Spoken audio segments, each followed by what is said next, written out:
Okay, good job. Hi, everybody. What's up? Sorry, I had to calm him down. I have a co-host, y'all. Oh, Maverick, he is too. He is. Oh, this little baby. I can't wait for him to be 6 months already. Yeah. Give you all kinds of food. You just go to sleep. Oh my goodness. Hey guys, what's up? Happy Tuesday. Hope you're enjoying yourselves, right? So, hey Kev, bisous. So today, I have so many videos for y'all. It's crazy because I'm watching all these videos, right? So, oh well, it's nice to be outside with my little co-host. He made me late. Hey Toya. Hey Queen. What's up, everybody? I was watching this video, and I was like, you know what? Let me go live so we can all watch it together and learn together. Hey, Fumi. What's up? What's up? What's up? We're outside. You are outside with my little co-host. He's eating right now. I was like, Maverick, can I go live, please? Hey, Rachel. Yeah, everybody knows Maverick is the co-host. This little baby, he's such a boss. He is such a boss. Hey, Janet, what's up? What's up, people? What's up? I have so many videos for you guys. We're going to try to make it fast, though. I'm going to try to be fast because we'll talk about Michaela. Hey, Soul Baby. We'll talk about Michaela. I know. See? Maybe.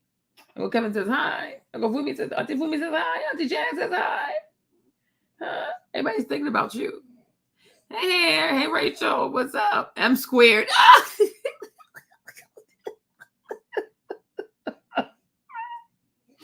So I have a lot of videos for y'all. I have, hey, Valen. I have Michaela, right? Pastor Keion's out here asking for $4 million from people. Like, what the heck?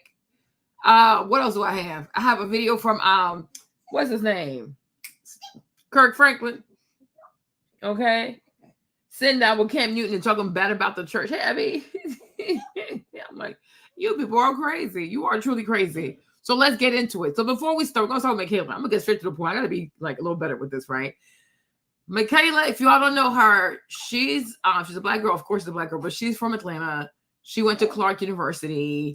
So she met Donald Trump at Chick-fil-A or something, and then she kept in contact with them, and then she asked them if she could speak when they would come down for a rally in Atlanta. They said yes, so she went up. Like, her stuff went viral. Her speech went viral, right? And then so after that, yes. So after this thing, because it went so viral, she started doing a lot of interviews, right? So you know that hate is crazy. Like, a Black girl supporting Trump. Well, they got time for her. So to refresh everybody's memory, I'm going to play this first speech that she gave at the rally in Atlanta, and then we'll go from there, okay? So let me start the show. Let's go, let's go, let's go, let's go.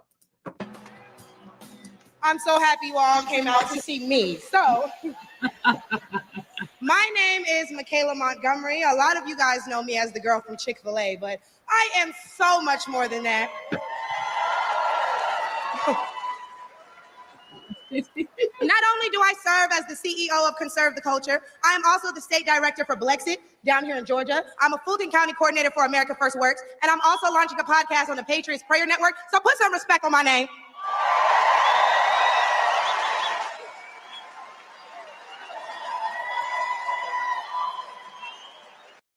No offense, but if you still think stocks, real estate, or crypto are the best passive income investments in...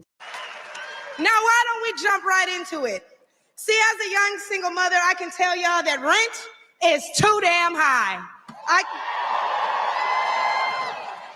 I can tell you that as a young Black voter, groceries are too damn high. And as an American citizen, period, seniors like my parents should never have to choose between medicine or food. It should never be the quality of life versus the quantity of life. And I don't want to hear, oh, but we capped the price of insulin and lowered the price of all these medicines. Yeah, but you raised the price of everything else, so it's about time to start telling the truth to Americans and let them know exactly what they're signing up for if they want to vote for Kamala Harris. We need to vote based on facts and not feelings. See, under Harris and Biden, the average Georgia household is losing $1,060 per month, and inflation is at 21.4%. And due to the war on energy, average gas prices have reached record highs for the state. We also did a poll, and 80% of us Black Americans are not happy with the current state of the economy. So I'm going to need 80% of y'all to vote accordingly in November. They love me. They love me. They really love me. The left wants you to get in your feelings about things that have been said, but I want you guys to pay attention to what has been done. They don't want to talk policy. They just want to use propaganda to steal your vote. The left is trying to tout this woman as a savior for the Black community, but all she's done is hurt the Black community since she came into the game.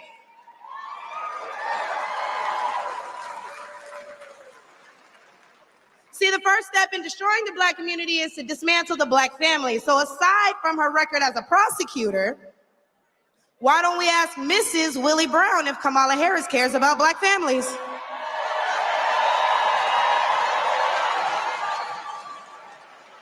I wonder if Mrs. Willie Brown, a Black woman, is also with her. A few days ago, President Trump said he didn't know Vice President Harris was a Black woman. I'm trying to figure out what all the outrage is about because she's only Black when it's time to get elected. Did I lie?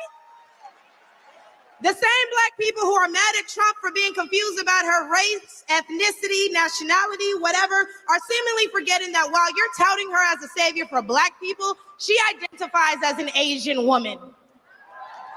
She chose her side and it wasn't ours. When asked if she would ever do anything specifically for Black people, she said no. Whereas Trump gave us the Platinum Plan, which specifically uplifted the Black community by increasing capital by almost $500 billion, creating 500,000 new Black businesses, and would give Black churches the ability to fight for federal resources for their communities.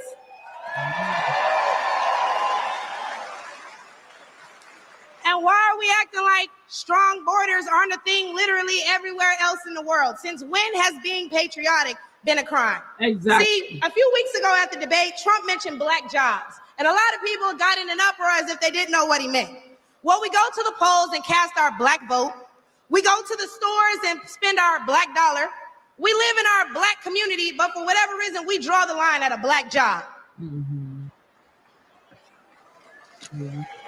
Oh, but wait, because if you're wondering what a Black job is, please, I encourage you all to drive through Atlanta at all these beautiful Black-owned businesses and check and see who works there. Probably a Black person working for a Black entrepreneur, recycling the Black dollar, creating Black generational wealth.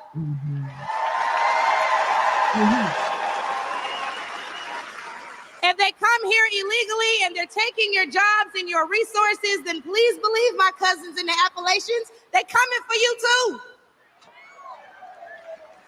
And y'all know Kamala Harris has yet to say Laken Riley's name. As borders are, she opened the border to millions of illegal immigrants that have flooded American streets with deadly drugs and gangs that have spiked overdoses by over 124% and brought more crime into minority communities. So how's that for Black folks? But let's take race out of it. Just as a woman, period. How can you be a champion for women's rights when you're taking away opportunities from biological women and giving them to transgendered ones?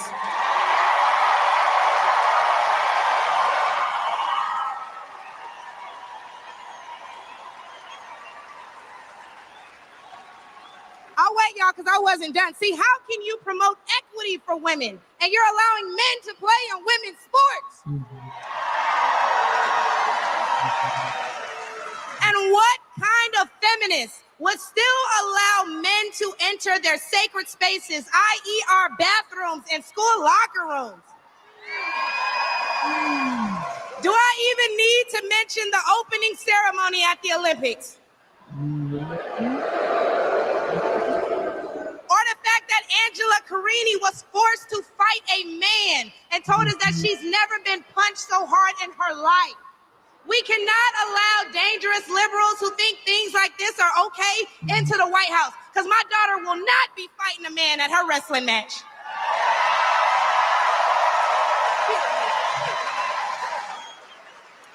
And what I think both men and women can agree on is that national security is important. So who would y'all rather see lead us into war if it were so to happen? My silk-pressed sister Kamala or the big dog Donald Trump? Big dog Donald Trump.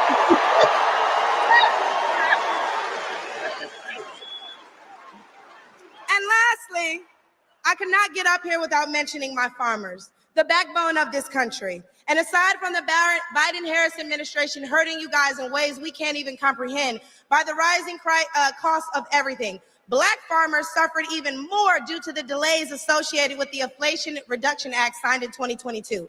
Now, don't let the Biden-Harris administration fool you because they waited until the 9th hour to sign off on disbursements as a last-minute attempt to garner support. But why would they hurt the agricultural industry? Probably because they're looking forward to making more money in the pharmaceutical one. If you're not making $158,000 per year, but you'd like to. And speaking of pharmaceuticals, because I promise I'm gonna wrap this up, when they bring up abortion and they talk about protecting your medical freedoms, don't be afraid to mention COVID. The Biden-Harris administration forced Americans to take an experimental vaccine and took away their jobs, their livelihoods, and their freedoms if they refused. Trump gave us a choice and Biden gave us a mandate.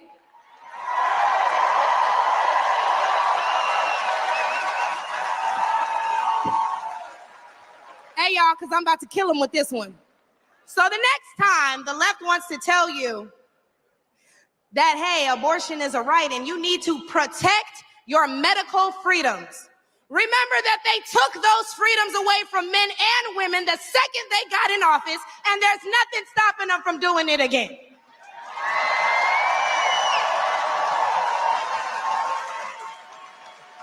Clock it. So lastly, again, I'm going to encourage you all to vote based on the facts and not feelings. Oh, he made me feel so bad when he said that. Okay, but they hurt your families when they sent all your tax dollars overseas. Oh, it hurts my feelings when he acts like that. Okay, but it hurts all of us when you see an administration failing their country that they were elected to represent. In which case, I'm going to leave y'all with, hey, mama, daddy, I made it.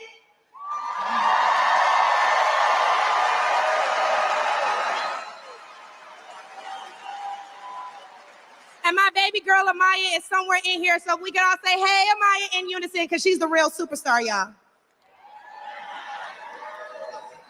But I'm going to go ahead and let y'all get riled up and ready for Big T himself. Thank you guys for having me. I look forward to seeing you all.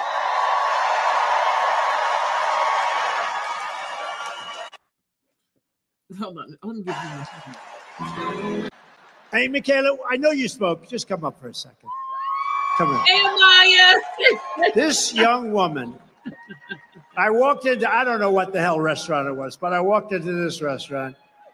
And we do it very quietly. We don't announce it. That's for security reasons over there. I walked in. She's behind the counter, and she didn't know I was coming. And she goes, it's President Trump. She looks at me. It's President Trump. You saved my college. And I said, how the hell do you know that? She said, you are, this one is so smart, so sharp. She grabbed me. She gave me a kiss. I said, I think I'm never going back home to the First Lady. You were supposed to keep that quiet. See, now, for the average politician, that's death. For me, I don't care. I just want to tell you, you are an unbelievable person with a great personality. You lit up the whole room. You lit up the whole room. I said, weeks later, I'd go, who is that person that was so incredible? She knew everything about me. She had no idea I was coming. She knew everything about me. And you know, the historically Black colleges and universities, I gave millions and millions, billions of dollars to. They kept coming back. And I said, why are you doing this? And we gave them long-term funding. And she knew that because she said her college, which was, she loved her college. She said it was so great, right? You loved it. The illustrious CAU. Yeah, that's right. She loved her college, and she said, you saved my college. What was your college? Tell them. The illustrious Clark Atlanta University. And And it was so impressive, and I felt so good because she really did. She really said, I said, did you like the college? She said, no, I loved that school. I loved that college. And that's what it's all about. But you are an incredible person. I think you have a tremendous future. I really do. And I'll do whatever I can to help you. Okay? Thank you, Dan. Thank you very much. Great job. Thank You want to say something else? Man, you know, I thought I was done.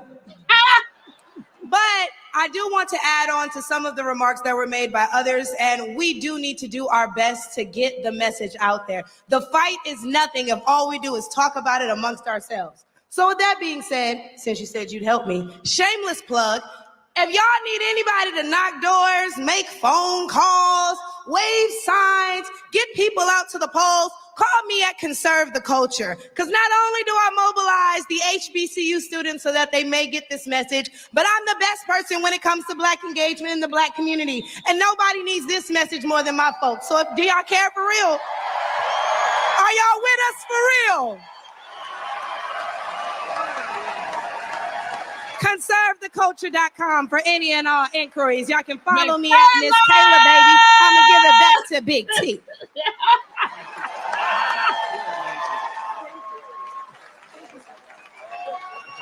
I love her. Oh, she's not done yet. Hold on. Make sure you guys tune in to my podcast dropping soon on the Patriots Prayer Network. Thank you all.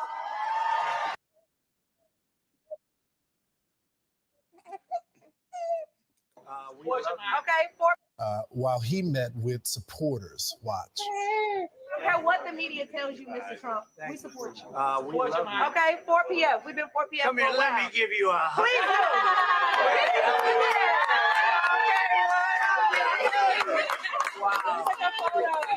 I thought it was her too. I really thought it was William Mason. Look at the joy. Here to tell us about it is that young woman herself, Michaela Montgomery. She's also the founder of a grassroots political group, the Conserve the Culture. Michaela, I've been waiting for this interview all morning. So I've been waiting for this my whole life. So thanks so much for joining us. So you told the president when you were hugging him, I don't care what the media says, we support you. Tell me what you meant by that. I am so glad that is the first question you asked me. Mm-hmm. So, of course, in the excitement of everything, I wasn't able to really relay my message, but the general consensus or social media would have you thinking that if President Trump were to show up to the HBCU campuses or walk around the AUC community, that like some angry mob would form or a riot would ensue and that he would not be welcome. And clearly the sentiment in that room the other day was the complete opposite. He was very welcome. People were excited to see him. People showed up in support of him. And people, of course, were from all 4 institutions within the AUC, the local HBCU community in Atlanta. And they all showed up in support of him. So it's actually kind of crazy to see people in an uproar when all 4 institutions were legitimately represented and all 4 institutions were represented by said students who wanted to support President Trump. You know, Michaela, and I really appreciate that we were able to not only let him know that regardless of what social media says, you know, I know they're trying to make us think we're supposed to hate you, but we don't. And additionally, it was a learning experience for my students because they were able to see and experience firsthand how the media can warp the perception of an opinion or a person. Because like I said, to think that these students who attend these illustrious institutions aren't smart enough to make their own decisions, much so that they would only show support for Trump because he bought chicken sandwiches and milkshakes. It's offensive. That in itself is the most disturbing part of it all, especially when you think about the fact that it was mainly urban media outlets that were doing everything in their power to turn other Black people against these young Black kids who simply were not shy to explore other options. It's so incredible, and I think you hit it on the head. By the way, the former president, gave a lot of funding to HBCUs. One of the highlights of my childhood was my HBCU tour to figure out what college I wanted to go to. But tell me about the former president and his policies. What is it about him that is gravitating these young people toward the president? And a lot of people, traditionally, Republicans don't do well in Black America. But a lot of young Black Americans like the former president. What is it about him? I think, and this is a sentiment I get a lot coming from the young people themselves, is that they feel like he's honest. They feel like this is somebody who, while we might not agree with how he says things, how he goes about things, at least he's telling us what it is. We don't feel like this is a snake in the grass waiting for his chance to bite us. This is somebody who's telling us, this is what my plan is. Here's how I plan to execute it. Here's the people involved, and here's how you can get involved. So they just feel like he's more relatable. And I don't say that to say that, like, you know, they all relate to him. But again, he gives you that relatable feeling to where it's like, hey, I'm just like you. You know me. This is what you said you wanted. Here's what I'm going to try to do about it. They really feel like this is somebody who's talking to them and not just saying what they want to hear. Such a good point. Michaela, what has Biden done for our community? What has he done for Black America? Well, he locked up a lot of people that look like me, and they're still sitting in jail waiting for, you know, justice and appeal of some sort. So when it comes to what Joe Biden has done for Black America, if we look specifically at his record as a senator, it wasn't something that benefited us at all. If anything, one could argue that he dedicated his entire senatorial career to disrupting the way of life, you know, for Black people. He didn't want Black kids going to the same school as his kids. He didn't want Black people walking on the sidewalk along with his mother and grandmother. So the fact that we ignore these things that were said on the Senate floor, like, this is somebody who passed legislation. Yeah, and that's the part that always kills me. Like, that's why I don't take people seriously. I really do not take people seriously. Oh my gosh, you support Trump? I'm like, okay, and you support Joe Biden. Like, what the freak? Like, you think you're doing something, right? And my thing is, like, you know, I'm gonna let her talk because, you know, sometimes I talk too much.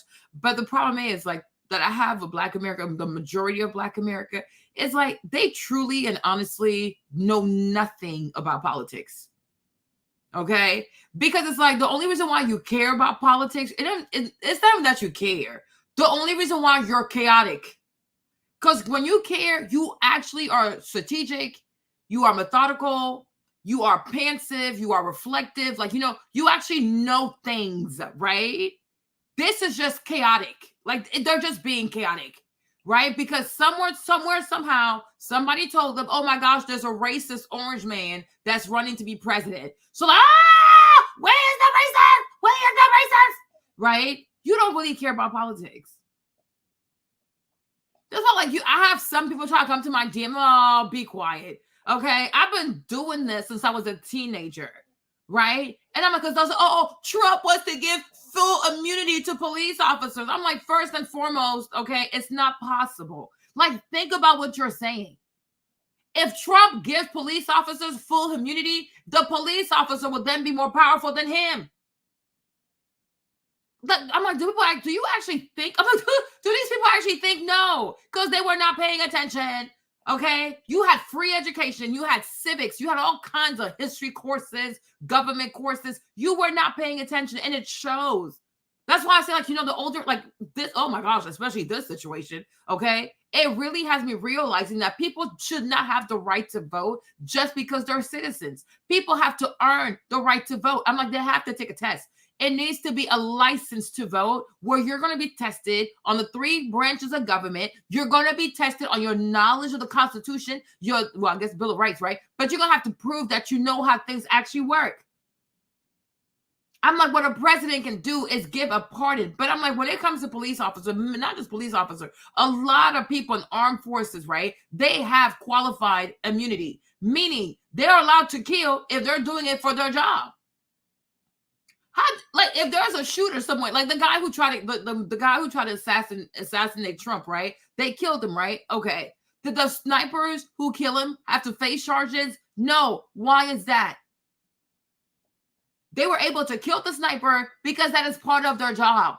If you have to kill people or hurt people within, like, in the process of you doing your job, yes, you have qualified immunity. What he's saying is that, these rogue DAs can't be going social justice warrior on people and feel like, well, I just feel like because the people feel like we just gonna give you all kinds of crazy charges. That's all he's saying. But I'm like, a president cannot give anybody full immunity, because at that point, even that person is more powerful than him. So then you can do whatever you want. I'm like, make it make sense. I'm like, it makes no sense. Like, they're just hysterical and chaotic AF. And I said, there's nothing worse than talking to people who are pseudo-intellectuals. Like, you don't know what you're talking about because you've never cared about politics. It makes no, I'm like, it's so wild to me. How can let's even assume Trump is a racist. Okay, let's say he's a racist, right? But what about Joe Biden, who actually wrote the crime bill? And it goes to show they've never even read it. They never even heard of it. They're so crazy. They're so pertinent. They're so like, oh my gosh, they are so annoying with this whole Project 2025, right? But none of them people has read the crime bill. Imagine that. Something that is still in effect. It is still affecting people today. They're not going to read the crime bill, but they're going to talk about what could happen in the Project 2025 that they have yet to read, because they will never sit down and read 1,000 pages. They will not do it. It's like a bunch of pseudo-intellectuals just trying to pretend like, oh, I know something. No, you know a thing, okay? Like, sit down somewhere. You're ignorant. And I don't even know why people don't want to admit to themselves, you know what? I don't know a lot about politics. Yes, you don't. You're just here because somebody told you there's a racist outside.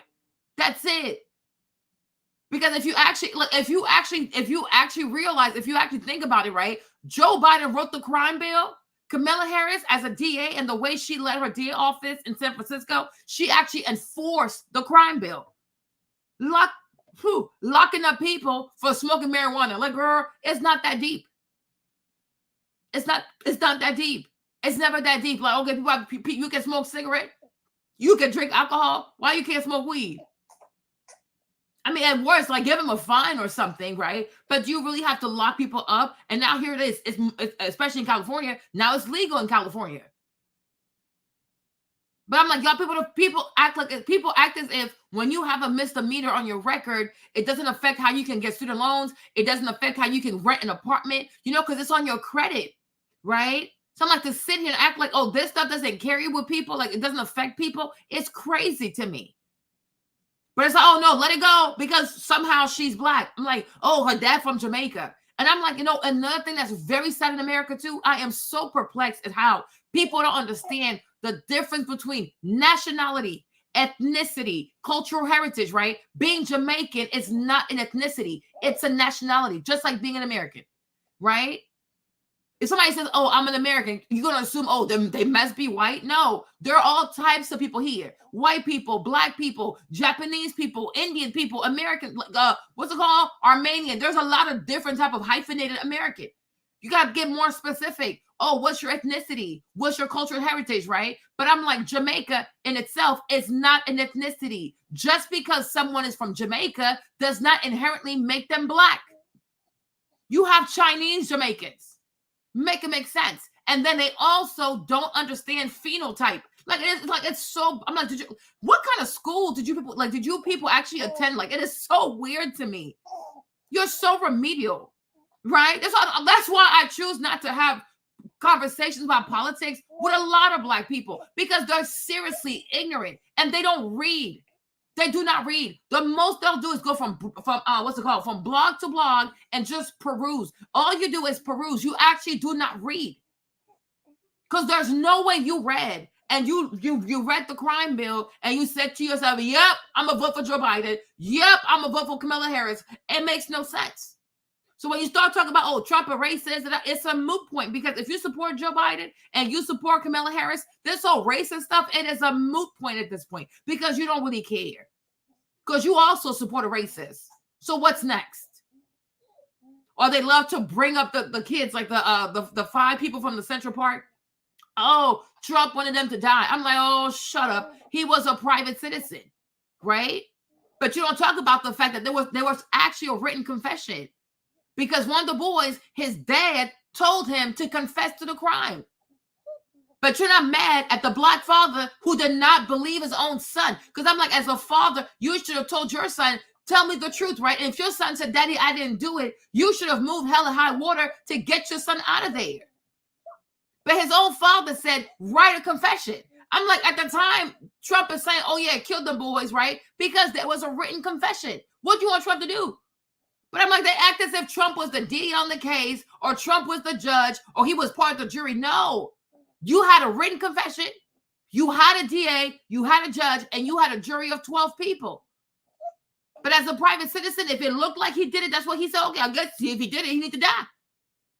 But they never have smoke for the black father who pretty much abandoned his child. You don't tell your kid to confess to a crime he hasn't committed, especially grape of a white woman. Are you insane? And what about the black mother who allowed her husband to give poor advice to his son because he want to fight for his son? But the fact that you raised your child and you don't know if he's telling you the truth or not, or even if you know that he's telling you the truth, that he didn't do it, you don't care to fight for it. You don't know how to fight for your child and go find some money, do what you have to do, sell what you have to sell, get your child the best lawyer possible. Like, apply pressure on the father, apply pressure on the mother because they failed their son. I've never seen my son say, oh, me telling my son, confess to something you didn't do just to make it go away. It will never go away. You got to fight, son. And it's probably not going to be easy to be back there. I'm sure it's not, but you're a man. You're going to get out of this. I don't care how long it takes. We're going to prove your innocence. No, the father tells the son to confess. The mother does not tell the husband, don't you dare tell my child to confess to graping a white woman. Both the parents are black. Both the parents agreed to tell the little boy who's probably scared. I can't cuss. Oh my gosh, he's probably scared out of his mind. They tell the boy to confess. He was forsaken by black people. But then you're trying to make it a Trump problem. Go sit down somewhere. And when those kids were getting convicted, what was y'all? Why don't y'all raise money? As if you did something different for these kids. Get out of here with that mess. I hate foolishness. Like, I really despise foolishness. And I can't stand people who cannot speak the truth. Like, speak the truth. If you're going to say something about Trump, then say something about Joe Biden. Speak the truth. Don't be selective. I'm like, they act as if we didn't grow up and everywhere was Trump. Trump was on MTV Cribs. Trump was everywhere. Trump was in a Macy's Day Parade. Trump used to be all over the place. Nobody ever said that Trump was a racist until Trump started running for office. Because you see, Kamala Harris took money from him. Hillary Clinton took money from him. This man is such a racist, but y'all went and took money from this man so y'all could run your campaign. Now you know he's a racist because now he's competing against you and your mediocrity. Yeah, right. Go somewhere. I hate people who, oh my gosh, I cannot stand dishonest people. It really is a moot point at this point. It makes no damn sense because like you're okay with racism based on who's doing it. So be honest with yourself, right? You got to be like, okay, you know what, Marlene? I know that Biden is a racist, but I prefer him to Trump. Okay, cool. Be honest with that. But to sit here and pretend like, oh no, Joe Biden's not a racist. Oh my gosh, Kamala Harris is black. She's black where? I'm like, her father is alive. Mr. Harris is not dead. He is alive. Why don't y'all go knock on his door? Go knock on the yard, okay? Go find that yardie and ask him what he identifies as. I promise you're not going to say black.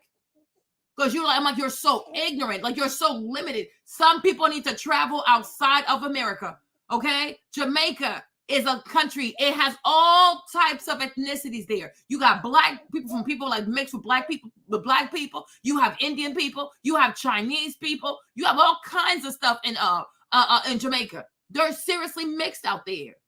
But when you hear Jamaican, the first thing that comes to your head is black. Yeah, right. You're a bigot. Just like if you hear Nigeria and the first thing that comes to your head is scamming. Yeah. Okay. Oh, okay. Go somewhere with that. Like, people are so illiterate. I'm like, these are the same people who think that Africa is a country. It is a continent. Okay. There's all kinds of people. I'm like, what the hell? One girl was like, oh, I don't know why African people think that we look alike. I'm like, girl, have you met all African people? There's 1 billion of us. Right? So if you think of an African person and the first thing that comes to your head is a big head, a big nose, dark skin, well, I wonder where you got that from, right? But from Morocco all the way to South Africa, we look different. There is no African look. And to be quite honest, I have met people who are African American, like for real, like they are real FBAs and they look hella African. Look at Shannon Sharp. Shannon Sharp looks like he's straight like Ghana. Okay. He was like, oh, I did my ancestry. I'm like 90%. I'm like, he's like 90% Nigerian. I'm like, oh, there you go. I'm like, you make no sense. There is no African look. Like maybe a Bantu look, right? Because that's probably what's more prevalent to you. But I'm like, people from Ghana don't look like people from Ethiopia. We don't look the same. They're called Nilotic people. They have different features. Okay, they're over there, like Eritrea, Ethiopia. They're different. You know, a black woman, like even a dark, like a ebony complexion girl from Ghana, her blackness is not going to look like the blackness of a Sudanese, right? Sudanese people, like they're like really black. It's like they have like a grayish undertone, right? It's like when you're dark skin from Ghana, it's like it's more like a yellowish undertone. If you get it, you get it. Like Sudanese look more like black blue-ish, right? But everybody's dark skin though, but it's a different type of dark skin because the sun don't hit the same. And also the diet is different. Okay. So I'm like, what are you even talking about? I'm like, yo, so I'm like, some people need to read and they seriously need to get outside of America. Go out there and discover the world. Like get to know different people. Learn new languages. Because you're so contrite. Like you're so contrite. Intellectually, you are contrite. You're restricted. Expand. Always afraid of what you don't know. Oh my gosh, Project 2025. Girl, you are already in a project. Do you not see the content on TV? You don't see the music, the stuff that's happening? All these children being born out of wedlock. You don't see that you're already in a project? Okay? You don't see that? The fact that black people are the least paid in America, you don't see that you are in a project already? Like, come on. I'm like, and you really, I'm like, oh my gosh. I'm like, you really think, you truly think, okay? You truly think that if these white people mean you harm and they wrote a plan on how they're going to decimate you, you truly think they're going to put it on a website right there on Google and it's free, no password, nothing. You can just get Project 2025. You really think it's that easy because you know nothing about politics. You know nothing about warfare. You know nothing about psychology. You're so clueless. And that's why you're easily gotten. You truly think somebody who means you harm is going to tell you exactly when they're going to hurt you, how they're going to hurt you, where they're going to hurt you, at what time they're going to hurt you. Where have you ever seen that behavior? Right? There's always an element of surprise if someone truly intends to harm you.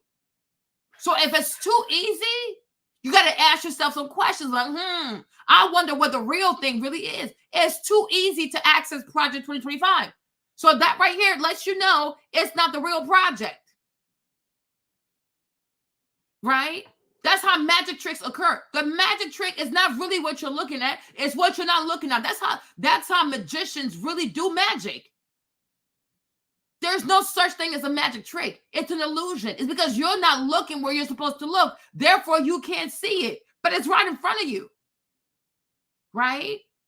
But like, oh my gosh. It drives me insane. It drives me insane. One moment, oh, we're against police brutality. But we're gonna be okay with Joe Biden sending people to jail for all kinds of stupidity, right? So 5 grams of crack, you get 5 years in prison. 500 years of cocaine, you get 5 years in prison. That don't trigger you. So you want the police. I'm like, that's why I don't take people seriously. Oh, defund the police, but keep the crime bill. Make it make sense. Make it make sense. It makes no sense. Oh, our ancestors fought for us to write the right to vote. Our ancestors fought for us to have the right to vote. So we're saying, okay, to protect what your ancestors gave you, we have to close the border. Oh, no, don't close the border. Okay, then what do you want? What do you want? Like, what do you truly want? You make no sense. Like, people make no sense. If you want to protect what your ancestors gave you, then we have to make sure that random people who got here yesterday don't have the same rights as you. What is so hard about that? Oh, no, leave the borders open. Leave the borders open. Okay? You say, oh, the black community, we don't have enough money. We say, okay, let's close the borders because the majority of these immigrants are going to predominantly black neighborhoods. Oh no, don't close the border, don't close the border, don't close the border. Like it's embarrassing. And I'm like, and this whole election cycle has truly revealed how much Black America knows nothing about politics. It is sad, it might be hurtful, but it's the truth. For the entire world to see that you have such a hate for the entire world, because I'm like, the entire world is keeping up with this election. 40, like you have 46 million people here who identify as Black in America. And for the entire world to see that Black America predominantly only votes based on skin color and vagina, it is embarrassing. I don't know how people are not embarrassed. No proclivity, like no intellectual proclivity to even pretend to care about one's interests. Oh, she Black. Oh, she went to Howard. I'm going to vote for her. Then why even have a vote? Because if you're going to be tribal, you don't need a vote. Right? The whole purpose of having the right to vote is to build a better nation. You put gender, skin color before policy. You don't care about the nation. You care about your tribe. So if that's the case, you don't need to vote. You don't need to vote. Oh, the ancestors, they fought for us to vote. I guess they shouldn't have. Because if you're going to fight for people to have a right, only for them to do the same thing over and over and over and over, then there's no need there's no need for nobody to die for you. Right? Oh, I'm with her. We said, okay, what is her? Like, what's her policy? Nobody knows. You go on her website. There are no policies on her website. All she wants is money. And I'm like, make it make sense. You barely have money. You can barely put gas in your car. We sat here. We saw these people send all kinds of money to Ukraine, all kinds of money to Israel. It don't trigger you. You pay taxes. Your money is going abroad. And it's not even like your money's going abroad to build hospitals, to build roads, to feed baby. No, they're using your money to buy bombs and to blow stuff up. So they're using my money. They're just blowing up money pretty much. It doesn't trigger you. Gas is like $3.50. I heard in the DMV it's like $3.50 per gallon, right? You're not triggered.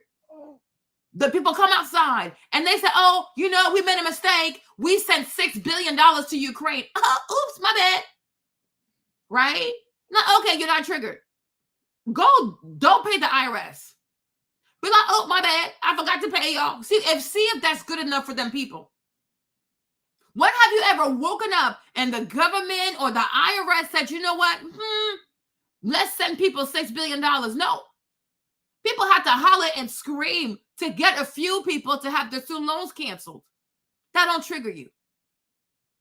You work hard. You pay taxes. Your money's going abroad to blow people up, to blow up houses, blow up children, kill dogs. Trump's a racist. Trump's a racist. I'm like, it is so pathetic.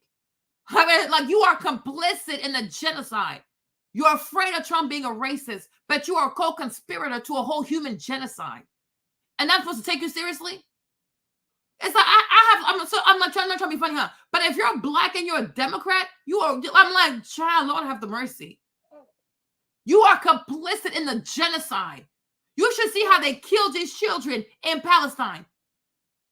If this was your kids, oh my gosh, but how are you different than a racist? When you don't care that children are being slaughtered across the world because it doesn't affect you, how are you any better? Like, on what grounds? I'm like, on what moral grounds do you even stand to judge Trump?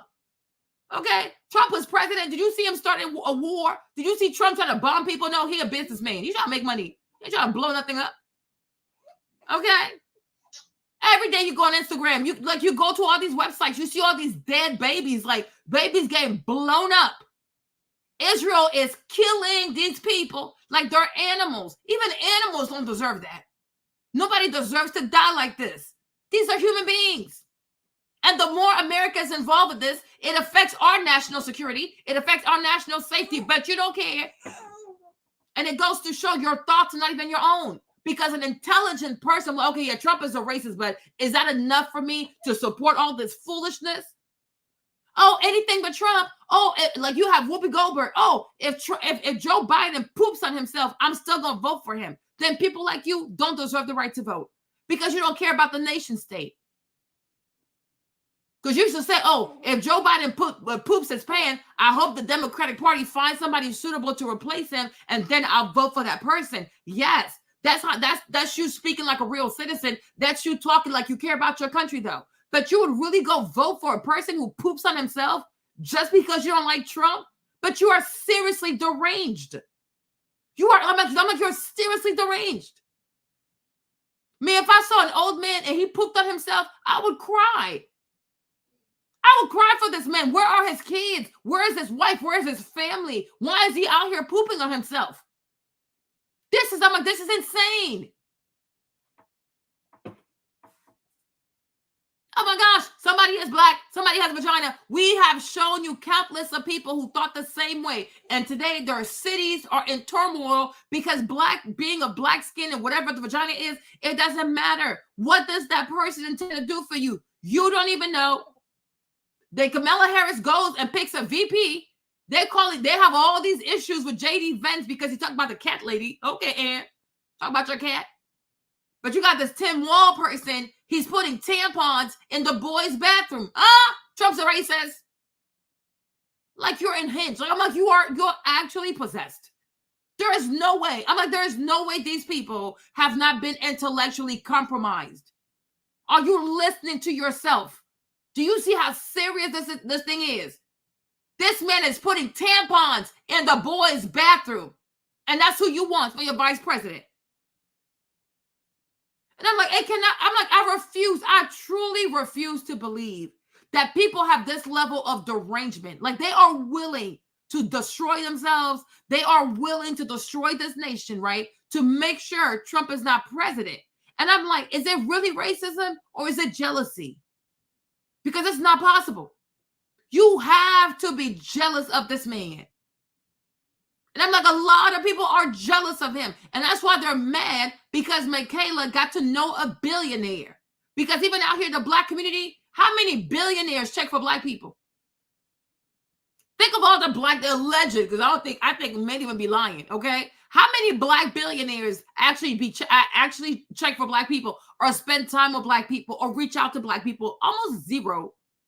I can confidently say zero.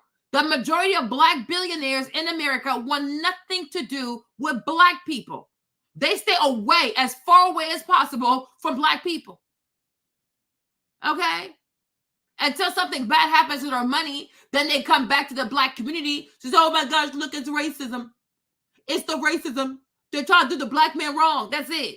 But when they have their money, everything is good. They are surrounded by Jewish people. They're not surrounded by black people. Okay? They run as far as possible from black people. So the fact that, what's her name? The fact that Michaela, right, got to meet a billionaire. She was close to a billionaire, right? He invited her. They even got to go to Mar-a-Lago. It makes people jealous. It makes them jealous. I'm like, that's all this is. Me, Marlene, I've learned to read people because at this point, it don't make no sense. I'm like, there's no way that these people are that triggered by racism. Because even Eminem, their favorite white black boy, he said some racist things about black people. They still rock with Eminem, okay? We have seen all kinds of deplorable behavior out here from white people who are embraced by the community and people still keep them in the community. Right? Hillary Clinton has said some things. Her husband has done some things, right? You pick and choose when racism offends you. Because it's not the thing that you're truly upset about. It's not the racism. I refuse to believe it. The way black people handle each other, you don't care about racism. Because if you really cared about racism, you'll be kind, you'll be thoughtful, you'll be mindful, you'll be gentle with your fellow black person. But you're not. Eminem was like, they found a whole, like an old mixtape where he was talking about black women. Oh my gosh, he was saying some horrendous things about black women. I'm like, oh my goodness. There was no backlash. Even recently, he came out again. Started talking about Meg Thee Stallion. If I sleep with her, do you think I can get some? I mean, all kinds of stuff. I'm like, what the heck? What has she done to you though? Right? No backlash. So you pick and choose. They pick and choose when racism is a trigger point. Because it's not really racism. Because if you truly care about racism, you're gonna be triggered every time there's an instance of racism, no matter who it is. But when your racism meter is like, oh yeah, kind of, no, right? You pick and choose when you're upset with racism. Racism is not really your concern. Right? Oh, we want to defund the police, but we keep supporting rappers who talk about selling drugs, okay? Loading up the Glock, making it rain on people, right? You make no sense. What do you want? Okay? So you think you're going to shame people into letting you do whatever you want. No, you're going to get arrested. Nobody's defunding the police. Defund yourself. Defund your mind. Defund your criminal ass music, okay? Defund the criminals. Start there. No, we don't get rid of all police. I'm like, so what kind of state do you want us to live in? Okay? As if you remove police, people are going to be like, oh, there's no more crime. Everybody's behaving. People don't behave. That's why we have police. Make it make sense. Make it make sense. But as soon as they get in trouble, who do they call? The police.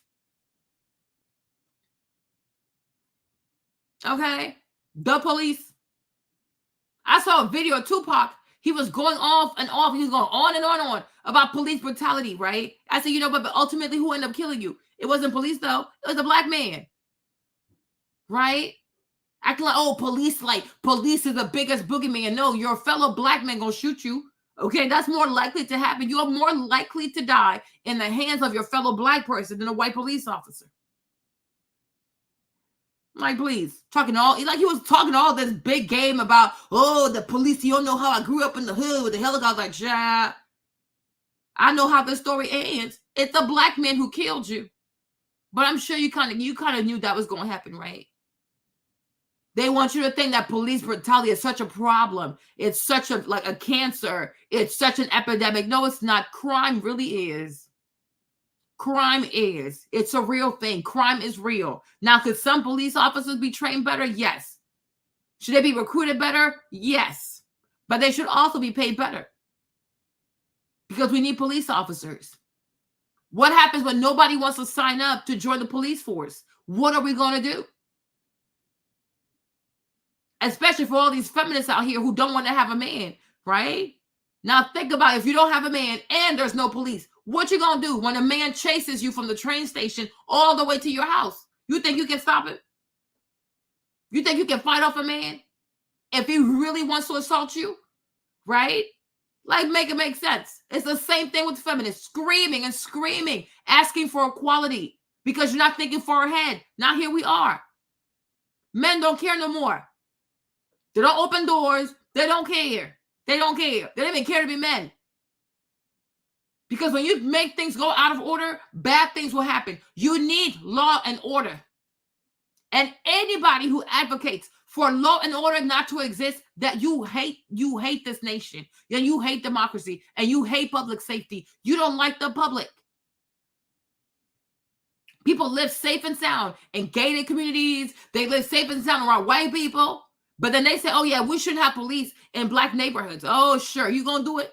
Your family going to do it? Is your brother going to do it? No.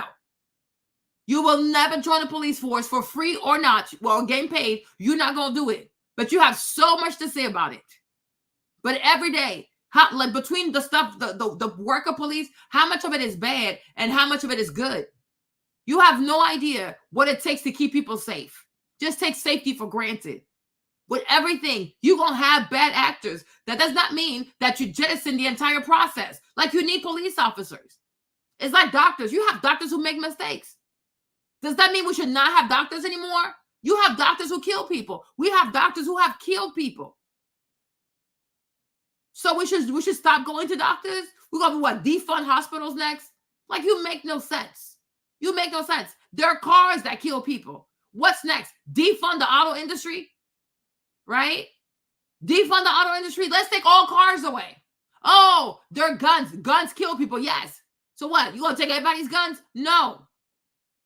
It's sad that it happens, but it's not a reason to disenfranchise people. People have the right to have their guns. People who can have guns legally have the rights to have their guns. You don't have to have a gun if you don't want to. But part of it being American is the right to bear arms. Get out of my way. Okay? Make it make sense. And I'm like, people are so full of people are so hypocritical.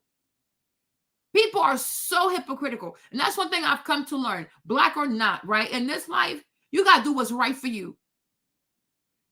Because people swear like, oh, I stole. No, people want you to be where you're at. Because whether you agree with a black person who supports Trump, right? If you truly cared about black people, if you had a good heart towards black people, you would say, you know what? I wish you didn't support the man. But if you feel like that's what's right for you, I encourage you. I support you. No, they can never do that. Right? But if you want to start twerking, they support you. You want to have a bunch of kids out of wedlock, they support you. You want to sleep with a bunch of men left and right, all kinds of places, they support you. You want to have an OnlyFans account to pay for college, they support you. Anytime you want to self-destruct, they will support you. But when it comes to Trump, that's where they draw the line. Go somewhere with that. Go somewhere with that. Like, seriously. Go somewhere with that. People have the right to think for themselves. Nobody owes you anything. I'm like Michaela, when she's out here struggling, she's a single mom. When she has to think about daycare, you're not helping her. Right? You don't care for her. You never would have cared for her. Had you seen Michaela at the Walmart, you'd have walked right past her. Right? Had you seen Michaela at Clark, you would have walked right past her. How often do you call Clark University, okay, students' office and say, oh, you know what? I want to contribute some money to a scholarship. Okay? How many black people give money to Nesby? How many black people give money to the Urban League? Okay? How many of them? How many wealthy black people set up scholarship funds for black children to have scholarships? Nobody's going to help you. They'll tell you to go be a stripper to pay for your tuition before they help you. Right? But you people big mad because she met a billionaire. She sure did meet a billionaire. When Carisha Brownlee met Diddy, y'all was excited, right? Because he peed on her, do all kinds of weird stuff to her. People were quite excited. Oh, look at her. She got the bag. She secured the bag, right? The generous business, right? Nothing but the generous. You know Diddy was evil. But now you see the whole Cassie video, want to act all brand new, like, oh my gosh, I can't believe he would do something like that. Oh my gosh, I cannot believe he would do something like that. Shut up. That's exactly what Diddy does. That's on brand for him. You want to sit here and say you never heard that he knocked Kim Porter upside her head and he moved her nose? Okay? Like, stop the madness. Stop being silly. Because if everything was reversed and she met Diddy or she met Jay-Z, I don't know who else is out here. Oh, she met Kanye. Oh my gosh. She secured the bag. She secured the bag. Yes, she met a billionaire. Okay? And I'm happy for her.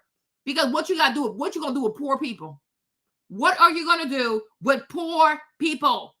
Okay? She met a billionaire. How many people can say, I met a billionaire? How many? Exactly, like Carisha, like, oh, it was not my experience. Oh, Carisha, shut up. Okay, be quiet. I love it for her. It's the same thing I said. Me, Martin, I will never take it back. It's the same thing I said about Jeffree Star. The same thing I said about Jeffree. Jeffree, racist or not, whether Jeffree was a racist or not, because you can have instances where you say racist things, right? But are you really a racist? I don't know. But my thing is, when it came to Jeffree Star, the number of black-owned business that Jeffree promoted for free, people made millions of dollars, right? The man will go and buy your makeup by himself. That's like black people, they're full of shit. They are full of shit. Hey, OG, they're full of it. I'm trying not to cuss. Right? The Keion case. Who promoted Keion case? Jeffree did for free. Right? And after that, her sales were going crazy. Okay? He promoted who? Juvia's Place also. He went to Ulta. He bought the foundation himself. And I'm like, this is the same people be screaming reparations. Let the white man expose the business. What's the problem? Let the white man give exposure. Right? Why don't you see that as a form of reparation too? Okay, does reparation got to come one way? Must reparation only come from the government? Even if an evil white person decides to do something good for a black person, let him. Does it matter who does it? Or does it matter like the outcome of it? What matters more? Exactly. If a racist white man wants to pick up the product of a black woman and expose that to 20 million people, what is it to you? You're like, you know what? He's a racist, though, but let him do it. Reparations.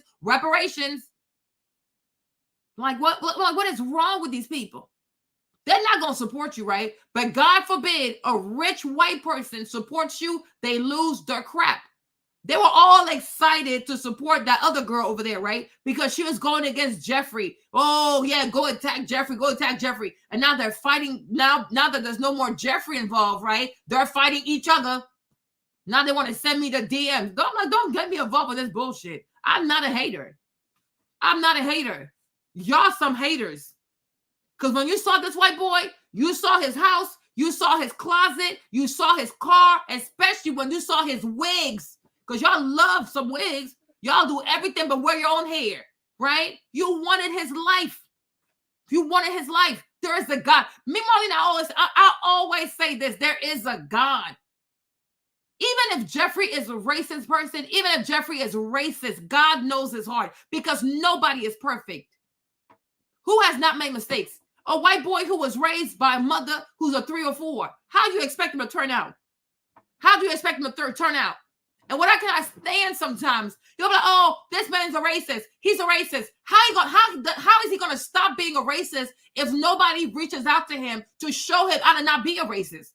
He's a racist, you complain. Black people trying to get close to the person to show them why they shouldn't say these things. Don't do like this. Don't move like that. Y'all get mad. What the F do you want?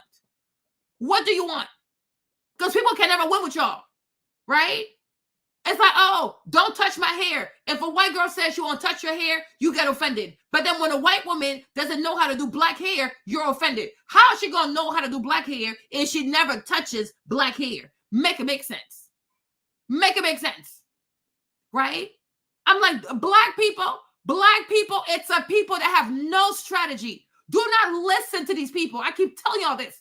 You want to be successful? Stay away from them. They give bad advice. Because it's not a strategic people.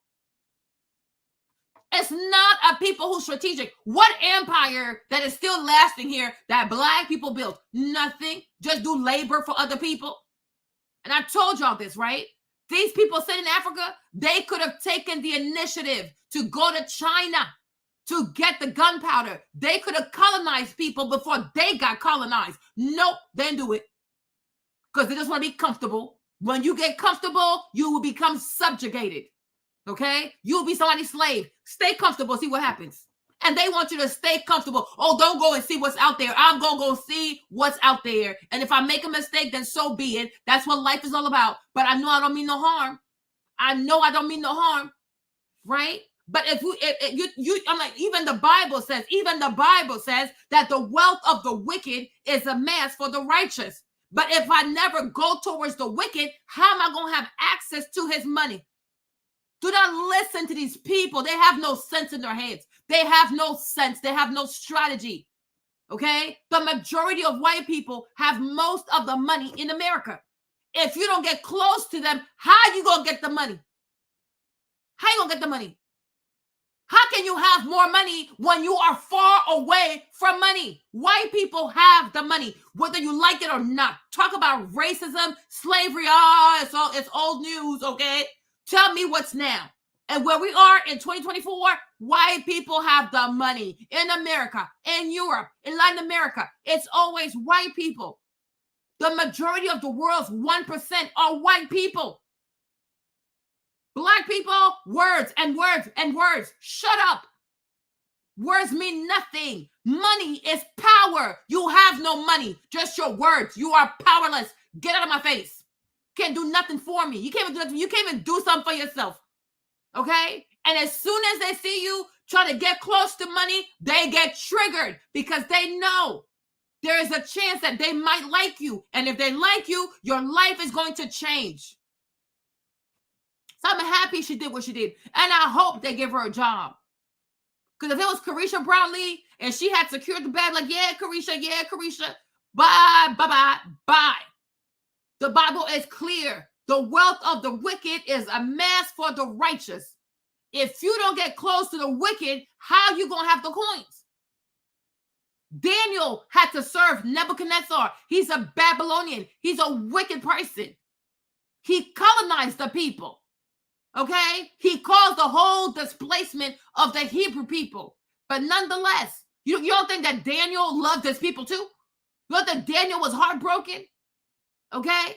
It was a whole war. And then he took the people. Daniel is taken as a slave. But you see, and like most black people today, Daniel, he's political in his head. Because he understands.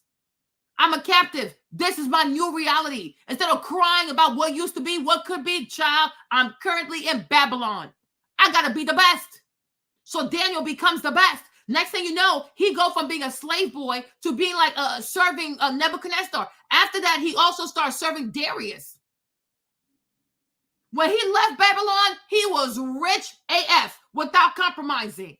Just because you're close to a wicked man of power and a man of means doesn't mean that you don't know who you are. But sometimes that's how it goes. You got to do business with people you don't like because those people have the key to power. What is a powerless people? Why was Moses so good? Because Moses was raised in the house of Pharaoh. God left him there for 40 years around these wicked people and their weird pagan-ass religion and their bizarre ways of being. Okay? But Moses was there. That's why when God says to Moses, you got to go back, he said, hold up, wait a minute.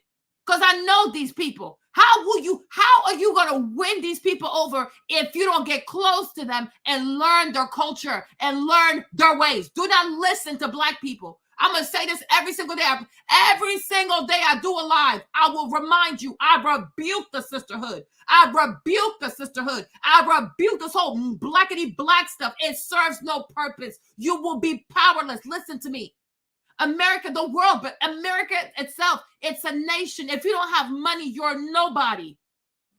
If you don't have money out here, you are a nobody. If you don't have money and you got bad credit, you might as well be dead. Even the same black people who are telling you, oh, stay over here, go ask them for $1. They will rebuke your behind. They'll rebuke you. They'd rather see you go sell drugs than to see you trying to enter politics, right? Nobody has an issue with a young black man selling drugs. It's a wicked people. People are so mean out here.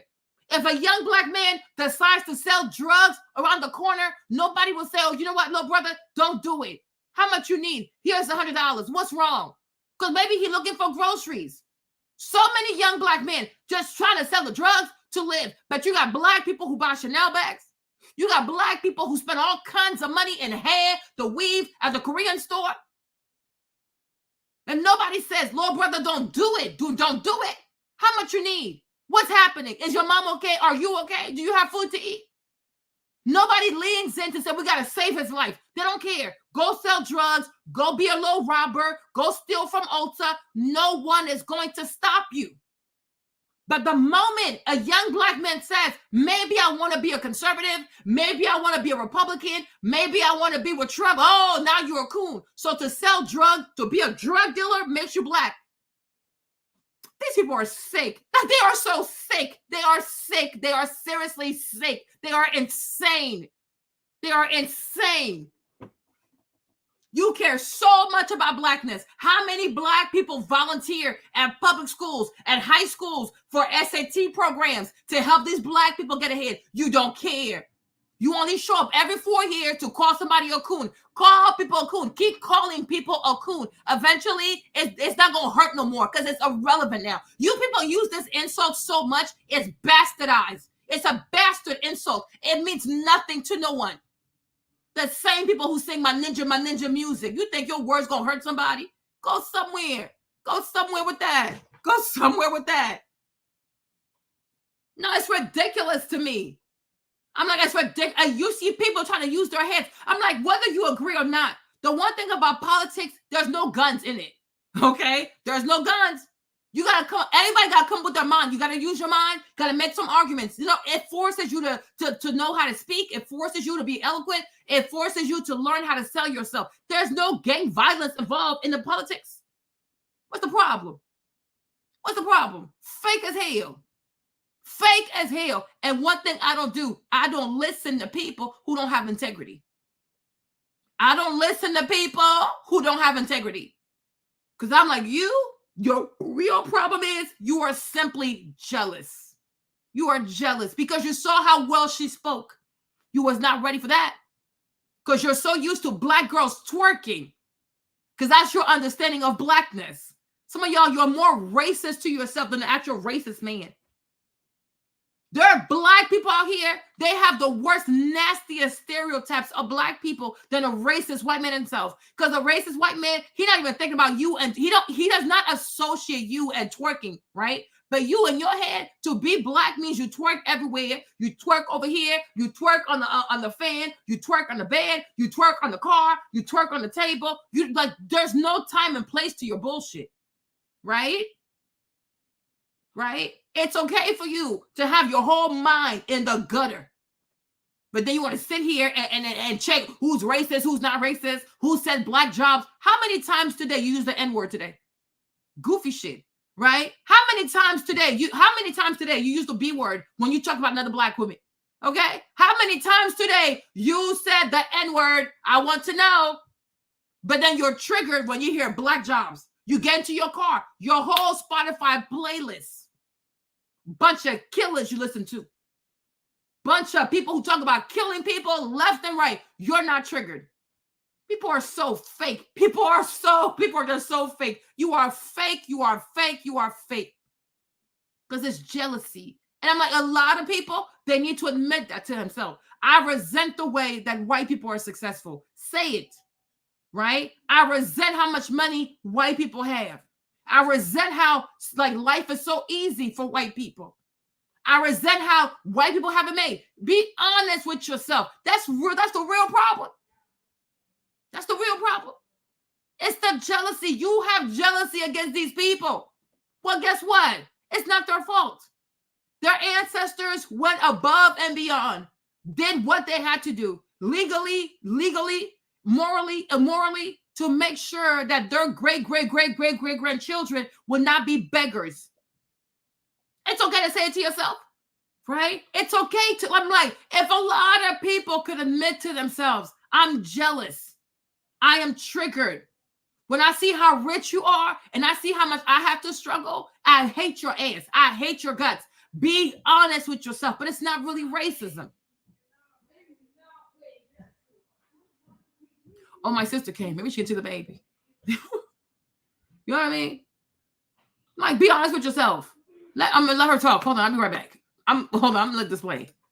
With the sole intent of oppressing a certain community. And we're gonna act like that didn't happen, or we're gonna act like it can be overshadowed by somebody's comments a few years down the line that made us feel some type of way. Feeling some type of way is completely different when you can feel a certain type of way at home. There's people who are, you know, as of right now, spending the rest of their lives in jail because, you know, Joe Biden thought that they deserved it, as if there isn't retribution. And then you had somebody like Trump come in and give us the First Step Act to try and right the wrongs that were done with this 3 strikes rule. And nobody's talking about that. Michaela, I need more time with you.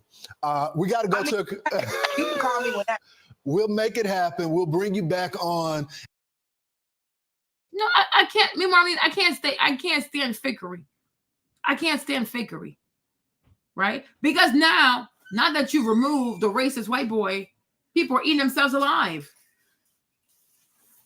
Hold on.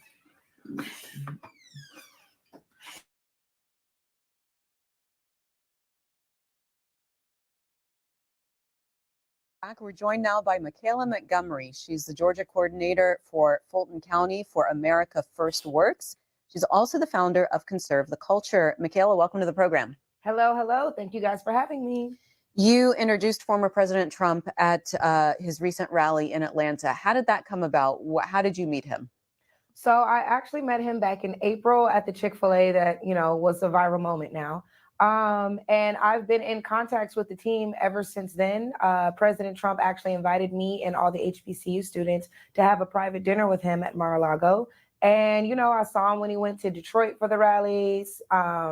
Again, I'm a member of Blexit, so I was there for the Turning Point, People's Convention, things like that. And so when I heard he was coming to Atlanta, I just reached out to the team and I said, what are the odds that I can speak on Saturday? And they said yes. And I made that request on a Wednesday night. And nobody, told me what to say. Nobody said, make sure you do this. Nobody made any edits to my speech. They literally let me write it out. I submitted and said, this is what I'd like to say. They said, all right, try to keep it under 5 minutes. That's probably the only rule that I broke, but I don't think anybody was upset about it. You're very active in politics, obviously. Can you tell us how you got involved and why?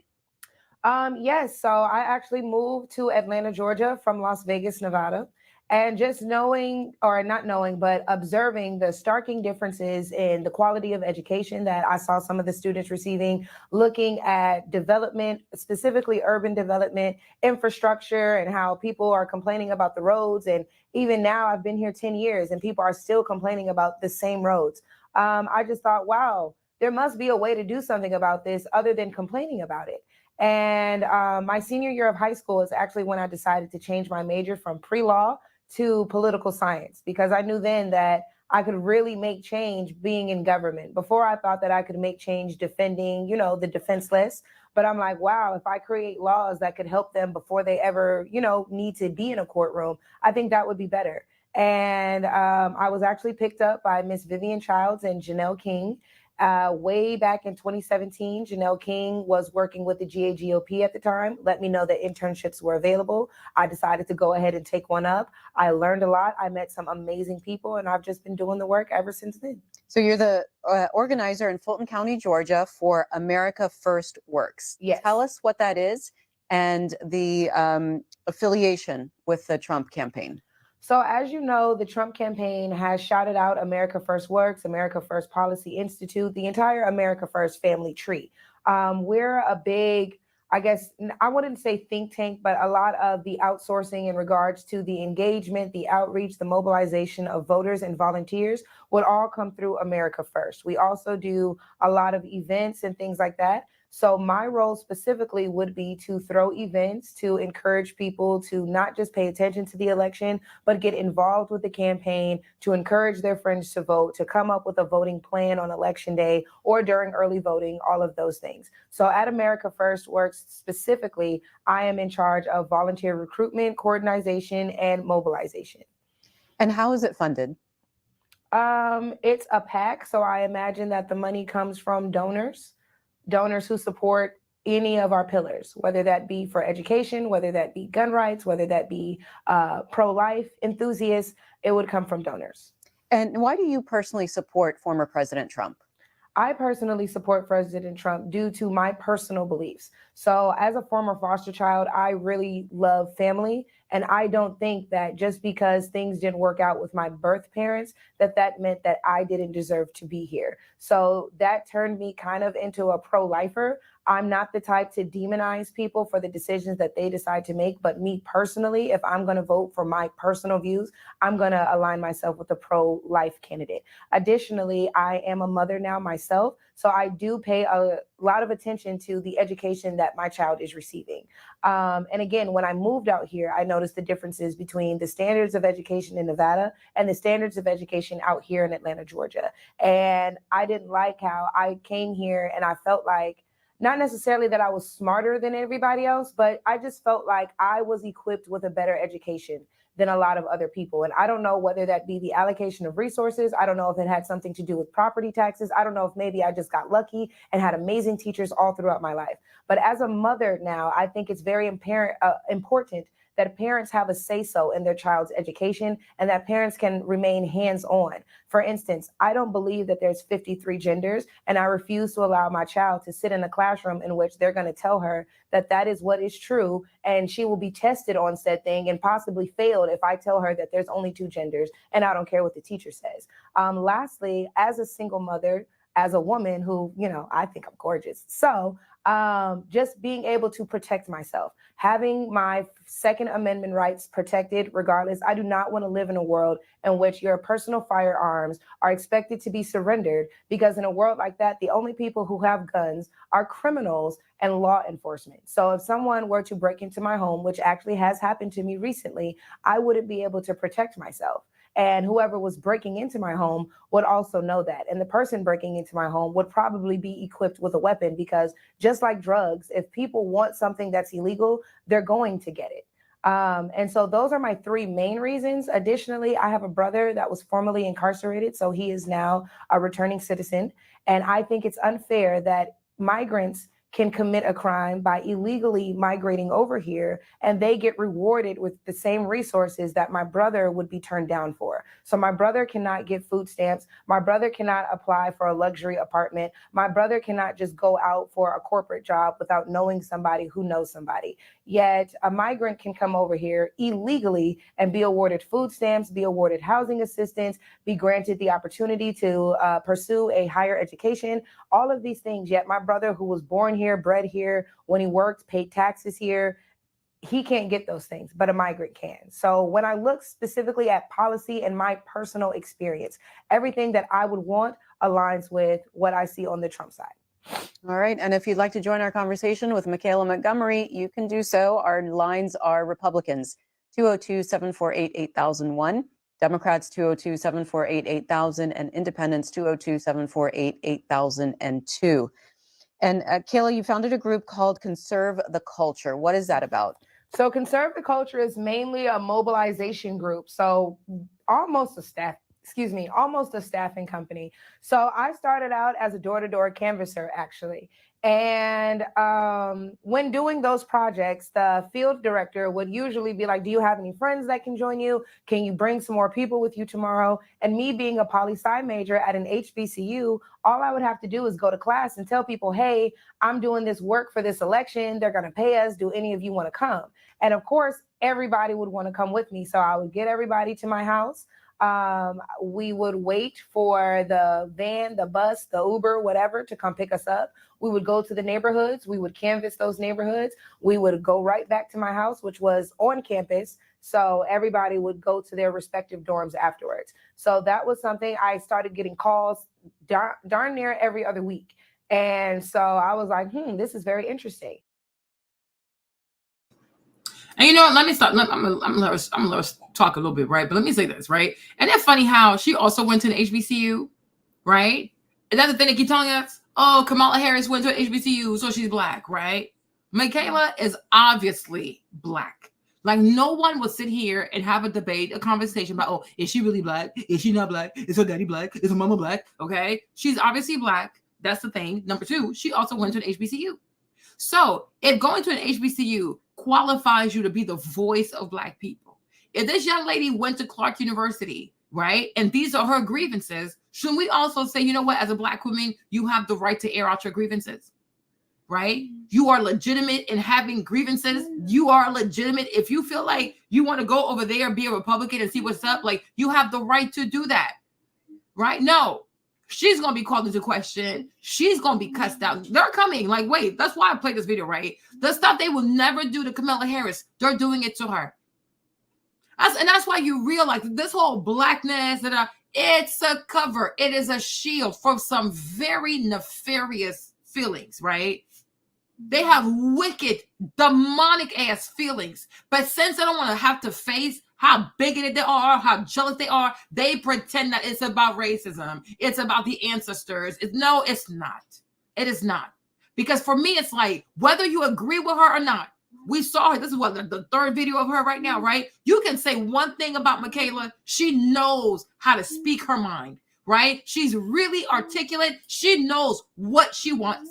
She knows why she follows Trump's, and she knows why she feels the way that she do. You don't have to agree, but you at least have to give her credit to say, wow, it is very refreshing to see a young black woman, right, on a major network who can come out here, right, and properly argue why she has her positions. That in itself deserves an applause, right? The Kamala Harris people, they went and they got Glorilla. And so she went on CNN. Glorilla goes on CNN, right? And she says, at the end of the day gotta end, right? That's acceptable. And that's why I'm saying, when you really think about it, not only do you have racism you have to worry about, right? But the low standards that black people expect from other black people that qualifies you as black, it's concerning. Because the more you are unintelligent, you're black. The more you're destructive to yourself, you're black. The more you say the most, the most bizarre things, you're black. The more you sell drugs, you're black. If you twerk, you're black. But as soon as you don't do any of these things, you dress respectfully, right? You speak eloquently, you speak calmly, you recognize and you let it be known that you are a Christian, that you are pro-life, right? No, now at that point, you're no longer black. Bump if you went to an HBCU, bump if your mama black, bump if your daddy's black, right? Now we're going to revoke your black card. We're going to go give it to an Indian. Make it make sense. And that's why I say these people, they don't even love themselves. And this whole blackness stuff, it is a ruse. It is a ruse. It is a ruse. It is a ruse to finesse you out your spot. You understand me, right? Do not listen to these people. Because if they were really about black people, if they truly supported black people, as long as you can intelligently defend your position and you are highly educated, they should be like, you know what? I respect it. It's not for me though, but I respect it. Why do you have to insult this young lady? Why you got to insult her? You want to insult Kamala Harris? Yeah, people have her record. They have her record as a senator. No, sorry, as a DA person, they have her record. She has misdemeanors and felony convictions for over 1,900 people. And the majority of those 1,900 people are black and brown people. It is a fact. It's not made up. It's a fact. That's her conviction record. Her truancy record for arresting all these black mothers, right? It is not made up. It is a fact. Then they also have her record as a senator. That's also a fact, right? But you'll fight anybody that stands in your way to prove to yourself or lie to yourself that she's a black woman, okay? And she went to Hampton and she's an AKA.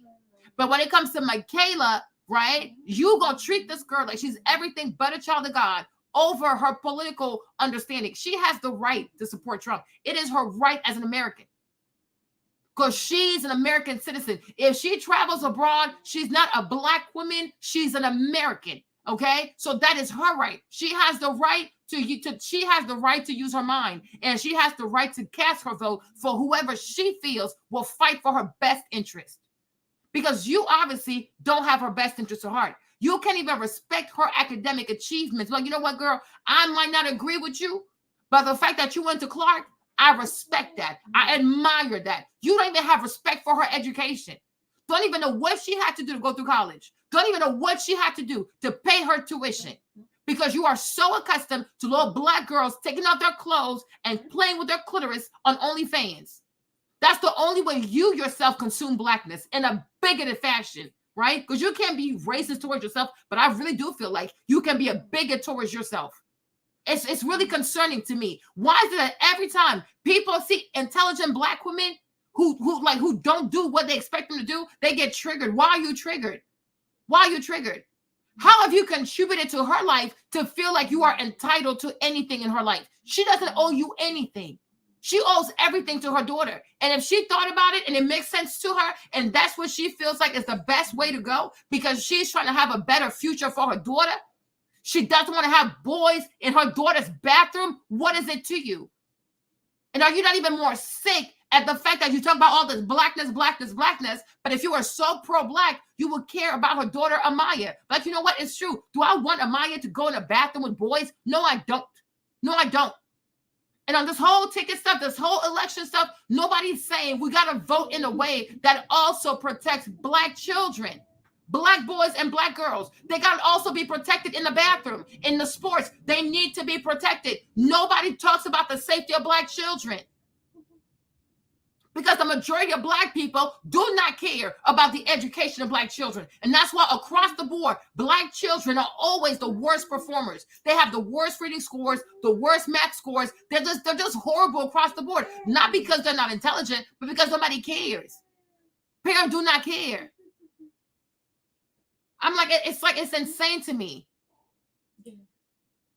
Of course she has, because their understanding the black community is a promiscuous community, right? So if you like promiscuity, you like sex, you like selling your stuff on OnlyFans, yes, in that sense, yeah, Cardi B has done a lot for the black community, absolutely, because she has helped to bring up this whole stripper culture, right, to a new level, to new heights, to new fame. In that case, yes, because for some people to be black, to be a black woman, is to be promiscuous, right? Is you sell your body. That's why they have the show P Valley, right? The whole show P Valley is a bunch of black people just stripping everywhere, doing all kinds of weird stuff everywhere, right? Because that's how they see themselves, right? That's how they see themselves. They can't do nothing else but do sex work. So in that sense, yes, Cardi B has helped other people because a lot of people make money with OnlyFans, right? But when you talk about the standard of Candace Owens, you can't take your clothes off. So you actually have to be intelligent, right? You actually need to be able to actually hold the conversation, which is a thing that a lot of people can't do. And that's why when you bring up valid points, instead of having a proper comeback to what you're saying, they'll call you a coon. Oh, you self-hate, you're a coon. What does that have to do with anything? Okay, here's the argument that she brought forward, right? What do you have to say against it? No, I'm going to start insulting her because you have nothing to say. Because truth be told, you know nothing about politics. And it hurts you to admit that to yourself because you are embarrassed. And I think that's another thing with Candace Owens too, right? I don't always agree with Candace, but why would I? And who always agrees with me also? I'm not God. Like, she's not God, right? But the thing about Candace that triggers so many black people is the fact that when they look at Candace, they wish they could do what she does. They wish they were that eloquent. They wish they had the ability to stand up for themselves like that, right? Because it's a lot harder. When you can't take your clothes off, you actually got to start using your mind. Right? Because that's how you're going to have that. That's how you're going to express yourself. And that's exactly how you're going to win. You got to express yourself. And many people are not eloquent. Okay? Their highest form of fluency is sex work. That's the only time they're fluent. Sex and sex and sex and more sex, right? Besides that, what else do you have to offer? Right? Because we are surrounded by people who don't challenge themselves intellectually. They want to compete who has the biggest butt, who has the biggest titties, who has the longest nails, who has the longest weed, the bust down, the 40-inch bust down, right? But who actually cares about being intelligent? And so when you encounter someone like Candace Owens, who is a black woman with her own hair, her natural hair, okay? And you see her having all these healthy conversations at a very high intellectual caliber, right? It makes you feel bad. Because you recognize how much of an intellectual neophyte you actually are. You don't know anything. You're ignorant. So you're triggered. So then you just go back to your little corner of reality TV shows, gossip shows, because that's where you're fluent. You're fluent in all the things that don't matter, right? But you can't sit with someone and truly have a healthy debate with someone because honestly, you have no depth to yourself because you don't read, you don't know anything. You wait every 4 years for the shade room to trigger you, and then you start pretending that you care about politics. You don't care about politics. You just want to be chaotic. As well as the majority of people are just causing chaos because like, these are not even conversations that lead nowhere, right? For people who don't even understand basic things like nationality, ethnicity, cultural heritage, I'm not going to waste my time talking politics with you, okay? You have too much work to do. So I'm like, this is crazy. No, I'm like, that's the thing. People are jealous. They'll give you other reasons because they don't want to come up as haters, right? Oh, it's not that. I just think she's a sellout. Whoa, she a sellout how? You keep bringing more babies in this community with no daddies, okay? And you a sellout, okay? Because of you, our taxes are higher. And you a sellout. You ain't got no structure. You have nothing going on for yourself, but you want to talk about this young woman who could not afford college, but somehow she carved a whole lane for herself. Okay? Candace did that for herself. How many black women you know on YouTube or on social media that have over 3 million followers just talking about politics? No clothes off, no twerking, no cussing. So it's actually really impressive. So I'm like, please. And eventually I ended up working for this man named Edward Muldrow. And after mobilizing the team, getting them out there, getting them home, I'm going to pick up the money so that I can compensate the workers. And he gave me a nice little bit on top of what I was supposed to be, what was owed. And I was like, what's this? And he basically let me know, if you recruit, train, mobilize, transport, and pay these people, you are a manager. And it's about time you start carrying yourself as such. And so Conserve the Culture was created from there. And now it's primarily not just jobs, but of course I make an effort to make sure they have the opportunity to meet whatever candidate it is that they are working for. I bring them to different events, town halls, so that they can see their candidate debate or hear their candidate speak on the issues that are important to them. I have really done my best in exposing them to the different sides of politics. So while I may support Trump, I don't expect them all to support Trump because my journey that got me here might be different from theirs. So all I can do is give them the same opportunities that were granted to me. And that's let me get you in the room. Let me allow you to participate in these conversations. And let me let you know that, you do have access to your city councilman, to your commissioner, to your mayor, to your governor, things like that. You do have a right to speak to them. You do have a voice in regards to what your concerns are. So I bring my kids everywhere. They haven't only met President Trump. They've met presidential candidate or hopeful candidate Robert F. Kennedy as well. And if Joe Biden actually cared about the community, they would have met him too, but he hasn't made himself accessible. So with that being said, I just do my best to create a new generation of informed voters. Yes, Kayla rocks this way, and I'm gonna bring y'all to wherever I'm at so you guys can see why. But if you still don't rock with it, here's what's going on over here, and here's what's going on over there. Now let's have conversations about what you learned in this room and how it differs from what was said in that room. This, I think, is how we're gonna solve the issue of voter apathy. And low level, how we have high levels of voter registration and low levels of voter turnout. So, Kayla, the Atlanta rally that we were talking about, where you introduced former President Trump, a few days before that, he spoke to the National Association of Black Journalists, and he talked about Vice President Harris's racial identity, that she had become Black. A lot of critics said that hurt him with Black voters. What was your reaction? I don't know why it would hurt him with Black voters, because it seems like Black voters are offended by everything except the conditions in which their reality is set. So while we might be offended that a rich white man is questioning the nationality of a quote unquote. It's not her nationality. She's American. We are questioning her ethnicity. Oh, Lord Jesus. People struggle with that. But what she's saying right there too, it touched me. You live in absolute poverty. Okay, I'm like, when you look at, like, I showed you guys this, let me show you, like, what is that, household income, right, per ethnicity, right?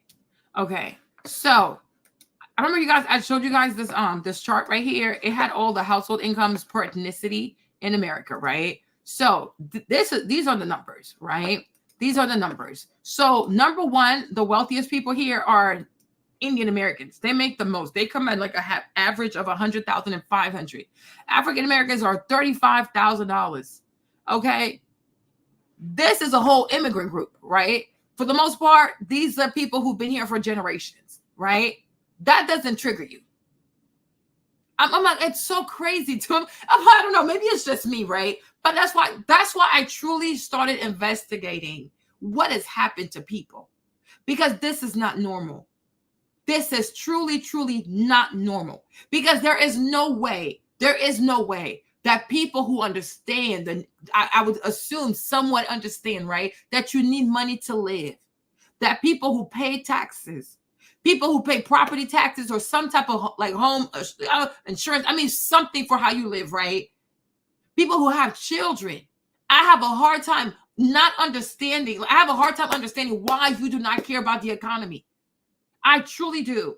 I have a hard time understanding, when you know how much you're making on average compared to other ethnic groups, why are you not triggered? Why do you not say to yourself, wow, how come they make so much money? Right? No, we don't care. We make the least amount of money, right? We live in the worst neighborhoods. We don't have the same economic opportunities. We don't have the same access to colleges. We don't even have the same access to grocery stores. No, I don't care.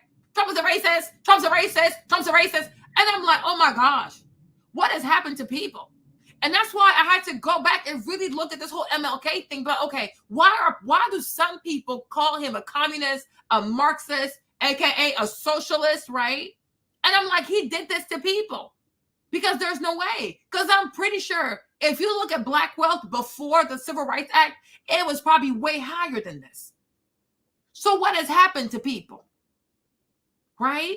And there's no way, I mean, unless people don't know, because maybe they live on social media and Instagram has a way of making you think that every Black person is so rich, right? But it's not the case, right? It's not the case. So you would think when you make the least amount of money, you'd be like, no, I need to make more money too.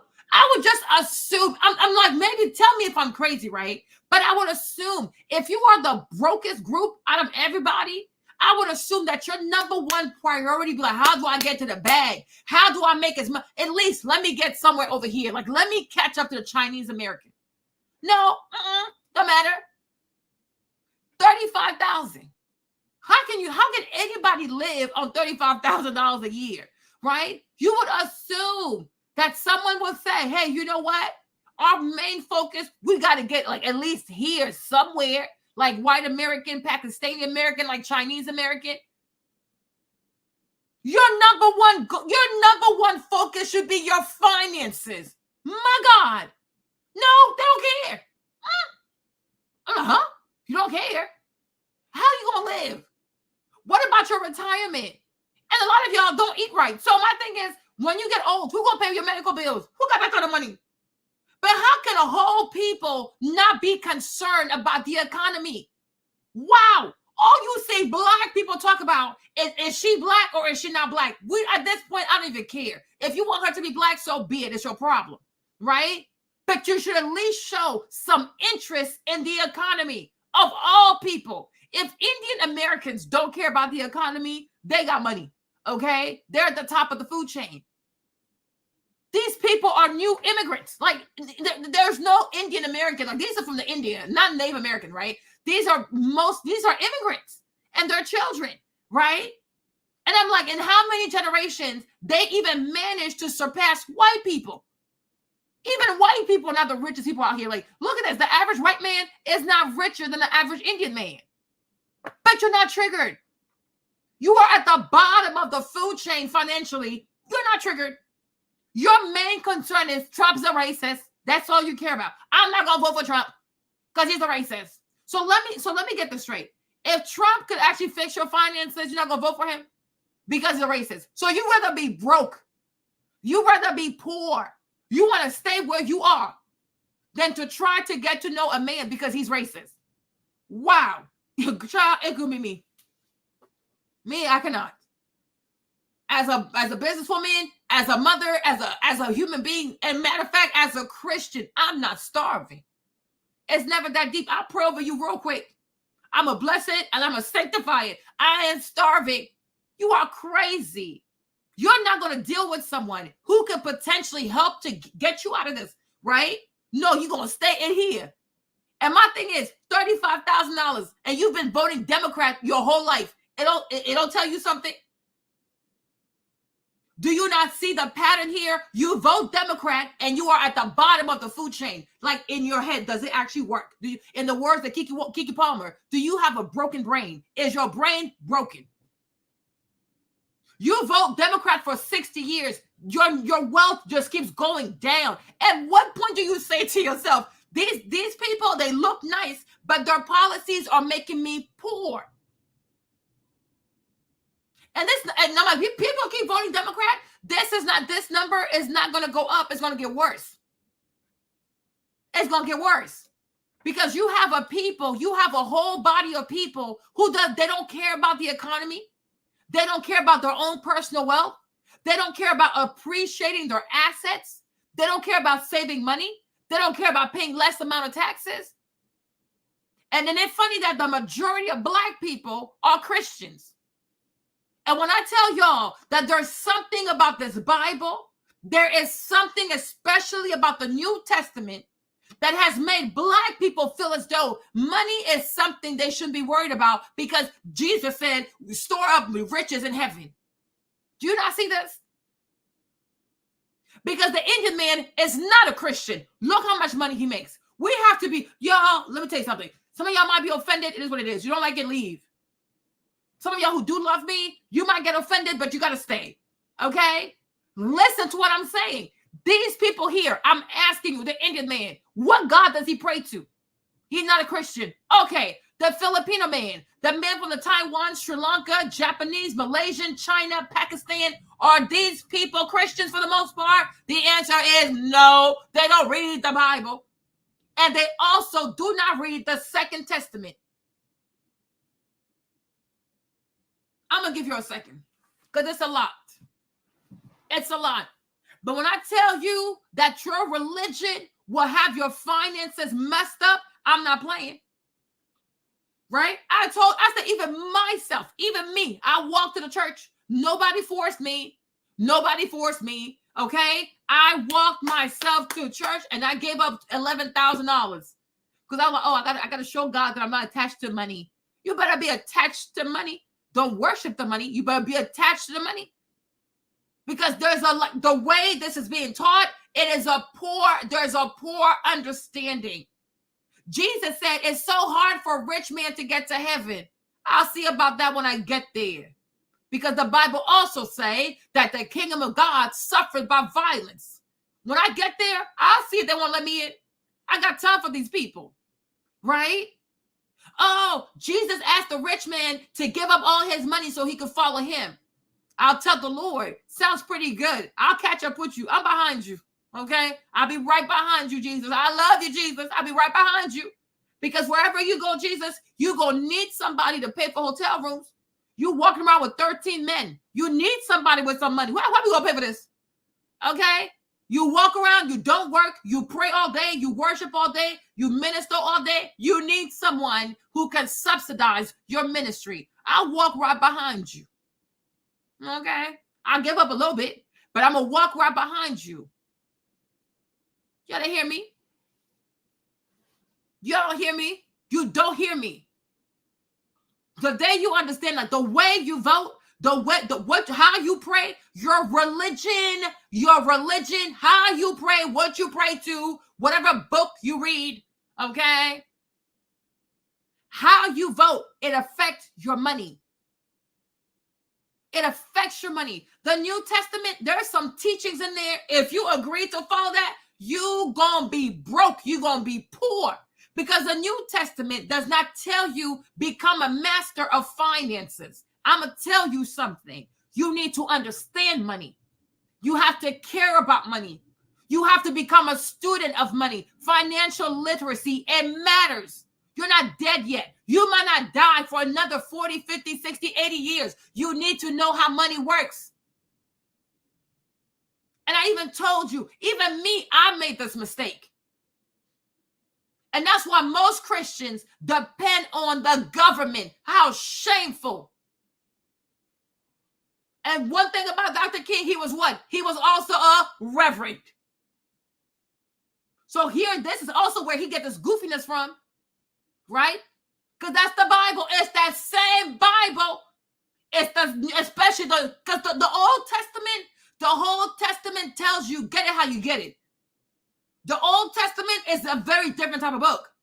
The New Testament is also foolishness. Okay? So when you see a reverend who's a Christian, right, who gets all his inspiration, all his ideas, his philosophies, his ways in politics from the Bible, especially the New Testament, I understand why he was the way that he was. I don't think it was intentional because you mean well. However, look at all these people, y'all. I'm not lying. This what I'm saying is making sense. Because your personal belief, your religion, it affects how you operate in the world. Your religion tells you who you're gonna be, how you like. It's you, like it's your subconscious, pretty much, huh? Right? But if you have a religion that tells you it's wrong to be rich, it's wicked to be rich. Oh, if you become rich, you will never make it to heaven. It's easier for a camel to go through the eye of a needle than for you to make it into heaven. I want to see it when I get there. I want to be rich. You should also want to be rich. But as I become rich, Lord, I don't want to be attached to money, but I do want to be rich. You should want to be rich. You should want to be financially prosperous. Stop distracting me with all this racist stuff. I don't care. And maybe the majority of white people are racist. I don't care. That is not my problem. Because one thing about money, whether a person is racist or not, if you have money, they're going to treat you with respect. People get disrespected because they broke. Not just by the white man, by the black man, by the Asian man. When you don't have your own, no one is going to respect you. I said what I said. But I see why we have this mentality. That's why sometimes I'm upset. But at another time, when you're intelligent, you can't just be upset. You have to try to understand the root cause of this mindset. Because I'm like, why do my people think like this? Why do black people think like this, Lord? What is going on? And I had to admit, I said, it's the Bible. It is the Bible. I see it all over the place. It is the Bible. Especially it's the New Testament stuff. Because the way it's been taught to people, the way it was translated, I don't know. But I do think it's detrimental to tell people to not worry about money. Or to make it seem like if you care about money, you're a bad person. You are not a bad person. You are a prudent person. God forbid your car breaks down, you ain't got no savings. Right? My whole pregnancy, you guys. My entire pregnancy, right? Jimmy had a card, like there's like a medical card, you guys. Every time a bill shows up, I swipe the card. Okay? My whole pregnancy, there's not a single bill that has, when the bill shows up, I pay it right away. Why? Because he made sure to care about money. What if he didn't care about money? When I had to do like the whole, because they said, oh, we don't see the nasal bridge business, whatever, right? Our copay was like $700, right? The hospital thing, because I had a vaginal birth, right? So that was like $11,000, right? What if he didn't care about money? He didn't have a job. Thank God he has insurance, but on top of that, you still have to pay your portion. It was like $1,000. Paid that off. The baby, it was like $5,000. Our portion was like $300. Paid that off. This bill, that bill, this bill. I mean, I was like, yo, this is a lot of bills. But they got paid on time, right away. There's a payment plan. So there's no payment plan, girl. I got a card, girl. I got a card. There is a card. And like the Bible says in the Old Testament, that money answers all things. I'm going to go back and be an Old Testament Christian. Okay? But there's something to be said. What's up? Oh. What? There is something to be said. No, you're straight. There is something to be said. You want to say hi to the people? No. You got to say hi. Say hi, family. Hi, family. They didn't hear you, James. Hi, family. Can y'all hear him? Y'all hear him? Say it louder. Hi. Hi, everybody. James says hi, y'all. Okay. But my thing is, right? You have to care about money. And even me, I had to repent from that. You think you mean well because that's how we grew up. Oh, pay your tithes, pay your offering, get to the poor, get to the homeless, get girl. You're not rich. You can't be out here just giving money away like this. You crazy? If anything, invest your money. Yes. If somebody comes to you with a good business plan and it sounds viable, invest your money. And when you look at Jewish people, the white Jewish people, because they're not the only Jews out here, right? But when you look at white Jewish people, for example, they're really good at money. What do most white Jewish people do? They save a lot of money and they invest a lot of money. That's why most of them have money. And that's why, for the most part, people do hate Jewish people because they always got money. They always have money. They stay having money. So it triggers people. Like, how come you always have money? Because they spend less money. They have like two really important, what's it called? Financial principles with white Jewish people, right? They save a lot of their money and they invest a lot of money. They know how to delay gratification. Like all these rich Jewish people you see, they're not first generation Jews. The granddad, the great granddad did all the saving and investing, and the Jewish people, the white ones that you know today, they're living off what grandpa invested like 3 generations ago because they look ahead. Even the Bible says that you are wicked. A man is wicked if he dies and does not leave an inheritance for his children. It makes you a wicked person. But you're going to see all kinds of black people, especially older black men, so obsessed with Trump being a racist, and yet they don't even have a will. Don't even have a will. They could die tomorrow. Their entire financial house is in disarray. Don't know what tail to grab, what head to grab, because everything is a hot mess. So my thing is, even if you don't like Trump, but at least be sober enough to say, you know what, here is a man who built something for his family. Because Trump, if he dies tomorrow, his last name is powerful. He has left money, planes, houses, building, hotels, stocks, bonds for his kids. What you done? What you done? Nothing. Yippity yappity yippity yappity. I'm with her. No, you better be with a financial advisor. I'm with her. You better be with a CPA. You better be with an estate planner. We don't take estate planning seriously. A lot of older black people have not planned how they're going to die. They're not saving for their casket. They're not saving for their funeral. They're not saving for elderly care. They ain't saving nothing because they don't care about money. But they're going to be here all day. Oh, who's the racist? Who's the racist? Who's not a racist? Child, please. It's getting old. It's getting old. And you know why so many young black people today are going over there and they're supporting Trump? Because this new not that many, but the majority, there's a strong part of Black America, like the new people now, they care about money. A lot of these young black people today, especially these young black boys, they care about crypto. They care about Bitcoins. They care about real estate. They care about having Airbnb. A lot of young black boys today, because of social media, they care about money. So Trump is good for their money. I'm like, I get it. Because you're not a man if you don't have money. Look at Darius. Nobody's going to respect you if you don't have money. So I understand why a lot of these young black boys don't want to be broke. Because when you're broke, you're disrespected. When you're broke, you're invisible. When you're broke, you don't matter. When you have money, money talks. Everybody bows down to you because you have money, because money is power. Look at Pastor Keion. He's out here begging people for $4 million, right? Because he ain't got it. You think Trump, his son, the Trump Jr. or whatever their names are, you think they need to come out here and do a fundraiser for $4 million, right? They got it. They daddy got it. They got it. You got to care about money. We don't care about money. Oh, go to church all day. Go to church every day. We stay in church. We sleep in church. We praise and worship. No. How about we do some finance and worship? Imagine how things would be so different if so many of these black churches started teaching people financial literacy. So many people go to church. They pay tithes and offerings, and they have not paid their outstanding credit card balances. You're giving money to this man, and you're not even taking care of your credit card. Take care of your credit.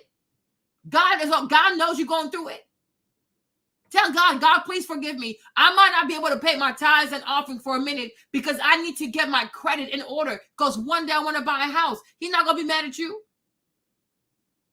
God's not going to hold that against you. Oh my gosh, you didn't pay tithes for a year. You're going straight to hell. Oh, I'm not going to let you come into heaven. Or on Judgment Day, I'm like, oh, well, you didn't pay tithes in 2025. Child, please. God knows you're going through it. It's one thing to have an abundance and not think about the house of God. But if you're really struggling, if you are truly behind your credit card, you can't even make the minimum payment on your credit card. Girl, keep your tithes, keep your offerings, go pay them people. Pay off your debt. Make it your business to watch as many blogs, whether you want a white woman, a white man, a black woman, an Asian man, an Asian woman. There are so many people on the internet who show you different ways to pay down your debt. You can be debt free. You'll go to church. I remember when I used to go to, to first, what's it called? Greater Mount Calvary, right? In DC. Pastor always like, oh, we have to burn the mortgage. We got to burn the mortgage, right? So we were all responsible to give money to pay the mortgage. But he never did it the other way around. Like, you know what? How about we start paying off y'all's mortgages too? Or we want to challenge you guys to try to pay your mortgages off early. When have you ever seen a church say, you know what? At our church, we want all of our members to be mortgage free. We want to encourage you to pay so much towards your mortgage. No, there's no financial literacy at church. Nobody's encouraging people, pay off your credit cards. If you have credit cards with very high balances, pay them things off. And thing is, don't use credit like that. Use credit when you need it. If you don't have it, go to sleep. It's okay. Practice discipline. Practice financial discipline, right? How often you going to hear a pastor say, have y'all checked the stock market? Have y'all checked the NASDAQ? Do you know how the economy is doing? Nobody talks about money at church because we treat money like it's demonic activity. Oh, money's bad, but y'all stay asking for tithes and offerings. Money is so bad, then why are you asking me for it? I ain't got it. It's from the devil. Make it make sense, because it makes no sense. And that's why it don't add up to $1, because it makes no sense.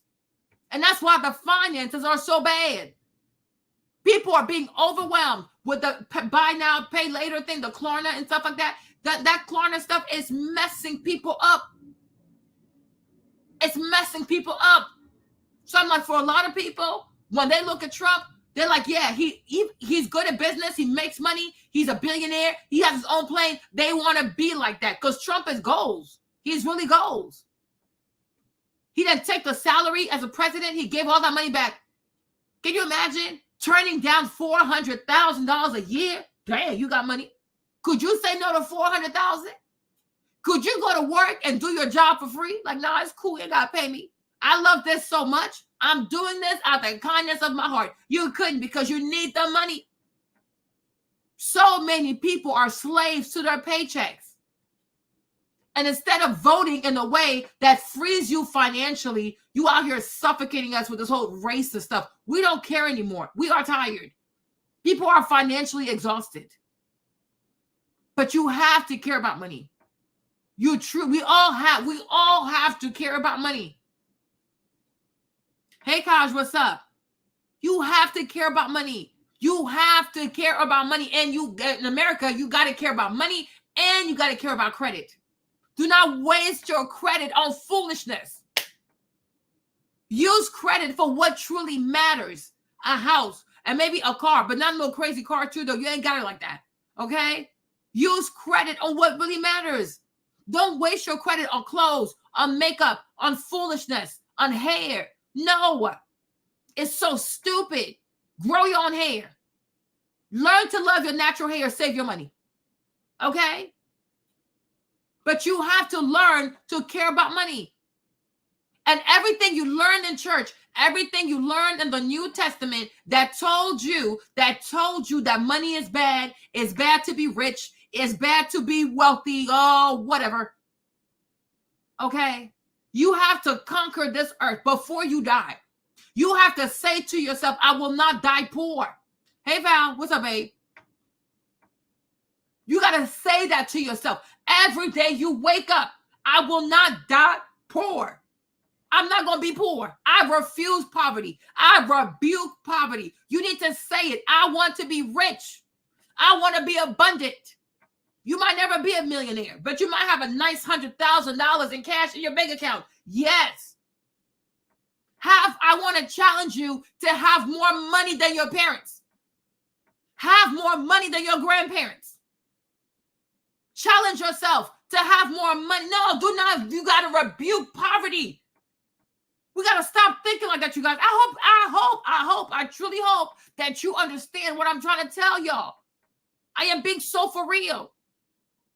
When I tell you this Bible, this Jesus, the New Testament, whatever, it has done something horrible to us.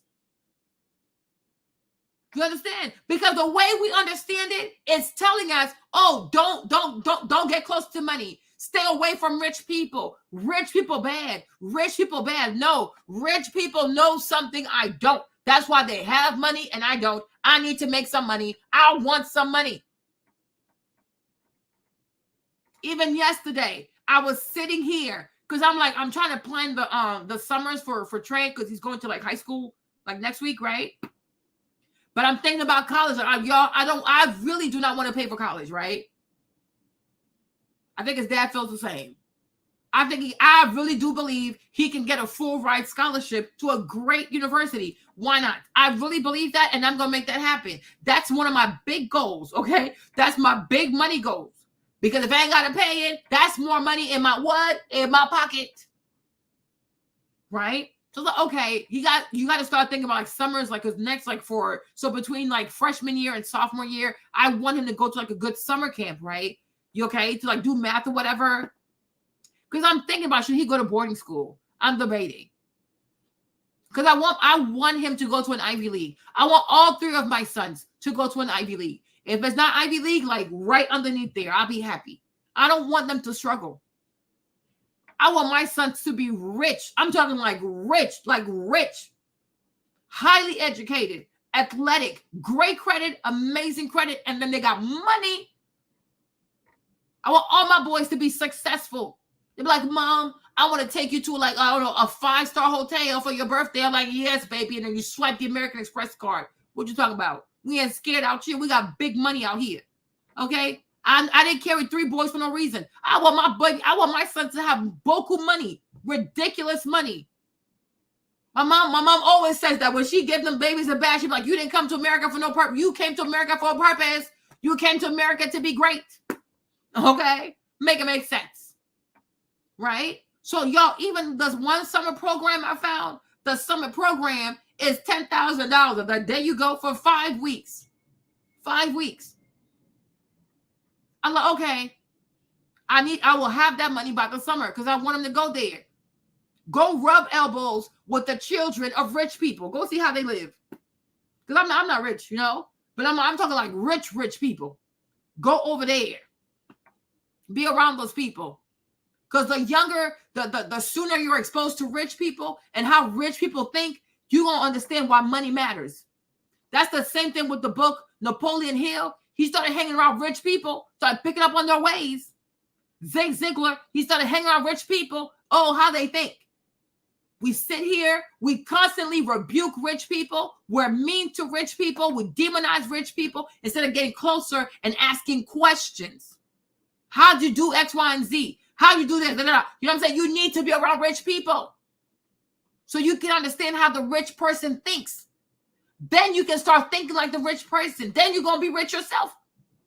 Because everything starts with a thought. It starts in your head. Right? But we must absolutely rebuke poverty. I will not be poor. I don't want to be poor. I will not die poor. I'm going to die comfortably, financially comfortable. I will not worry about money in my old age. All my bills will be taken care of. My children will not have to stress over my funeral arrangement. It's going to be paid, y'all. I'm going to have the best. My casket going to be like a Rolls Royce, okay? Flowers everywhere, okay? What you talking about? Big, okay? But it's like you have to care about money. Okay? You have to care about money. And that's why when you look at Black people, they're like, oh, it's a $2 trillion people. But the money goes towards foolishness. I get it. I'm like, now it's like a lot of things are making sense to me because I was really confused. Like, I don't know. It just don't make sense to me. The way people talk don't make sense to me. The way people vote, it does not make any sense to me. Right? The things people are so upset about, I'm like, it's not even that significant. Like, it's not that deep. Right? I'm so confused. So I had to go back. I'm like, we got to go back. Like, how did people get here? I said, oh. So the way you pray, how you pray, your religious book affects your political understanding. It affects the way you vote. And how you vote also affects your money. And what's one thing they always say to Black people? Oh, let's not talk politics. Let's not talk politics, because politics, it divides people. No, poverty divides people. I don't want to be poor. The haves and the have-nots, I'm going to be the haves, not the have-not. I know that's right. They don't want you to talk politics because they don't want you to know about money. Let somebody else think for you. If you let somebody think for you, if you let somebody else manage your money, you think you're going to be rich?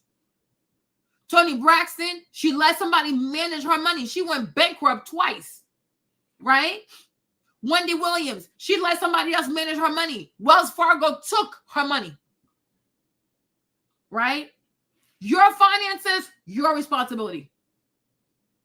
And that's why you have to talk politics. You need to know what's going on, especially with the money. Where is the money? Okay? What's happening to the money? How much money am I going to make? These policies you try to do, how will that affect my money? Trump a racist, he's not a racist. That's not my problem at this point. What about the money? Because I want to make some money. Okay? We have to care about money. And this detachment, like the root of this detachment that we have towards money, I'm telling you, is in the New Testament. Oh, it's so hard for a rich man to get into heaven. Conclusion, if you're rich, you're not going to get into heaven. Who told you that? Okay, you went to heaven and checked for yourself? Is anybody rich over here? No, you have not. Stop the foolishness. Right? Oh, don't store treasures on earth, store treasures in the heavens. I'm going to do both. But in heaven, on the earth, I'm going to have security guards, security camera, and weapons. I got it. Password, passcode. We have ways out here to protect our wealth now. Okay? Oh, the rich man didn't want to give up his wealth to follow Jesus. Somebody got to pay for the stuff. I can give some. I ain't giving away everything. Because we got to pay for stuff. 12 man, 13 man, grown man travel. Somebody got to foot the bill. I'll do it. Right?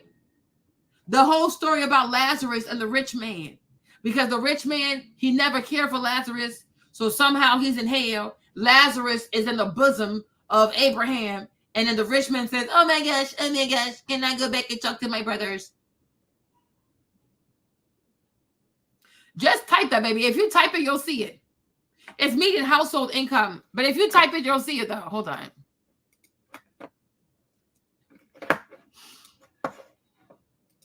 Okay? They teach you to hate poor people. They teach you that it teaches you to hate rich people. And it teaches you, don't try to be rich because it's bad. You ain't going to make it to heaven. I sure will make it to heaven. Because the Bible also says that the kingdom of God suffered by violence. Jacob fought an angel. He got his ass whooped, but he still did it. When I get to heaven and you tell me I can't come in because I'm rich, we're going to fight. We're going to tussle. We're going to windmill. We're going to fight. Because I'm like, hold up, wait a minute. So I made money. I fed the poor with the money I made. I built schools with the money I made. You ain't going to let me in. I know you lying. Okay. He going to let me in. He going to let me in. Okay. Because it's not wrong to make money. How you make the money, that's where you got to have integrity. And when you make a lot of money, think about those who are less fortunate. Most definitely ain't got a problem. Right? But I will make money and you're going to see me in heaven. And I dare these angels to block the way. Jacob was nothing. Me, Marlene, I'm going to come like, pa, pa, pa, pa, pa. You're going to let me in there. You crazy. Okay? But I'm like, this is where we got this mindset from. And it's the same thing. You go to the continent, you go to Africa, it's the same thing. They pray all day. They go to church Friday night. They stay at church Friday, they do a wake, right? You stay at church Friday all the way to Saturday. They go home for a little bit. They come right back on Sunday. This is crazy. Praying is their job. Going to church is their job. The amount of time the average Black person globally spends at church, you won't ever see the Chinese man spend about a third of that praying. He's busy working. Chinese people work like 18 hours a day. Korean people, they work like 19 hours a day. They get there before their boss. They leave after the boss. That's why their country surpassed Nigeria. Right? In the 50s, the 60s, Nigeria was richer than Korea, even South Korea. Today, South Korea is the 5th largest economy in the world. Why? Because then people have work ethics. And those people do not fear money. Money's a resource. Money's a tool. You need money. We all need money. Okay? Dubai. They used to be poorer than than Nigeria also. You know how many countries used to be poorer than Nigeria? When they had cars in Nigeria, they had camels only. Camels in Dubai. Look at Dubai today. Look at Nigeria today. First, you got to have a vision, but you need money. Nigeria has oil. Dubai has oil. But you see, one person, they use their oil to build like the whole tourist industry, to you know, all these like crazy buildings. They invested the money back. Nigerians, they drill oil, get the money, they put money under the mattress. They put money behind walls. Bunch of foolishness. Because they're so afraid. So they keep the money in the house. Money needs to flow. Even right now, there are so many Nigerians who are starving because the price of food is so high. But you're going to see all these rich billionaires in Nigeria. They got money in the mattress. They got money behind the wall. You need to spend the money. Spend the money. Money has to flow. You don't hoard money. You let money flow. But when you don't have financial literacy because you're just stealing money, you stole money. You didn't make the money. You stole the money, right? So you don't have financial literacy. So you're afraid. Otherwise, the money in the walls, the money under the floors, the money in the mattress. You can start giving that money to people in the market who have businesses. You can start making loans. Let that money, the money needs to come outside your house. No, they ain't gonna do it. They're gonna hoard money. You see? Bunch of foolishness. You know what I'm saying? Bunch of foolishness. And I'm like, I see where people get this mindset from. It's the New Testament. It's the teachings of the New Testament. You cannot store money in the walls. It needs to be outside. And meanwhile, if I was the president of Nigeria, I would raid all these billionaires. I'm going to break your walls. I'm going to rip up your mattress. I'm going to lift up all your wood floors, your ceramic tiles, because there's money underneath that. They bury money too. They love to bury money. I'm going to break that stuff up. We're going to take that money. We're going to start making loans. We're going to bring these prices down. They have so much money. Nigerians have so much money. But they hide the money in the house. Mattress, behind the bed, the headstand, in the couch, behind the wall. They love putting money behind the wall. You break the wall, you might see like $3 billion behind the wall.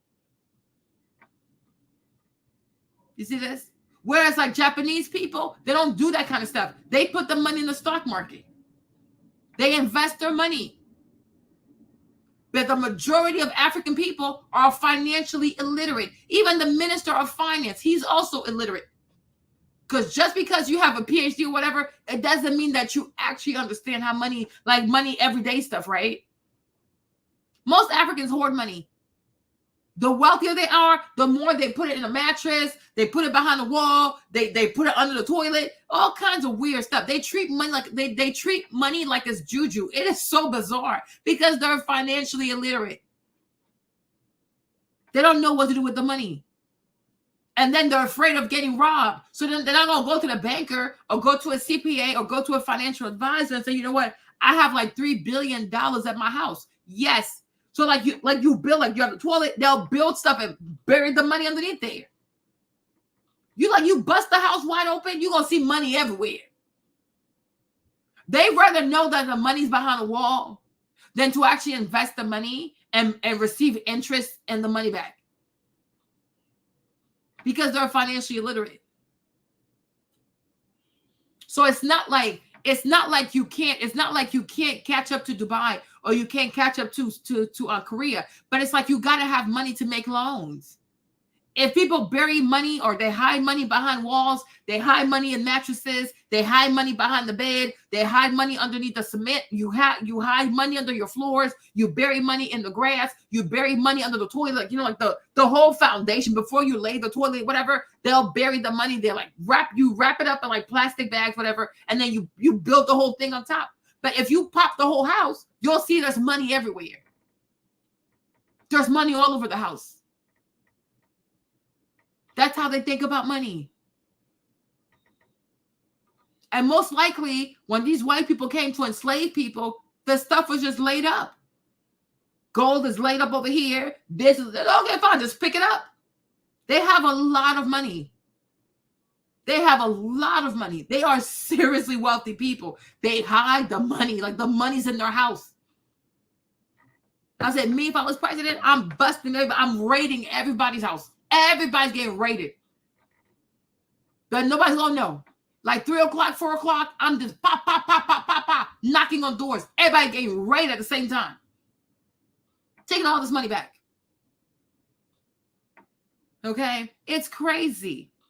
But I'm like, you see, but it's a country too where people pray a lot. People go to church a lot. So here you go. Here you go. Here you go. What would happen if people put down the Bible a little bit and started reading more books on finances, like how to invest in the stock market, how to have an IRA, how to have this, and that, how to have good credit? What would happen to people if they read less of the Bible and read more about finances? That's why I told you, like, this whole notion of, oh, I want a man who reads the Bible. I want a man who prays with me. I want a man who does Bibles. Like, girl, shut up. Is this money in order? If your financial house is in order, then you want to read the Bible, I guess. But my point is, though, a man who doesn't have money, a man who's not wealthy, a man who does not understand money, a man who's not a master of money, why you want to read the Bible for? You're broke. You're poor. Okay? That's it. The rich will crush your head. That's it. That's your fate. Right? But I'm like, you'd rather have a husband who understands finances. You want to have a husband who's an investor. You want to have a husband who cares about, oh, I can't die and leave nothing for my kids, because if you're just counting on Social Security and your 401k when you retire, it's not going to be enough. Right? You should want a man who's like, oh, I can afford to send my kids to private school. I can afford to move so my kids can be in the best school district, right? Money is power. Money is access. Money is flexibility, okay? Money is important. Money matters. You go on a date with someone, you spend time with someone, ask him about his finances. I'm like, to me, that's even more sexy than talking about money, than talking about sex, okay? Make sure he understands money. Marry someone who understands money, who cares about money, has multiple savings accounts, is always watching the news and stuff like that. He gets Financial Times. He reads the Financial Times. He cares about the stock market. Yes, he cares about money. Oh, I want a man that's like Jesus. Jesus had no money. Stop glamorizing this Jesus dude. Like, stop glamorizing him. Okay? He would never pay the power bill. Because he'll say, verily, verily, verily, I say unto thee, okay, for man shall not live with power alone, but the power that comes from within. Like, do you really want to live like this? Do you want to go to the grocery store and he has money? You don't have money? You say, oh, how are we going to pay for the groceries? Verily, verily, verily, I say unto you, for whatsoever a man believes, he's able to pay for. Like, what the heck? Like, what is this?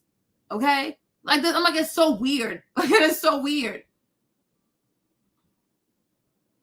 Like, seriously. Right? Think about that. I want to marry a man like Jesus. Girl, you want to live in financial turmoil? Okay?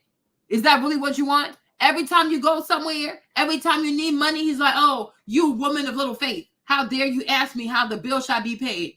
Verily, verily, verily, I say unto thee. I don't have time for that. I do not have time for that. Like, shut up. Stay in the Bible. Okay? You're just a cute little Messiah. Stay over there. But I'm like, that's not how you want to live life. You want a man who cares about money. Jesus did not care about money. He cared about saving souls. Is that what you want? So if you don't want to be a soul saver person, you don't want to marry a man that's like Jesus. Are you sane? Are you seriously saying, yes, some of y'all really shocked. You're quiet. When y'all stay quiet, I know you're shocked. Yes, let me shock you. It's okay. You're going to be okay. You're going to be just fine.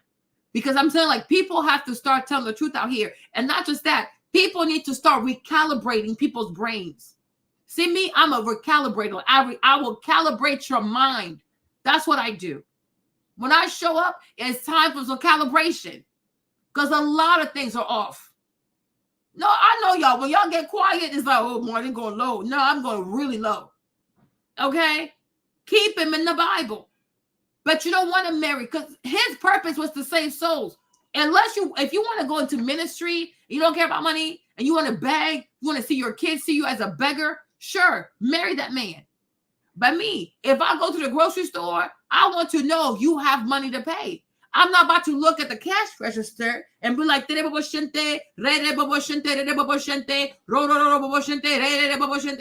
now you're paid. No, I will get arrested. Okay? They're going to arrest me. Okay? You can't say, oh, do you know who my father is? My father is in the heavenlies. Okay? So therefore, I don't have to pay because all these things belong to my father in heaven. You're going to go to jail. Okay? You're going to go to jail. That's not how it works out here, child. You have to pay. Right? When you live somewhere, when you have children, you need to be able to have light. You need to have electricity. You need to have power. So you're going to have a power bill every month. Do you truly want to have to pray and fast to say, oh, how are we going to pay this bill? Verily, verily, verily, I say unto thee, child, this is too much wahala. Like, can you get a job? Can you get a job? Exactly. I commend you power. I commend you electricity to not turn yourself off. You're going to go buy your power box and be like, I commend you. You will not be cut off on the 5th of the month. I know I have not paid my power bill. I know I have not paid, but I commend you, for the Bible says that whosoever speaks to their power bill, that power bill is defeated. Power bill, you will not overcome me. No, you are insane. You are seriously insane. I'm not doing that. Okay? You gonna also pray over your water meter. Okay? Okay? Water meter, I commend you to not turn yourself off because I am the daughter of the Most High God and I need my water. Okay? And all water belongs to God. So therefore, you must come to my house. You're insane. They're going to cut off your water bill. They're going to cut off your water. You can't live with kids like that. Your children cannot live off of prayer. Are you insane? Are you insane? And I'm like, this is what we get from the Bible. There are people who won't pay their mortgages, but don't pay their tithes to the pastor. Are you insane? How did you arrive at this conclusion that I'm not going to pay my mortgage? I'm going to go pay the pastor. I'm going to go give my money to the pastor. Exactly. I'm like, what are you doing? What are you doing? What are you doing? You need money. And that's why I told you guys, when you really think about it, the church today, but especially the Black church today, right? It is a congregation of losers. They're a bunch of losers. That's why I stopped going to church, because the majority of them in there, they're delusional. They take no action. They wait for a savior, God, Jesus, and the second coming. He might never come. Well, he might never come in your lifetime. So you have to learn to save yourself. You have to learn to save yourself. What if he doesn't come? What if he changes his mind? Okay? What if he comes like 500 years from now? You're not going to see it. So let's act like he's not coming and take charge of your life. Okay? But you go to church today, it's people who think they can scream and shout their way into a blessing. They can tithe and offering their way into a blessing. They can run around the building their way into a blessing because they refuse to admit that, you know what? I need to learn about finances. I'm not good with my money. I've never been good with money, right? God, please help me. Bring someone in my life to help me understand money. Change my heart, change my attitudes when it comes to money. And also lead me on how to vote that my money can go up. Like Kevin said, right? Even white people ain't no gold no more. If anything, Indian American are the goals. Gotta catch up to them. And it's sad. It's sad that people who came recently are now the wealthiest people. They make the most.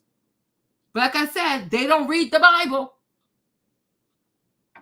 And hopefully, and I know it sounds like I'm telling you not to be a Christian. Not really, but I'm saying like, be smart. You know what I'm saying? I'm not saying give up on God or give up on Jesus, right? But I'm saying like, be smart. Because if people who don't read the Bible are surpassing you, something is wrong. Something is wrong. Because if the Bible was so powerful and so this, and that, you will be the head.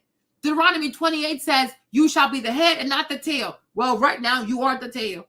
Okay? You are indeed the tail. You are on the tail end. You make the least. Exactly. Exactly, T. And maybe racism is in the interpretation of the Bible too. Maybe. One could make the argument, right? Because a lot of these Bibles are given to us by white people. We don't have the thing is we don't have the original version of the Bible. So maybe if you know how when something is said I can't talk. When something is said in its original language, it has a different type of kick to it, right? It has a different type of punch. When you have to translate something, sometimes you might not have the correct words to translate it, whatever. So translation, things can get lost in translation, as they say, right? So maybe if you had the original text of the Old Testament, it might hit you different.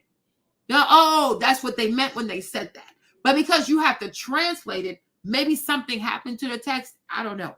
But my thing is, right, I'm not going to deny that there is a relationship between your religious faith, your religious text, your interpretation of those texts, right? And how you vote and how your money looks. They're all related. That's why religion and politics, they go together.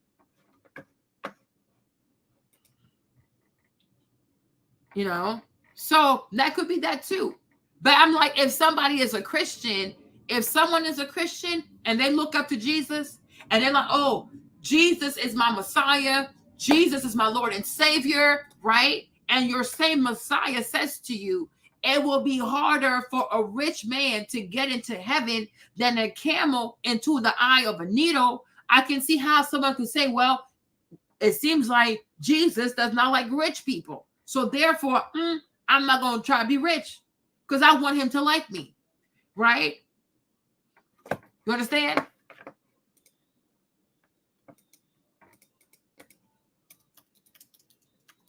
You see? There you go.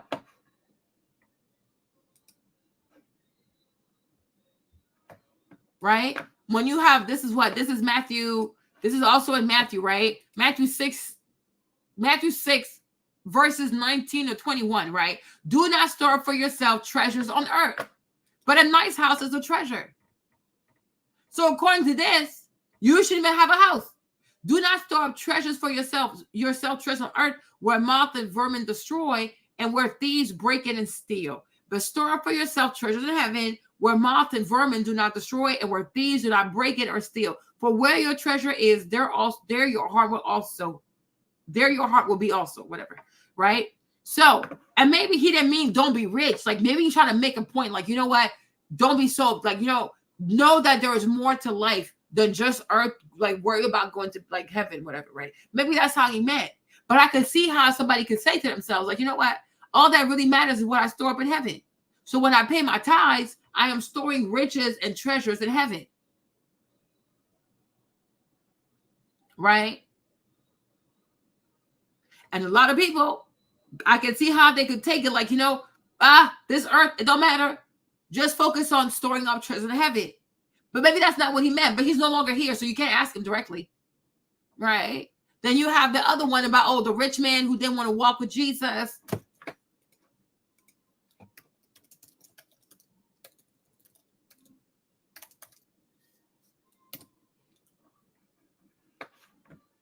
You see?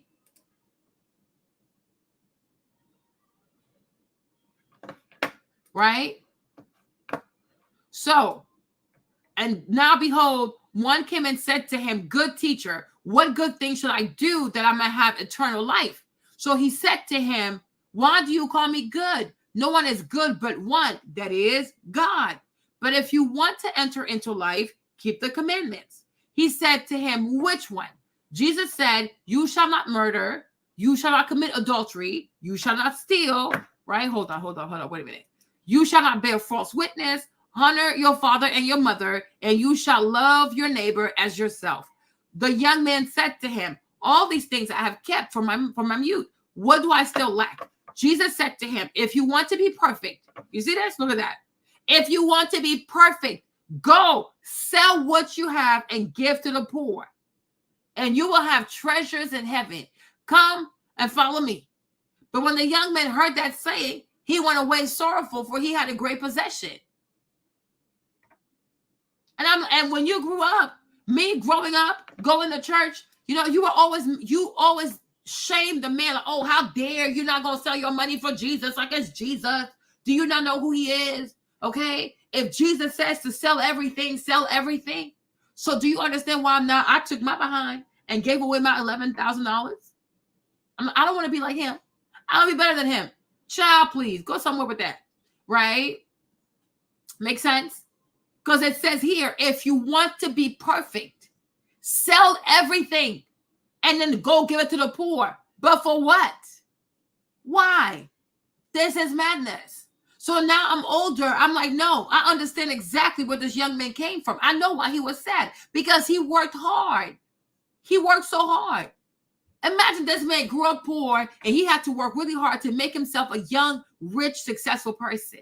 And now this man, he looks up to him. And the man says, well, if you want to be perfect, go give away everything you worked so hard for, and then you can follow me. Why? It's excessive. It's excessive. Why don't you ask me to fund your project? Why don't you ask me to write a check? Why must I sell everything I've worked so hard to build and then give it to a poor person who might not even appreciate it? You think all poor people are grateful? And now you see, and like that's why I told y'all one time. I said, when you really think, I don't, y'all ain't trying to be offensive, but it's what it is. With me, anybody can get some smoke. I got smoke for everybody, including Jesus. Okay. But you see why I told you Jesus is a social justice warrior. Okay. This is some social justice stuff. Oh, let's make things equitable. So because you're so rich, sell everything, give it to poor people. That way y'all can be what? Y'all can be equal. Jesus is giving communists. I'm not going to accuse you of being a communist, but it's giving communist mindset because when you read the Bible, like when you read the New Testament, okay, when you read the New Testament, Jesus has a way, the way he talks about poor people, he makes them seem so like they're good, like they're so good, they're noble, they have humility, they're grateful, they're good because they're poor. And that's why for so long, a lot of people who serve God, who were in ministry, they made an oath of poverty. They made an oath to be poor because the way Jesus talks about poor people, you'd be like, oh my gosh, I have to help the poor. Wait a minute. Not every poor person is good. Right? I'm from, like me coming from Africa, like me being West African, I'll tell you, do you know how many witch doctors are in poverty and they practice witchcraft? You would think your poor ass, should you not be a nice person? They're in a little hut somewhere. They're in the village somewhere wishing harm on people. They don't sleep at night. They stay up all night from midnight until 6 o'clock in the morning wishing harm on people. But then when you see him around the village at 8 o'clock in the morning, he looks so innocent. He's a wicked man. But how often in the Bible does Jesus tell you that all poor people are not good? He don't say that. He makes it seem as though when you're poor, you're noble. When you're poor, you're righteous. You're so God-fearing that you're poor. Get out of here with that BS. A lot of poor people are not grateful. Even sometimes a homeless man, y'all, a homeless person, you might give $1 to a homeless person. They'll look at you like, what is that? I don't know what you mean, what's that? Something you ain't got. Matter of fact, give my money back. Idiot. I look like. You okay? You have homeless people who feel entitled to bills. They want bills. They don't want the quarter. You're asking for free money. And you have the audacity to look at my money sideways. You better give my money back, you damn idiot. Okay? We got a lot of people over here. They're begging for money just to buy drugs. But when you read the New Testament, it makes it seem like all poor people are good, which is why I understand why so many people, especially Black people, believe in socialism. Oh, take care of the poor. Make sure the poor is okay. Well, but it depends. Not all poor people the same. No, Kevin, I'm serious. You have poor people. When you help them, they'll be so grateful because they're really stuck. It's not like they're not trying to be successful. You know, they need help. Like, you know, sometimes you need somebody to help you out your mess. You know, I get that part. But then you have other poor people. They're poor because they make bad choices. Okay? You dropped out of high school. You didn't care about school. You just knew foolish enough. You know, you disrespect your mom. You disrespect your dad. So they had to kick you out the house. Yes.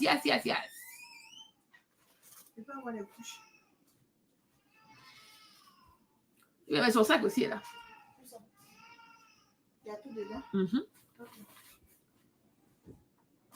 Okay.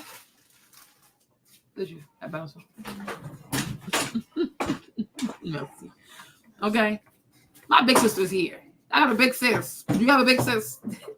She can handle, like, one team, my big sister can handle Maverick. It's magnificent. Oh my God. I was like, Auntie Jackie. My older sister's name is Jackie, not crazy. The shade. Okay, well, all Aquariuses. My older sister's an Aquarius. I'm an Aquarius. My little brother's an Aquarius. Okay? Oh, she left, Kevin. I'll tell you, say hi. She'll be back. But you get my mindset, though. And she likes to go to church. I'm going to work on her. That's why I'm being extra loud so she can hear me. My sister likes church way too much. I don't like it. I don't like it. It's a waste of time. I know y'all gonna be shocked. Y'all, I changed a lot, huh? I changed a lot. You guys, sometimes, I'm telling you, to get to the next level, you need to be radical. It's a lot. And my little brother's having a baby. He's gonna be an Aquarius. Okay? But sometimes, to go to the next level, you have to be a radical. You need a radical transformation. But usually people think of like an exterior makeover, like, oh, your BBL or your hair, your clothes, you know. No, it's in the mind. It's right here. Okay? You need a radical transformation because why are things happening to me? Then you got to go back to everything. Your upbringing, your religion, your faith, you're this, you're this, you're this. Right? Because you got to find out what happened. That's what I said. Like, you always have to go. You always have to retrace your step. Like, how did I end up this way? Right? How did we get here? Why are we like this? Right? And I'm like, there's a correlation between somebody's religion, their religious text, how they interpret the text, right? How they vote, and how you vote affects your money. But you'll notice that most Black people globally, not just here, most Black people globally, they are very passive when it comes to money. Then you say to yourself, where did you learn to be so passive when it comes to money? Where did you learn to be so despondent when it comes to money? And it goes back to your religion. It goes back to your religious text and how you interpret those texts and how you apply them to your life. But I could see how anybody who reads this, you could feel a way like, oh, maybe if I make too much money, maybe if I'm way too successful, I might have success here, but I'm not going to be good enough for Jesus. Because it says, if you want to be perfect, right? Y'all see the words, right? If you want to be perfect, go sell what you have, give to the poor, and you will have treasure in heaven. But it's making it seem as though poor people are worthy of all the hard work that you put in. No. Because let's say the man, he sold everything and now he has $200 million. Should he give it to just random people because they're poor? No. What about the person who's a crackhead? He's poor. Should he give the money to a crackhead? He gonna take that money and go buy more drugs. He gonna kill himself. Right? But Jesus, like in the text, I don't even know if he said this, but whatever. Let's assume he did, right? But I do take issue with the fact that he doesn't tell people that they're not all poor people are good. And not all poor people are deserving of your money. Right? Because some poor people are wicked.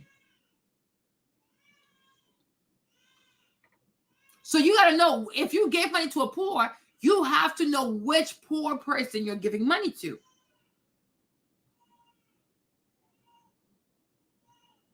Okay? And that's why I could see also it's not even just the whole like Civil Rights Act and LBJ. No, I could also see above all that, I could see why a lot of Black people would be Democrat. I could see it because the Democratic Party is more of a socialist party. It's a party that pretends to care about the poor. Meanwhile, Nancy Pelosi's worth $150 million. She's not giving her money to take care of the poor. Right? These people are so socialist. Why doesn't Nancy Pelosi give like half of her fortune to take care of the poor people in San Francisco? Because she knows it's foolishness. Right? But the way the majority of black people are Christian. The majority of black people love Jesus. They love Jesus seriously. Most black people, they might not go to church all year, but when it comes to Easter, they're going to find their way to church. Easter is the one day where people going to go to church. Easter time, people don't play. I mean, you see hats, like people just be coming out. Okay? Because it's Easter. All over. It's a big deal. People love Jesus. Like black people love Jesus. Like it's not a joke. Like they adore Jesus. So if you adore Jesus and he tells you that you have a responsibility to the poor, you cannot be a Republican. Because the Republican put racism to the side, right? Because it's not so much like, because I'm like, especially if we're talking here in the States, right? We know that Abraham Lincoln was a Republican. Right? We know that Republicans have done great things as a party for Black America, right? But it's a party throughout time that is not so like government welfare, socialism. Like, you better get it how you get it, right? So if you cast racism aside, right, as a Black person, right, it makes sense to be a Democrat because they care about the poor. They provide a safety net for the poor. They give food to the poor. Right? So even though I might not like everything they do, right? The way the Democratic Party is set up and what they pretend to care about, it matches more the Bible. Because it's socialist, right? The Bible also says be a socialist. Republicans say, no, rich people. And the Bible, for the most part, especially in the New Testament, it demonizes rich people. So I understand too. I'm telling you, you got to think. We got to think. I'm like, this is not a racism issue. Because I'm like, it's more than racism. Like, this is just like, nah, racism is like, it's a cover up. It's deeper than that.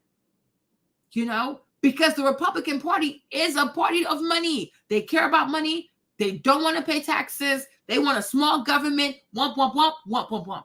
And these are the very principles that the New Testament says is bad. In the Bible, the rich man is bad. He's not going to go to heaven. Ha! Okay? So why would you ever vote for the man that the Bible says is not a good person? Because all he cares about is money. And the New Testament demonizes people who prioritize money. He doesn't want to pay taxes so that we can take care of the poor. He's a bad, bad person, Marlene. Right? It's the same thing. Robin Hood. He takes from the rich, he gives to the poor. So we're like, yes, but I'm like, Robin Hood is a vigilante. It's not okay to do this. You can't rob people just because you think you know best how to use this money. You don't get to rob people to do what you want to do. You know what I'm saying? Of course, because to be Black is to be a socialist. That's why I'm like, this is bigger than racism. But I'm like, to be Black and to be a Christian, to be a follower of Jesus Christ, you have to care about the poor. Jesus tells you to care about the poor, even at your own detriment. Because what he's saying here is detrimental. Because this young man, no, I'm serious. I'm like, you guys imagine, right? You know what I'm saying? You've worked hard for something. I've worked hard for. Think about the things you've worked hard the most that you're proud of. And imagine Jesus says, go sell it. Just like that. Don't even say, oh, what do you have that you love? Oh, wow. How long did it take you to have it? I'm proud of you. He never says to the young man, you're so young, you're so successful, I'm proud of you. No. Because I'm like, to me, like now that I read this, I'm at 39 years old, I don't like the way he talked to him. I don't like the way he talked to him. Because even if you feel like he could sell the stuff, at least acknowledged that what he has done for his young age is quite impressive. You are a carpenter, okay? Let's be so for real. This young man at your age, he is richer than what you were, which means he understands money better than you, right? You sit there, you let Judas steal all your money because you don't care about money. You think it's noble not to care about money? You're a grown man, and you let another man steal your coins. Like, it's not, I'm like, you think about this stuff, I ain't trying to be funny, but the more you think about it, I don't like it.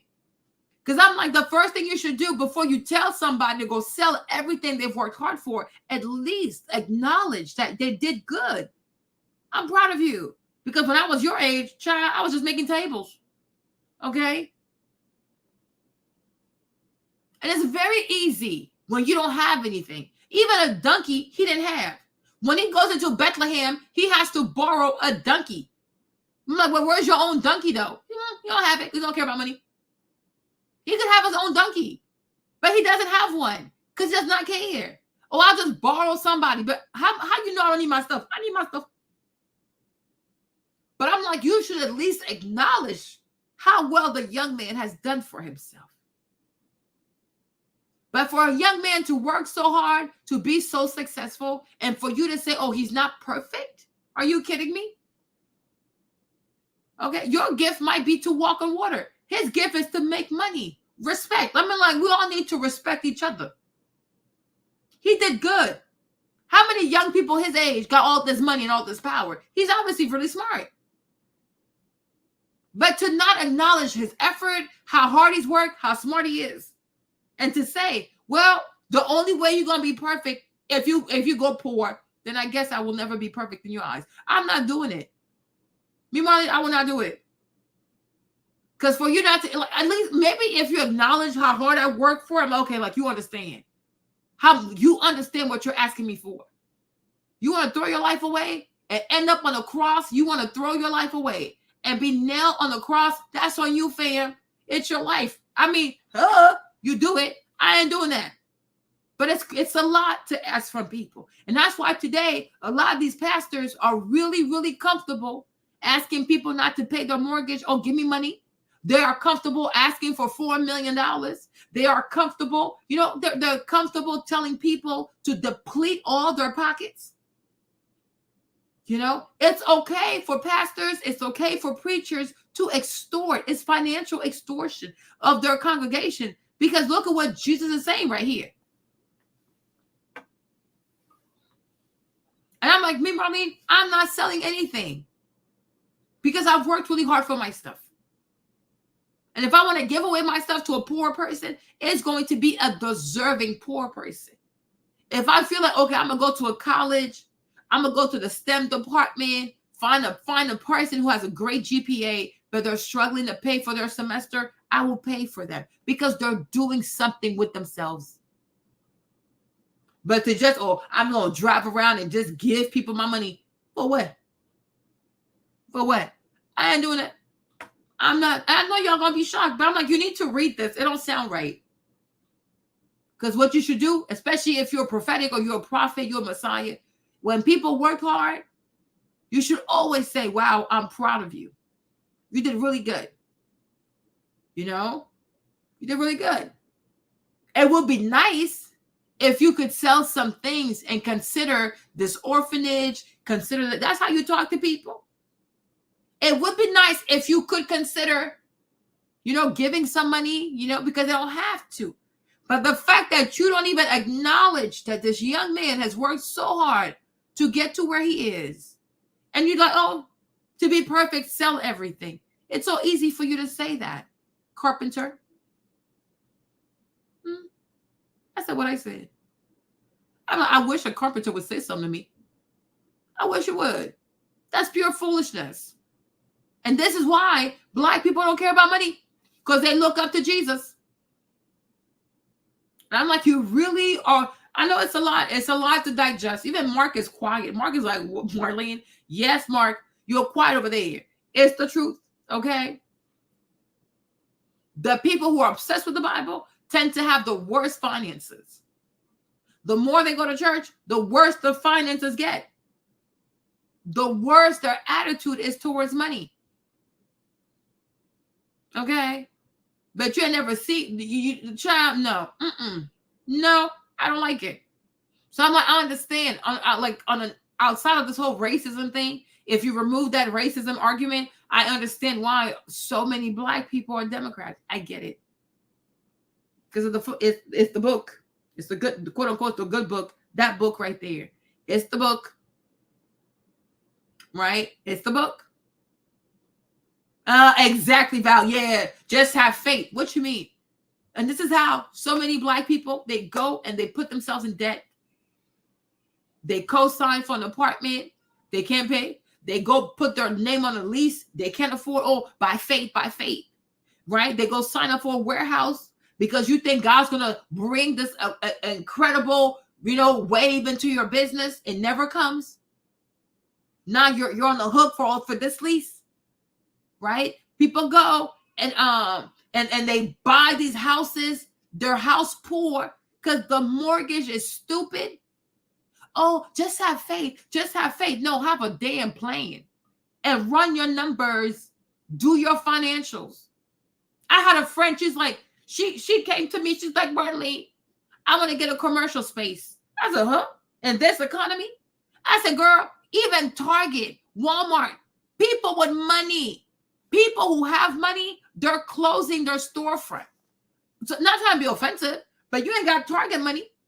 So why in this bad economy do you want to go put your name on the commercial lease? As it says, when you get a commercial lease, it's not just the rent that you have to pay. You got to pay the rent. Then you got to pay what they call like triple net, like all the taxes, cleaning, whatever, right? Then you're going to have to get you're going to have to get some type of security for your place. Then you're going to have to get liability insurance for the place in case somebody falls, trips, whatever, right? Then you're going to have to decorate your place. Then you're going to have to get a new bill for your, a new subscription for like your electricity. You're going to have to get water. I'm like, girl, it is a lot. And I asked her, did you actually write a business plan or you're just doing this by faith? And most Christians, when it comes to money, they do things by faith. Oh, it'll just work out. It'll just work out. Because the Bible says, where 2 or 3 touch and agree, God is the midst of us. Girl, no. The sheriff is going to be in the midst of us. We're about to get evicted. What are you talking about? Okay? Where 2 or 3 touch and agree. And my girl, shut up. Can you say that in court? Does it hold up in court? No, it does not. If you don't pay this person, the sheriff shall be in the midst of us. Just have faith. Just have faith. No. Be financially literate. Have a plan. Have a budget. Have some savings. Have some investments, okay? This stuff is so silly. I used to believe all this stuff. I used to. I'm like, oh, please. Whatever. Some of the wealthiest people have never been to church. And look how well they're doing. Okay? You sit here, you struggle, you live day to day. There are people who get to enjoy life. You like sometimes I'm on Instagram and I see like destinations. I'll see some destinations. I'll see some vacation spots. I'm like, but damn, that is so beautiful. And you over here giving your money away to the church when you could be stacking up your money and offering yourself a really nice vacation. Stop giving your money away to goofy ass people who claim they heard from God. It's giving mental illness. All of these people heard from God. Y'all need to get checked. You need some medication. Okay? It is weird. It's like, oh, and I heard it. God told me in my spirit. They always hear from God. You are insane. You need medication. Are you schizophrenic? Okay? It is so bizarre. It's the Bible, especially the New Testament, and this obsession with this Jesus person. I said what I said, this Jesus person. Every day you go to work, people walking all over you. You get overlooked for promotion. Oh, Jesus. Child, you better understand how to play this damn game. Start going to the little office parties. Start making friends with people. Read books about the art of war, the 48 laws of power. Get into it. Waiting for Jesus. He was a carpenter. He didn't care about money. You want to have a promotion at work? You better start to be a shark. You need to be sharp in your head. Compete. Start like, child, you better start reading The Prince by Machiavelli, okay? You need to start getting smart out here. Jesus did not care about life. He didn't want to be successful in this life. So that I'm not trying to be offensive, right? But it's like, for me, the older I get, he does not interest me. He doesn't interest me. Like me, I have a family. I have children. I don't want my sons to go around with no money on them. So like, he can't inspire me. You know what I'm saying? I don't teach my kids the Bible. Because I don't want my people to believe in fairy tales. You're a man. Go freaking work. Okay? Don't break the law. Have money, stay out the way. You're going to be all right. Okay? I told y'all this. Like, my mom, my sister, oh, Marlene should take the boys to church. I'm like, for what? So they could tell my kids that a savior is coming. They're a black man. Nobody's coming to save their black asses. Okay? If anything, more people try to set their asses up because they black. So they need to know how to avoid falling into traps. You got to be intelligent. You got to be fucking spiritual. Be smart. Be smarter than the next person. Stay on your square and always tell yourself there's somebody coming after your stuff, right? Don't let anybody take your stuff. You got to learn to be around people you don't like and make them feel like you actually like them. That's life. You have to learn how to finesse. Don't always tell people how you feel. You're a man. Talk less, do more. Okay? But I don't want my sons to be like Jesus. You don't let people just snatch you up and put you on the cross naked and kill you. You fight for your life. Either they're going to kill you or you kill them. Point blank, period. It's not cute to me. Like, the older I get, I don't find that cute. Don't let anybody snatch you up like this. You're a man. You in the garden somewhere crying, oh, Father, please take this cup away from me. You decide. You're a man. It's your life. You don't want to die, don't die. You want to die, then I guess you're going to die. It's up to you, right? What is this? I'm like, yeah, nobody's going to save you. When you're a man and life gets hard, you can't, I'm going to get on my knees and start praying. You're a man. Start thinking. Save your family. If your wife wants to get on her knees and pray to her God, well, I guess let her do it. But you're a man. Go fight.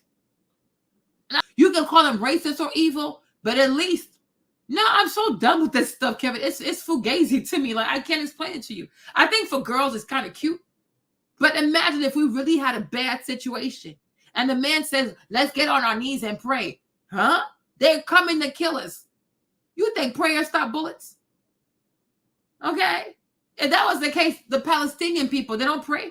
They pray too because they Muslim. Is that what you want to tell me? Like, oh, they Muslim. That's what God don't hear their prayer. Prayers don't stop bullets. You're going to get killed. So my thing is, like, when there is a dire situation, you want a man who's intelligent. He's like, hold on, give me some time. Let me think about this. Not, oh, let me pray about this. Prayer don't fix shit. That's why Keion's out here crying for $4 million because he's praying that somebody has it in his heart to give him $4 million. I said, you better start thinking. Better get to work. If you really want that $4 million, you better get to work. You need to start thinking instead of coming over here and begging. It makes no sense. Your wife is Shaquille's ex-wife. I guess your brother-in-law is Shaquille O'Neal. How would you call that? I don't know, right? But you know Shaquille. You know T.D. Jakes. Your wife is Shawnee. Why are you coming to us? You better think. You better think and make something happen. You better find you some collateral and go to a bank and get that money. Why? Me, I don't have it. So I don't know what the heck. Because he's a Christian. They don't think for themselves. They're always begging. They're always asking people to, oh, if you guys would find it in your heart. Oh, shut up. $4 million, I don't have it.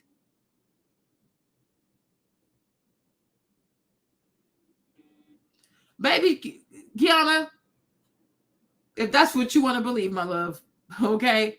But my thing is, babe, if stuff really got real, like if we were on the Titanic right now, and there's a way you can either be smart and save us, or pray, you be like, yo, can y'all start praying? But if stuff got real and a bunch of men started praying instead of fighting, you would start to get scared. Because what you think gonna happen? Like the heavens gonna open up and then angels gonna come and start fighting? You're gonna get slaughtered. You're going to be slaughtered. Right? You need men who can actually think. You say to one man, you take the kids, you take the woman and the kids, y'all go hiding over here. You guys come over here. We're going to protect the front of the house. Other guys, y'all go on top of the roof. The other guys, y'all go behind the house, right? Strategy. Well, I ain't praying for shit. Because I'm going to kill somebody. You're not about to come over here and kill me, right? But if people are really coming to kill us, and the man said, oh my gosh, y'all, let's start praying. What? No way. You are insane. I'm not praying. Okay? Like, y'all crazy. Like, what are you doing? He's getting on his knees to do what? To pray? You better go find you a weapon. And that's why these white boys, call them racist, call them whatever. These white boys, they stay ready. They all have these AK-15s. Yeah, why do I need to pray for it? Right? I need to know how to protect myself.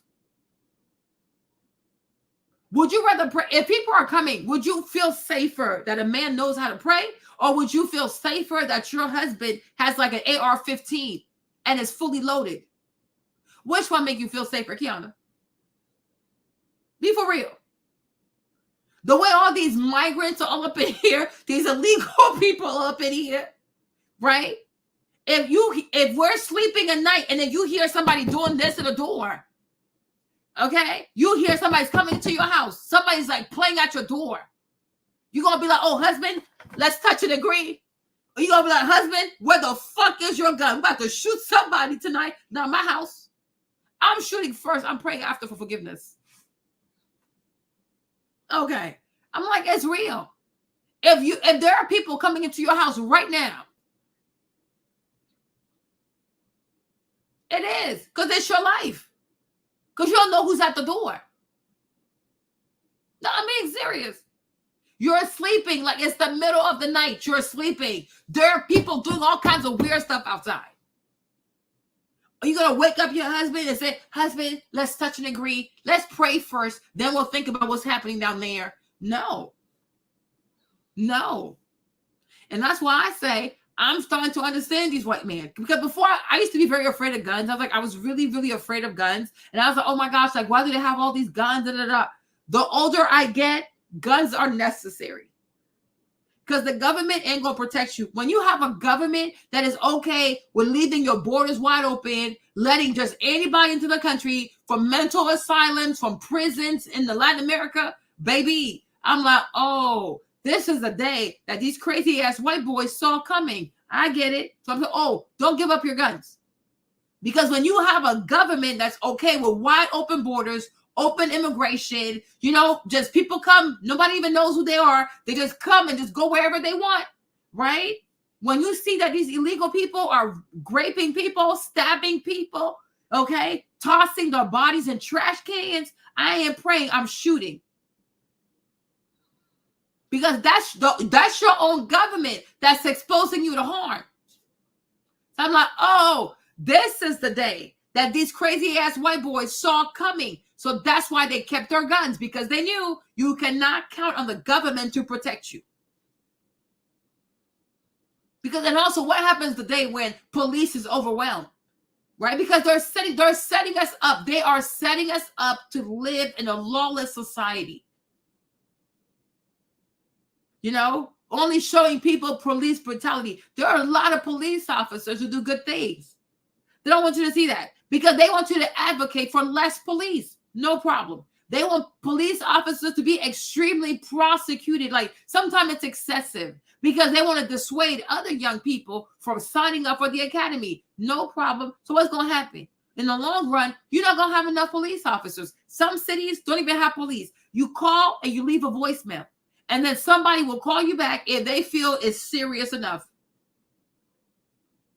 Imagine a woman who's getting her ass tore up by her husband and she calls 911. Like, well, ma'am, you have to leave a voicemail and they'll call you back in 7 hours. Excuse me, what? She's going to be dead by then. Right?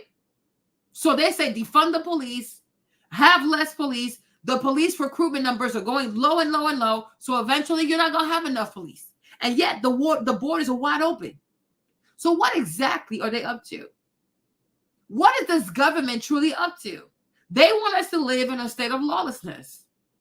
And then on top of that, squatters have more rights than the homeowners. So if a person can squat into your home and have more rights than you, yeah, I can already see what's happening. We're going to shoot your ass. Try if you want to. Okay? Yes, ma'am. But if I feel like somebody's coming into my house, I got 3 kids. I got 2 old boys with a baby. If I feel like somebody's coming into my house to rob me, Kiana, I'm not going to say to James, hey, let's touch and agree that the Lord might rebuke the people. No, we're going to shoot your ass. I mean, right behind him too. When he shoots you, I'm going to move closer to make sure you're still breathing or you're not breathing. If you're still breathing, I was the husband, shoot his ass one more time. That way he can't file a lawsuit. Because if we don't kill you and you go to prison, you could sue us. Because, you do have criminals who got shot, who they sued the people, like they sued the person, like, oh, you hurt me. I'm like, maybe finish them off. Dead people can't testify, and dead people can't file lawsuits. You're gonna be gone, just like that. Then I pray after the fact, like, oh God, thank you so much because I had a gun. Thank you for telling me to buy a gun, and thank you for teaching me how to use my gun. Forgive me for my sins, okay? But I will shoot your ass. I kid you not, because I don't have time to find out why you're here. I have kids to protect. I will shoot your ass. And I expect my husband to shoot you, actually. I'm going to step up and be like, is he still breathing? Yes, he is. Husband, finish him off. Because dead people can't testify. And dead people can't file lawsuits. Right? But you're not going to be like, oh my gosh, there are people downstairs. You got like 2 minutes to make up your mind. Oh no, let's touch and agree. By the time you say touch and agree, they're already in your bedroom. What if they're coming to grape you? Okay? What if they're coming to grape you? A lot of the stuff we do sometimes in the name of spirituality or the name of religion, we have to see how silly it sounds. Like, say it out loud. It sounds very silly. Kevin, I'm so done with people. Because it's a scam. It's a scam. It's a scam to play you out your spot. Y'all gonna think about what I said later. You'll come around to what I'm saying. But a lot of these people right here, they're grapists. Like, I'm like, you're not going to grape me. You're going to get killed. Okay? Because why are you in my house? You know it's not your house, so why are you trying to come in here? Right? But when you watch movies like The Patriot with like Mel Gibson, yeah, these white boys, they took the little muskets and they're outside defending their families. They're not praying. Okay? A man needs to have a gun. Protect your family. And if you kill a man while protecting your family, then pray. At that point, you pray for forgiveness. Like, it's really messed up though, but I had to do what I had to do. But God forgive me, and I hope you receive him.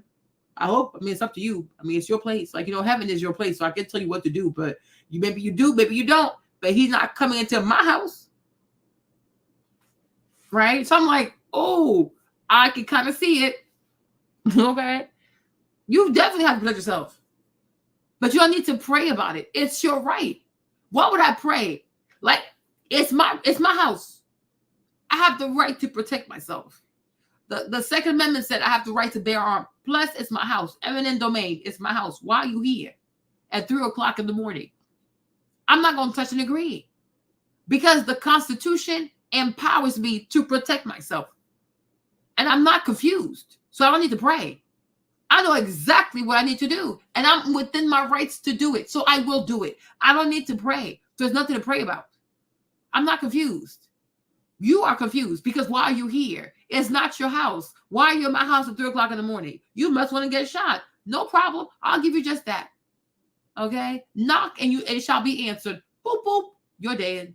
Don't play with me. Okay? And then I'll call the police. I'm like, oh, the man came. I don't know. We shot him because who is he? I don't know this man. Okay? That's that.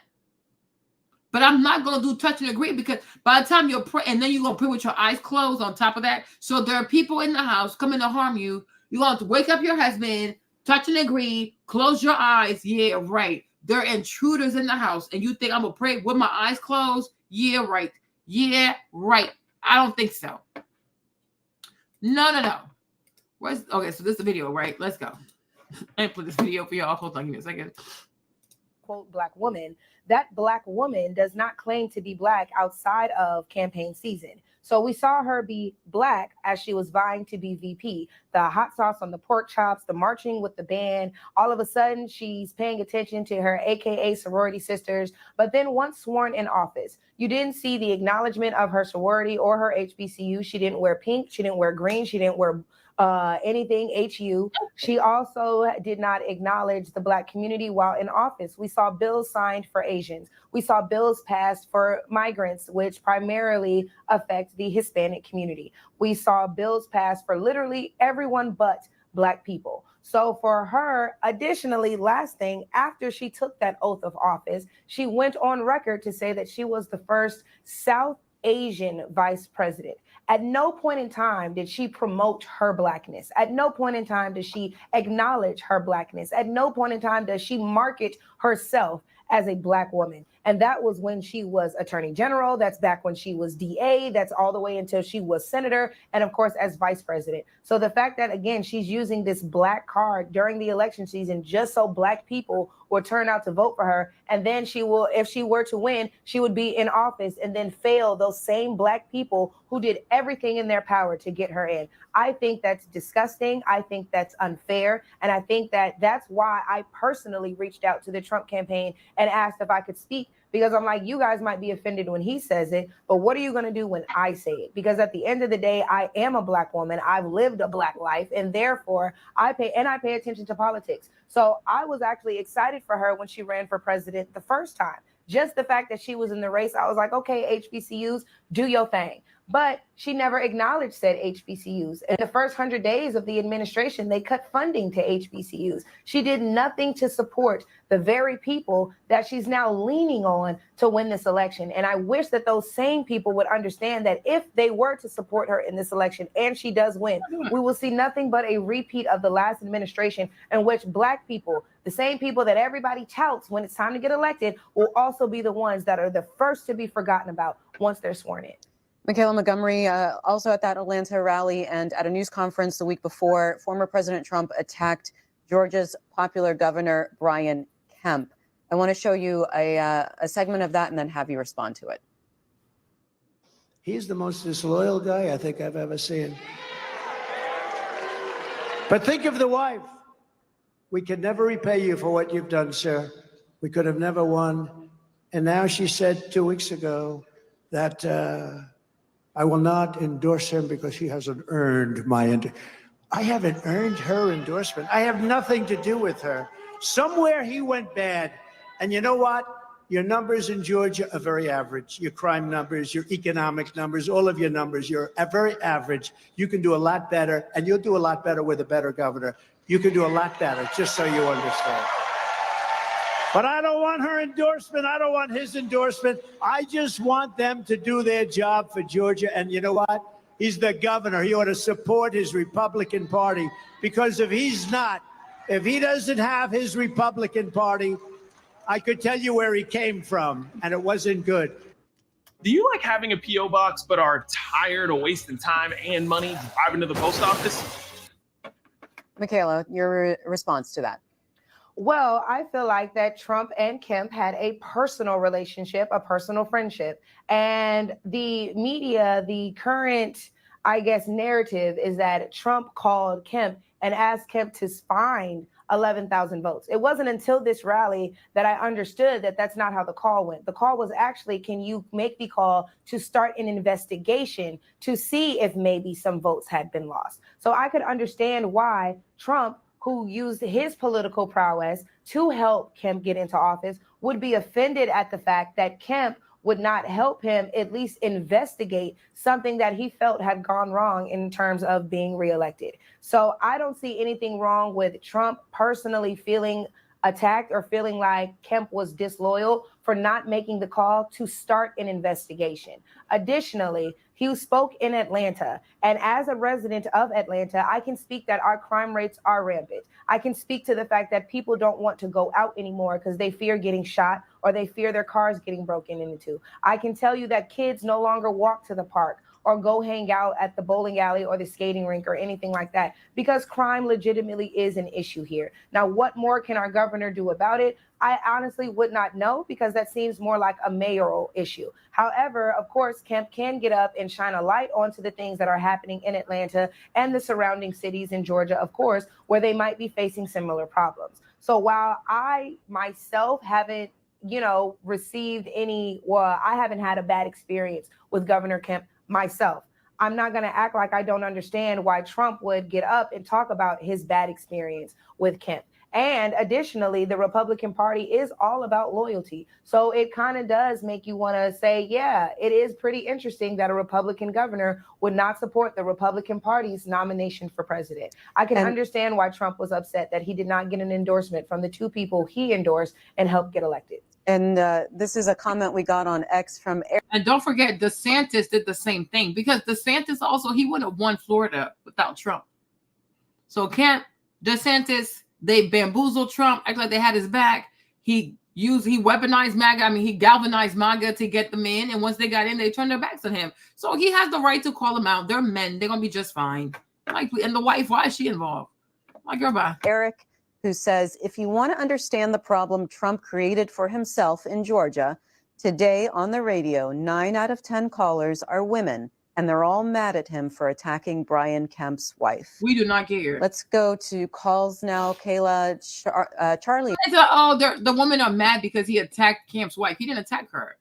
He was like, because she said he doesn't deserve my vote. But he's like, wifey, without me, your husband would have never been governor. Right? So your little posh life that you have, being the first lady, being the wife of a governor, without me, you wouldn't have it. So for you to not recognize that you owe me everything, about, he doesn't deserve my endorsement. Oh, really? Oh, really? How you think you got up there? And that's why I feel like her husband should have told her to shut the F up. Okay? You don't see DeSantis' wife making all kinds of comments because she knows. Without Trump, DeSantis would not have become the president governor of Florida. Y'all saw him debating, okay? He's not charismatic. He might be a great worker, but it's like, whatever, okay? But I'm like, why is she talking? No. But if I help you to become governor and I'm asking you to recount the votes, why can't you recount the votes? And then why are you telling people that, oh, I'm asking you to find me votes? I said recount, not find me some votes. Like, what are you doing? And that's why Fannie Willis was trying to take him to court for voter interference because of what Kemp told the people. Oh, he said, find him some votes. No, he asked you to recount, you fool. Okay. And me, I stand with Trump because I cannot stand people who are ungrateful. I can't stand people like you open doors for them. And then once they get something, they turn their backs on you, act like they never knew you. Because I've been through that too. I will call your name out. Okay. You damn fool. Nah, he didn't tell his woman to shut up. And that's how a lot of women, they mess it up for their husbands, right? Because you don't know what your husband went and told this man. He was probably on his knees begging the man, oh, please endorse me, right? Crying behind closed doors, right? But you telling your wife that you made it happen on your own. No, tell your wife to be quiet. Because you don't know this thing. She don't know how you got the job. Tell her to be quiet. Stay in a woman's place. Be quiet. Right? But I'm like, Kemp wouldn't have made it without Trump. It's the same thing for DeSantis. He endorsed DeSantis. So he started calling him the sanctimonious. Okay. And then even like during the whole campaign stuff, like DeSantis did not want to withdraw from the campaign. But I guess because he wants to run again in 2028. And he knows MAGA country, they don't forget, they don't forgive. So he quickly, like, he's like, okay, fine, let me like recheck my mind, right? He's like, oh, I endorse Trump. He's so great. He's so, no, you will always be seen as a traitor. Okay. Go sit down somewhere. But loyalty is everything. If you can't trust the people around you, then what else do you have? So I'm like, I understand where Trump is coming from. I get it. I'm the same way. He's in Jonesboro, Arkansas, Republican. Good morning. Hey, I just wanted to ask you a little question about referendum voting. I think if we could vote on things ourselves, like this war in Ukraine or something, we could have some say in it. And at least this voting on John Smith or George somebody, it doesn't matter who they are, they're not going to represent us. They'll get paid off. We have no say. This is an illusion of a democracy. And I also wanted to say, I think Donald Trump's a wonderful person, a really good man. I'd like to hear what you think about the Mar-a-Lago visit and how he is personally. I just, since we can't have any say in our own government, I think he is the answer. All right. Michaela Montgomery, any comment on referendum voting? I agree. Much like President Trump always says, they're not trying to stop, they're not trying to do something to him. They're trying to do something to us, and he's just in the way. I think referendum voting is something that we should support, because if the public had a say so in funding Ukraine's war, I doubt that the funding would continue. If the public had a say so in, do we want little boys competing in little girls sports, I doubt that the Democratic Party would keep pushing that in the name of tolerance. I think that if we had a right to vote on really a lot of the government spending and a lot of the foreign relation things that are going on, if we even had the right to vote on the migrant issue, and should migrants have, a clear path to citizenship, or should they have to go through processes like we see in other countries? I think that that's important, and I think that that is something that should be talked about. And Colin is calling us from Washington, D.C., Independent Line. Good morning. Good morning. Thank you for taking my call, and thank you for C-SPAN. I lived in Georgia during the 2020 election, and I didn't vote for Biden or Trump, but I do remember this same sort of rhetoric coming from Ms. Montgomery, trying to claim that, Black voters were going to change sides to the Republican Party. And in 2020, I think the Black percentage was like 6% for Trump. So I just find it funny that every 4 years, the same, kind of song and dance gets laundered by the Republican Party. And I think it's worth mentioning that, Ms. Montgomery, she was the former city director of Blexit, which is a far right, we're going to try and get, we're going to try and quote unquote free the plantation mentality, is a literal quote of the organization of Black voters. And it's founded by Candace Owens, who's a far right loon. So I just think it's disappointing when C-SPAN, platforms people like Michaela Montgomery. One thing I hate when they use terms like you're far right. What does it mean to be far right? So it's like a lot of y'all, you're so extreme. Like they believe in medical castration. They believe that a man can be a woman. They believe it's okay to cut your memory so you can be a man. Like they believe in the most absurd thing, but when they do it, it's okay, right? But nobody ever says the far left. Like if that's the case, there's also a far left. I'm like calling somebody what's it called, a far right. It's like it's a way to take legitimacy away from what you're trying to say. It's like she's very sensible. Oh, and then she was backed by Candace Owens. Okay, and what's wrong with Candace? Like she's a monster, right? And that's why I say a lot of times, to me, I do feel like a lot of white liberals are also racist, right? Because what's wrong with Candace? But y'all have white people like, oh my gosh, I can't believe you listen to Candace. Shut the hell up. I don't need you to tell me who to be and how to think. Okay? It's like, oh. But you'll never see a white liberal when they see a Black person singing all kinds of drug music, killing music, promiscuity music, say like, oh my gosh, you're so much better than that. They never do. They'll sit there, consume gangster rap, all kinds of foolishness, right? But when a Black person is Republican, oh my gosh, I'm so appalled. Oh my gosh, you listen to Candace Owens? Shut up. You listen to gangster rap? I can't believe it. Okay? Leave me alone. Okay, because they think they're not racist because they believe in same-sex marriage or whatever. So I'm so much better because I believe in same-sex marriage. I'm pro-abortion, so that way that makes me a better white person. Shut the hell up. Okay, you're as much as a racist and a bigot because you consume Black people as caricatures and stereotypes of themselves. You don't see every Black person as an actual individual. You don't see Black people as American citizens. Okay, you see them as like these weird ass caricature. Oh, do you sell drugs? Hey, do you know anyone that sells any weed? No, I don't, you weirdo. Do you sell fentanyl? Do you sell Oxycontin? Do you live in a white trailer? Okay, like what is this? Get away from me. I'm like, what is so bad with Candace? I'm like, and plus, when you listen to Candace is not even that extreme. Okay, there are people out there that are way more extreme than Candace.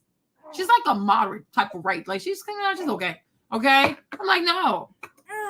Or Sebastian Gorka, or constantly refers to the Washington Examiner or the Washington Times, which are quite literally far right newspapers that are made up. I mean, the Washington Examiner, go look up who founds them. Next, you're going to be, referring to the Epoch Times. So, all right, Colin, we'll get a response from Michaela Montgomery. Go ahead, Michaela. First of all, I'm a huge fan of Candace Owens, and I went to my first Blexit event here in Buckhead back in 2019. And the speeches that I heard, the visualizations that were presented to me, I was like, wow, this is great. And when it comes to getting off the Democratic plantation, that's a real thing. And I don't know why somebody would feel like I, myself, would be offended by that. If everybody thinks the same, has been fear-mongered into thinking the same way, living the same way, then yes, that's a plantation. Because how in the world were so many slaves who outnumbered their slave masters continuing to be slaves? It happened because they were fearful of doing something different. So when we say that Democrats are on this Democratic plantation, specifically talking about Black people, it's because yes, you guys are all blindly following a leader and you're scared to do something different. Additionally, to think that somebody like myself, who can clearly articulate their points, their opinions, their life experience that have led them to support certain candidates, it's very interesting that somebody would demean C-SPAN for having a guest like me on TV. There's plenty of people who think, act, and wish that a voice like mine had a bigger platform. So it's unfortunate that people like that feel like we should be silenced. All right, let's talk to Ladley in Marietta, Georgia, Democrat. Good morning. Yes, I did not know that you knew Candace Owens. Because she's pretty much been outcasted by the right because of her stances on Israel. But anyway, you will have a good job at Fox News at some point. I guarantee you that.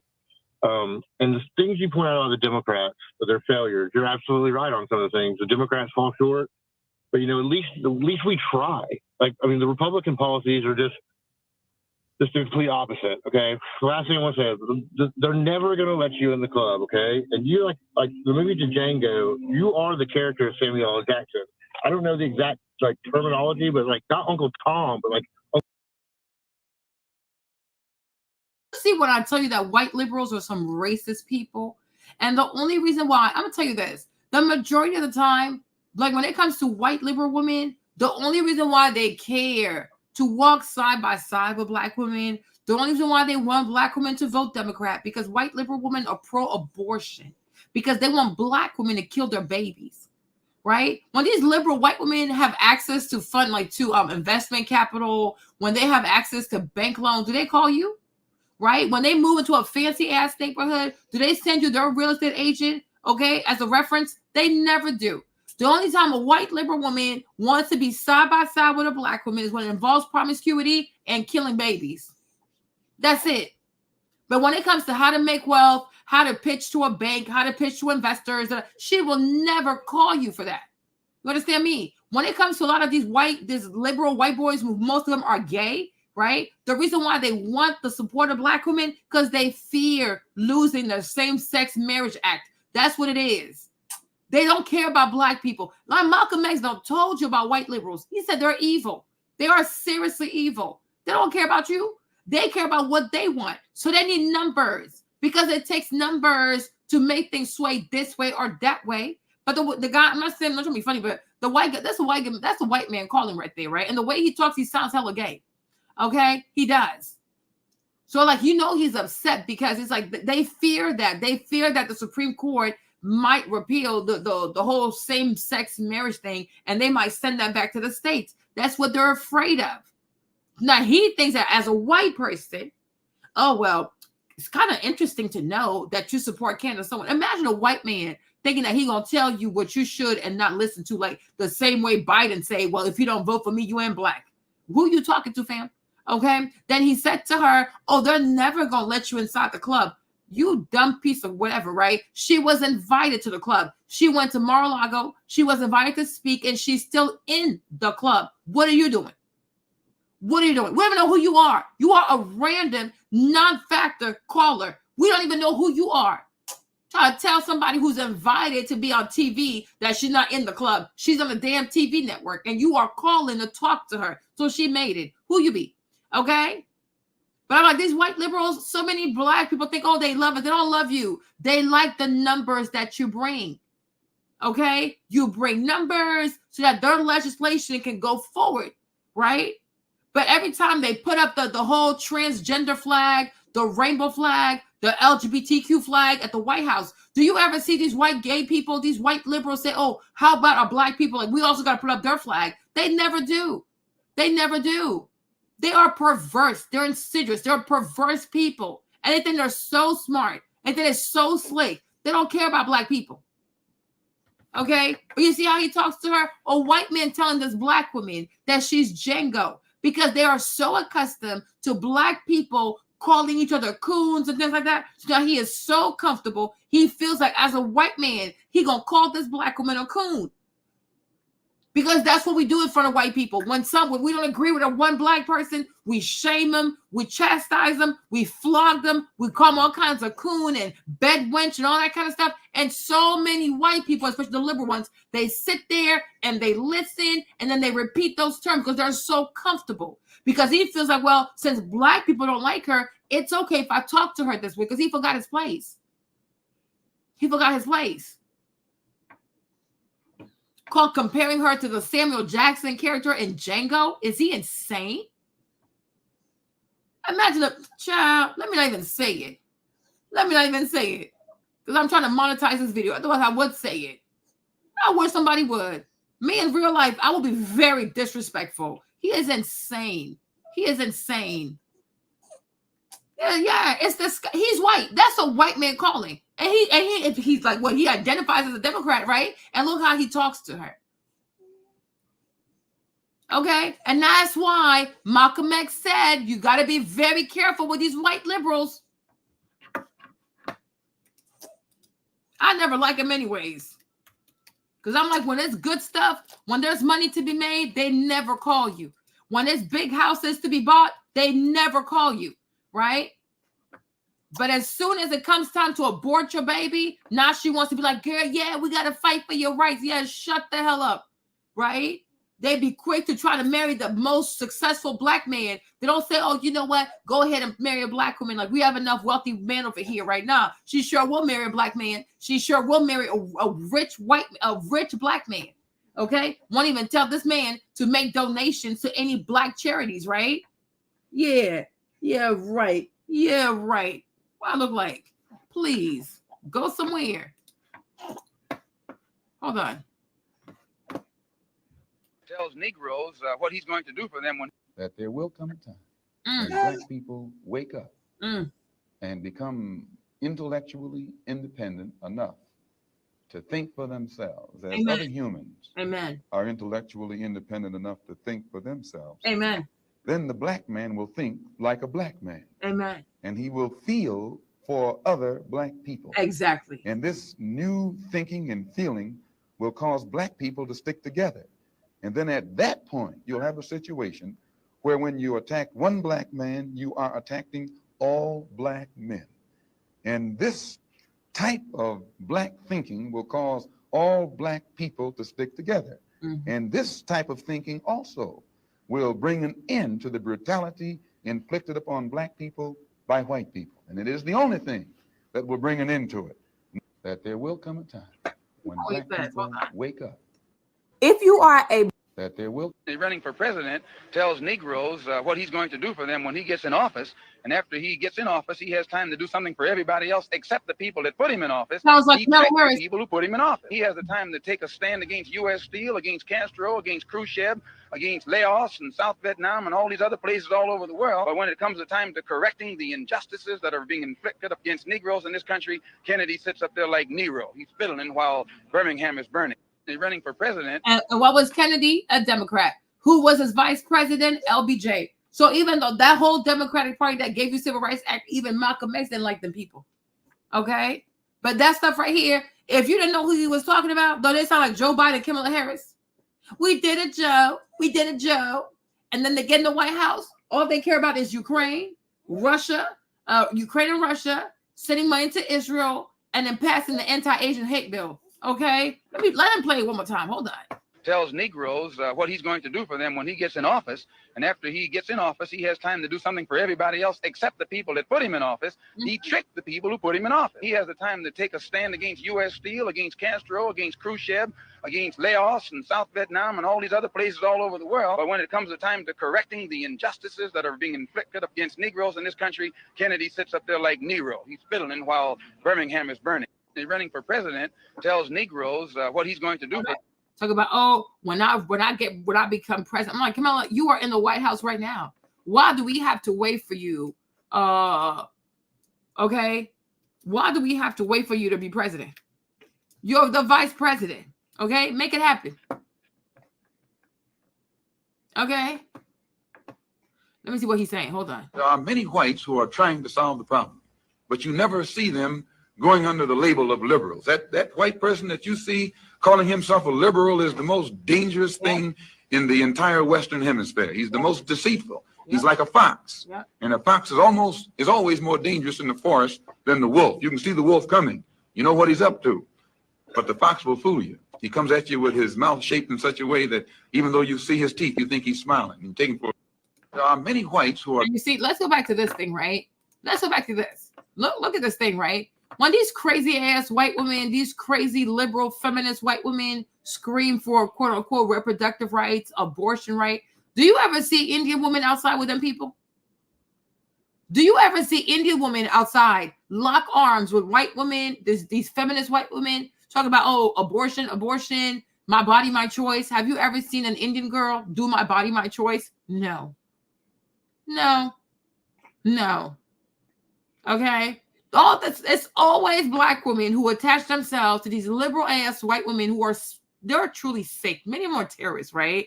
Okay. Now look at your money.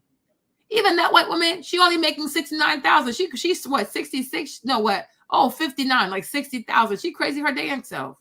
Do you ever see Indian people out here talk about, oh, my body, my choice, reproductive rights, I care about abortion? No. No. Right? That's why I say you hang around these white liberals. Where they at? Right here. Them $60,000 people. You keep listening to these white liberals, you're going to still be over here. Right? And it's like they're so good to you. They tell you to have the abortion. They tell you don't need no man. Go to my liberal college, pay all this money. But look how much you're worth. $35,000. Meanwhile, they're $60,000. How come they don't help you to go up here? Right? Have you ever seen these white liberals say, you know what, we got to help the black community make more money? No. Even when they do the little goofy ass DEI program, they still hire black people from very successful families. These are black people, honestly, that would have made it anyways because they come from wealthy families already, or they went to an Ivy League school. Okay? DEI is really for like uppity, classy, elite ass black people who would have made it anyways. Right? But if walking with the liberal was so good for black people, why is the black people all the way down here instead of like somewhere like right, like, you know, you should be like right where the Korean man is, you should be right there. No, you are all the way at the bottom. And that's exactly what Malcolm X is saying. They're not good people. Because if they were good people, you'd be up higher. You're all the way at the bottom. Everybody, for the most part, over here is an immigrant. Like these people have not been here for generations. And they surpass you financially. And yet you keep listening to white liberals. And something is not, and like something in your head is not clicking like, yo, this friendship is not working.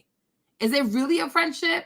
No, you're being sabotaged. Do not listen to these people. Maybe I'm missing something, but when they do all this abortion cry and all the people go crazy, this woman go crazy, oh, abortion. I do not see Indian girls involved in that foolishness. I don't see Filipino girls involved in that. I don't see the Japanese people involved in that, right? But it's usually liberal white women with liberal black women doing like up to no good. And when it's all said and done, after you abort your baby, you go back down here, she stays up here. And you really think she's your friend. Like, I'm like, this is crazy. They are setting you up. They pretend to be your friend, but all they have for you is a barren uterus, okay, and a barren bank account. You're going to be barren financially and barren without children. Do not follow these people. They're not good people. So now you hear how he talked to her. And that's a white man who thinks he's a Democrat and he thinks he's so righteous. And that's another thing I can't stand about white liberals. They're so self-righteous. They think when you're black, they know what's good for you. They're going to tell you, well, why would you do that? Well, don't you think you should? Hey, like one time this girl, like my sister had this job, right? And the white girl, because she was her manager, and she told everybody, oh, you know, Cheryl likes Lizzo. And she was like, no, I don't. Right? But she just made an assumption that because my sister's black, automatically she has to like Lizzo. She's like, no, I don't. What you trying to say? Like, what are you implying? Like, what? Because they consume Black people as a stereotype. Okay? And they really think like, oh, they doing something when they like Beyonce. I'm like, okay, and I don't care. You weirdos. Stay away from me. But you never, in this crooked game of power politics here in America, the Negro, namely the race problem, integration, civil rights issue, are all nothing but tools used by the whites. You hear what he said? He said the race, and that's true though. It really is true. Like racism is another tool that the liberals will use to scare Black people. Oh, he's a racist. Don't go here. But it's like you're a racist too, though. Y'all just practice racism differently. So get out of my way with that, right? But you see, racism becomes such an obsession for Black people that they forget to advocate for their finances. Right? You become so obsessed with this whole racism. We have to wage war against racism. We have to wage war. No, you have to wage war against systemic poverty. My whole life, I've lived in America, right? It's always been systemic racism. We got to fight systemic racism. Not that I'm getting old. I'm like, no, we got to fight systemic poverty. And it's not through government handouts. It's through creating businesses. You need either you're gonna have you're gonna go to school and you're gonna get like an amazing degree that's really high, like really high demand for a job, or people have to create their businesses. But with MLK, what has happened was, right, people became more like dependent on the state either for jobs. Like a lot of Black people have government jobs and a lot of Black people get welfare. So either way, you're still depending on the government. You don't have a lot of Black people who work in the private sector, right? And when they do work for the private sector, usually it's like gig work. It's not like high paying jobs. Like it's not like career with like benefits and stuff, right? But I'm like, y'all, the real fight is not so much to stop racism, but it's to stop the poverty. The real fight is to go from here to over here. That's the real fight. Because once you become wealthy, whether somebody likes you or not, they're going to be nice to you because you have money. People respect money, right? It's like non-for-profits. You know how many non-for-profits are in Africa? And still, they have problems because NGOs can only do but so much. Like you actually need the people to care. You can't feed people out of poverty. You can't non-for-profit a country out of poverty.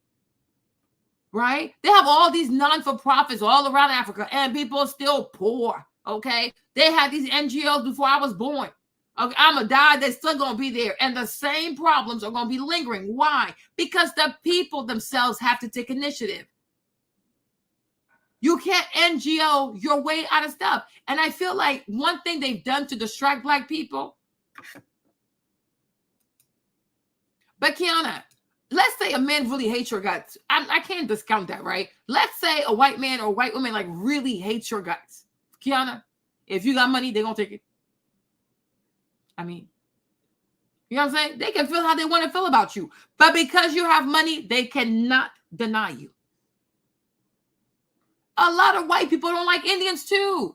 And I'm like, for as much as Vivek did not want to say there's racism in America, he knows dang well that if he was not Indian, he probably would have been called to be VP. He knows it, but he don't want to say it because he's doing the long game, so he's not going to say it. But he knows. His wife knows, we know, right? But Vivek is not going to say it. Because he doesn't have the power yet. But once he gets what he wants, he's going to get even. Right? But my thing is, when you have money, no matter how much a person despises you, they're not going to show it because you got money. But when you don't have money and someone doesn't like you, the person will say to himself, well, I can hurt her because she's not going to fight back. She's poor, she's Black, and she ain't got money.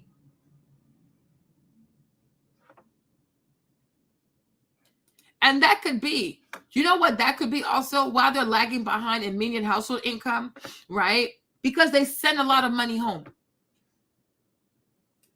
And a lot of their money too, they don't declare because Latinos love to walk around in cash.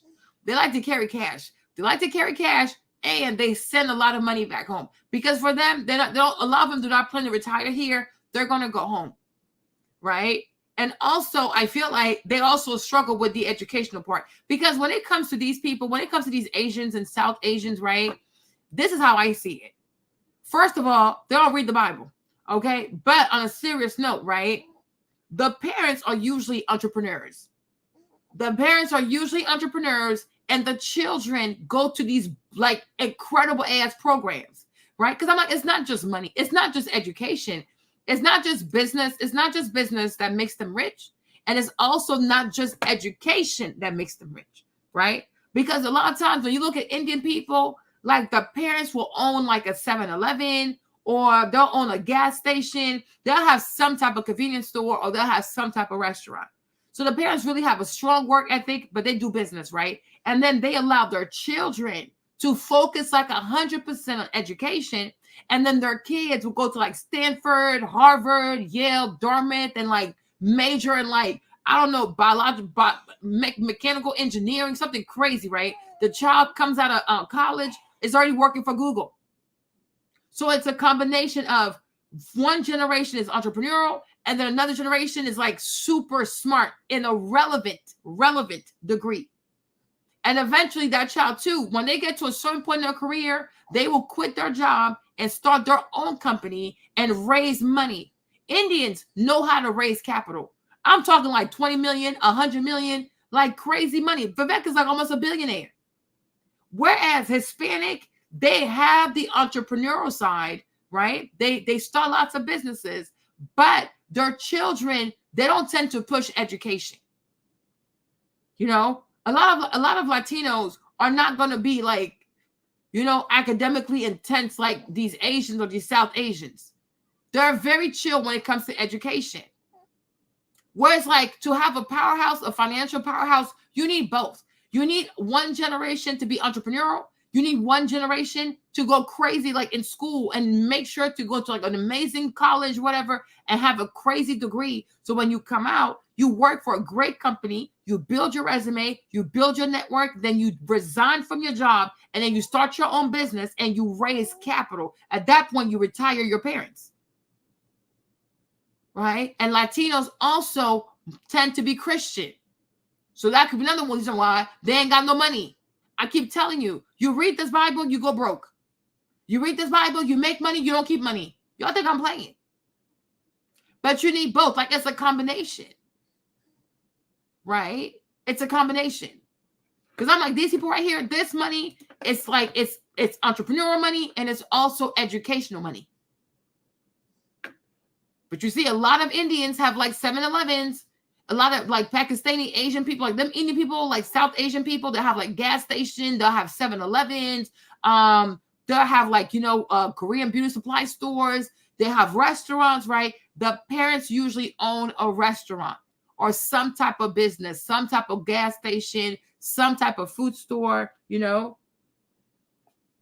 Sorry, little baby, right?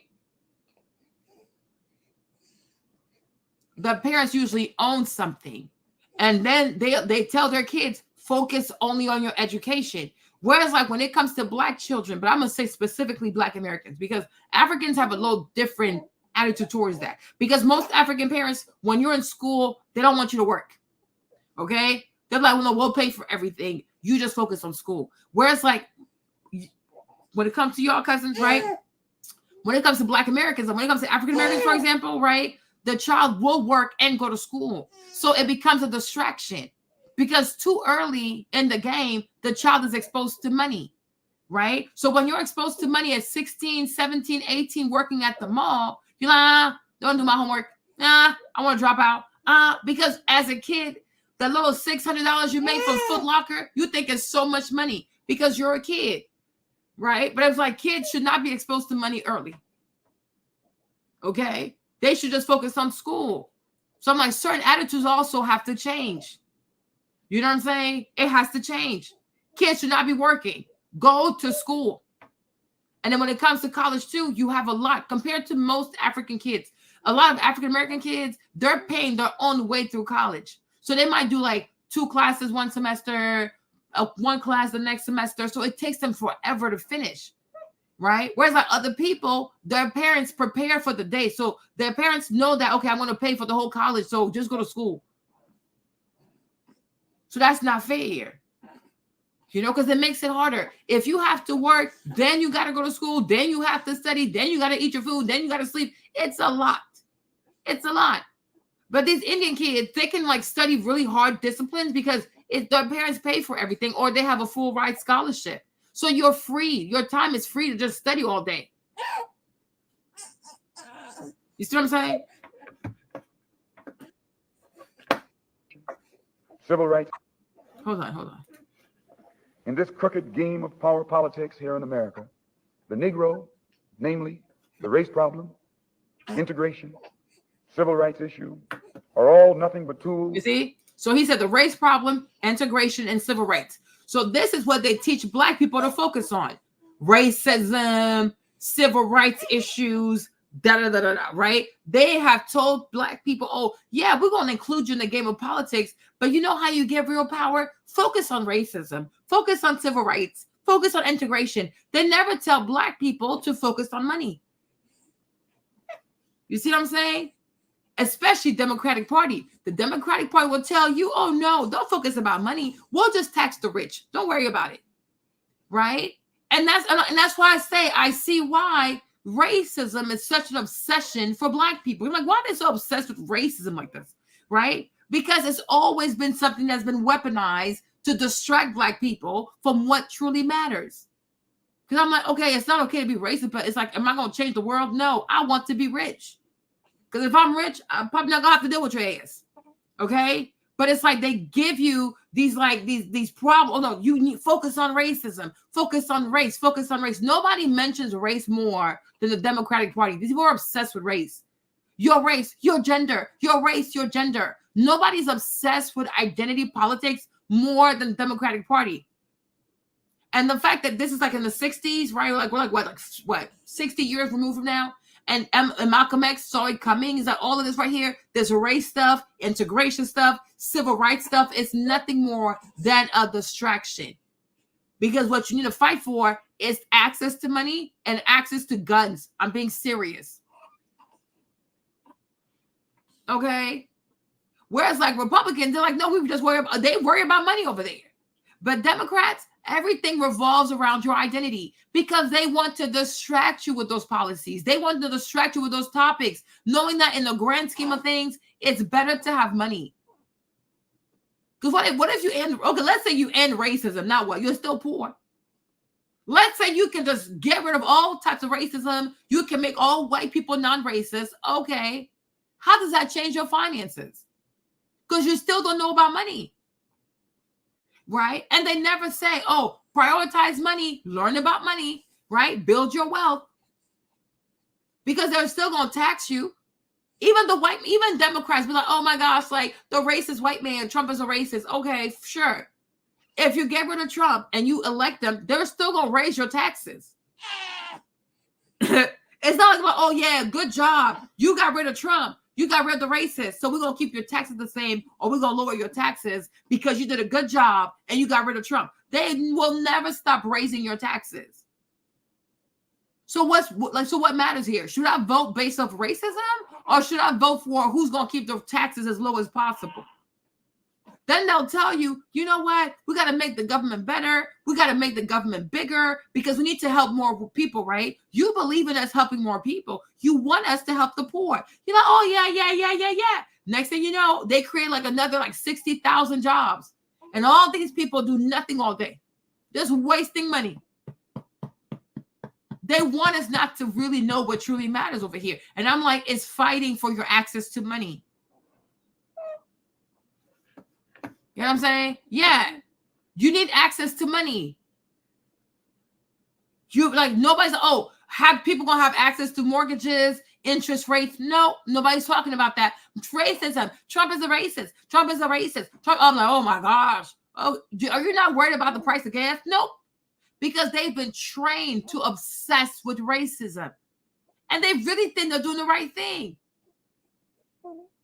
Because if you're told for 60 years, back to back, we must fight racism. We must fight racism. Our job is to fight racism. We are here to stop racism. We fight against racism, right? You really think that's the right fight. It is not the right fight. It's a stupid fight. You fight racism, you don't fight racism, you are still where you are. Like before you met these people, after you meet these people, your financial situation has not changed and your taxes will go up. They're not going to tell you how to make more money, but they sure will keep taxing you for more money. Think about that. Exactly. The Democrats are all about keeping people poor.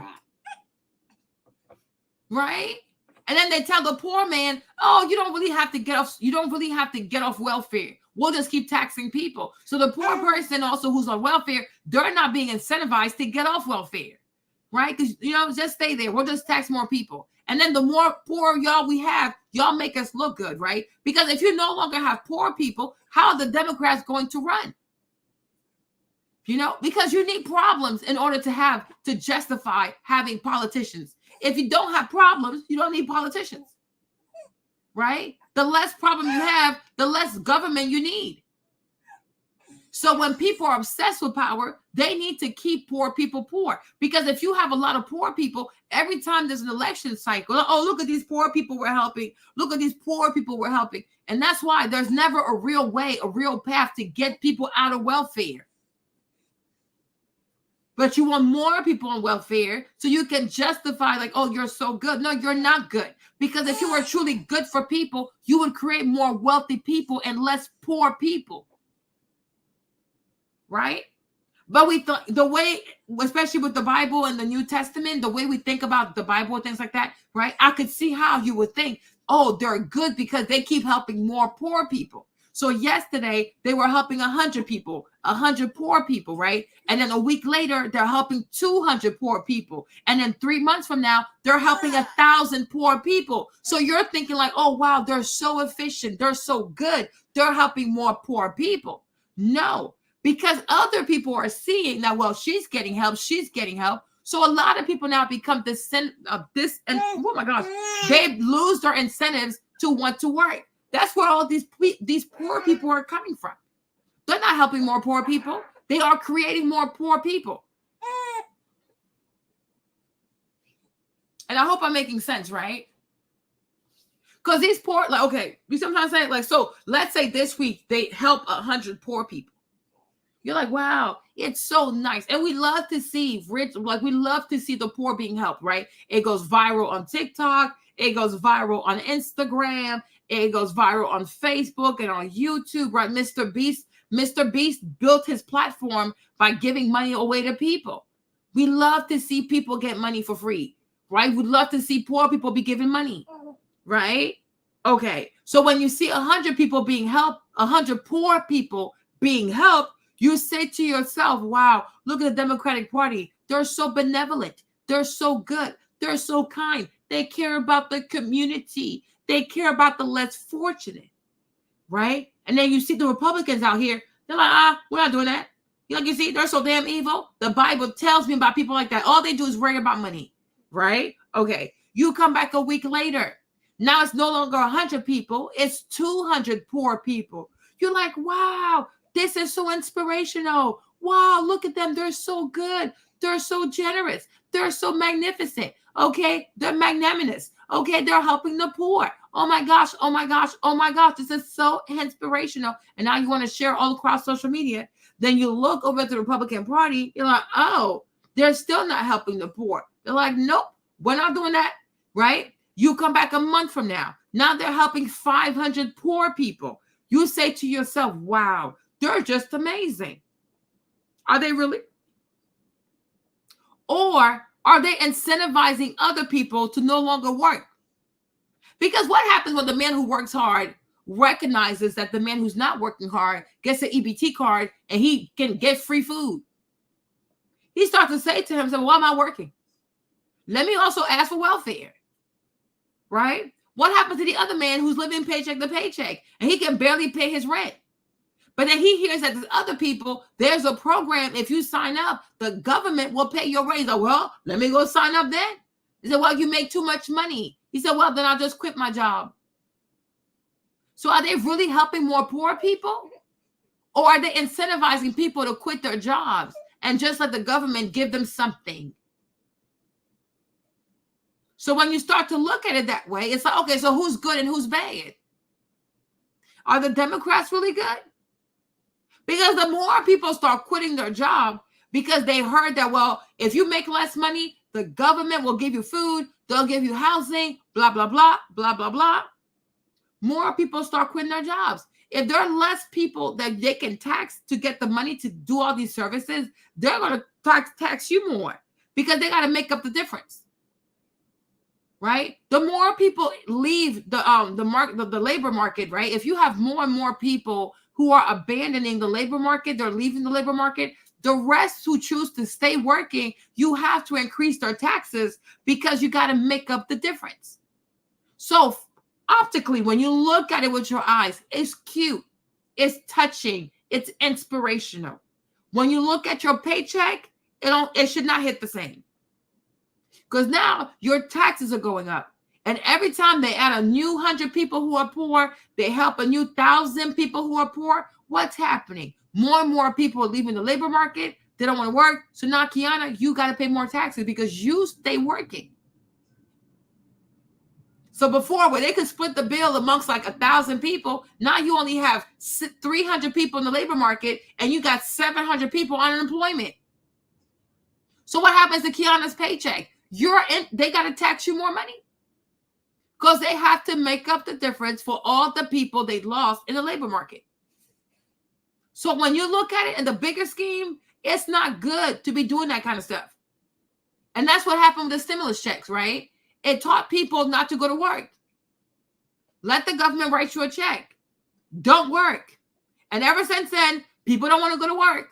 So all these jobs are just overheating. All these jobs are not being filled.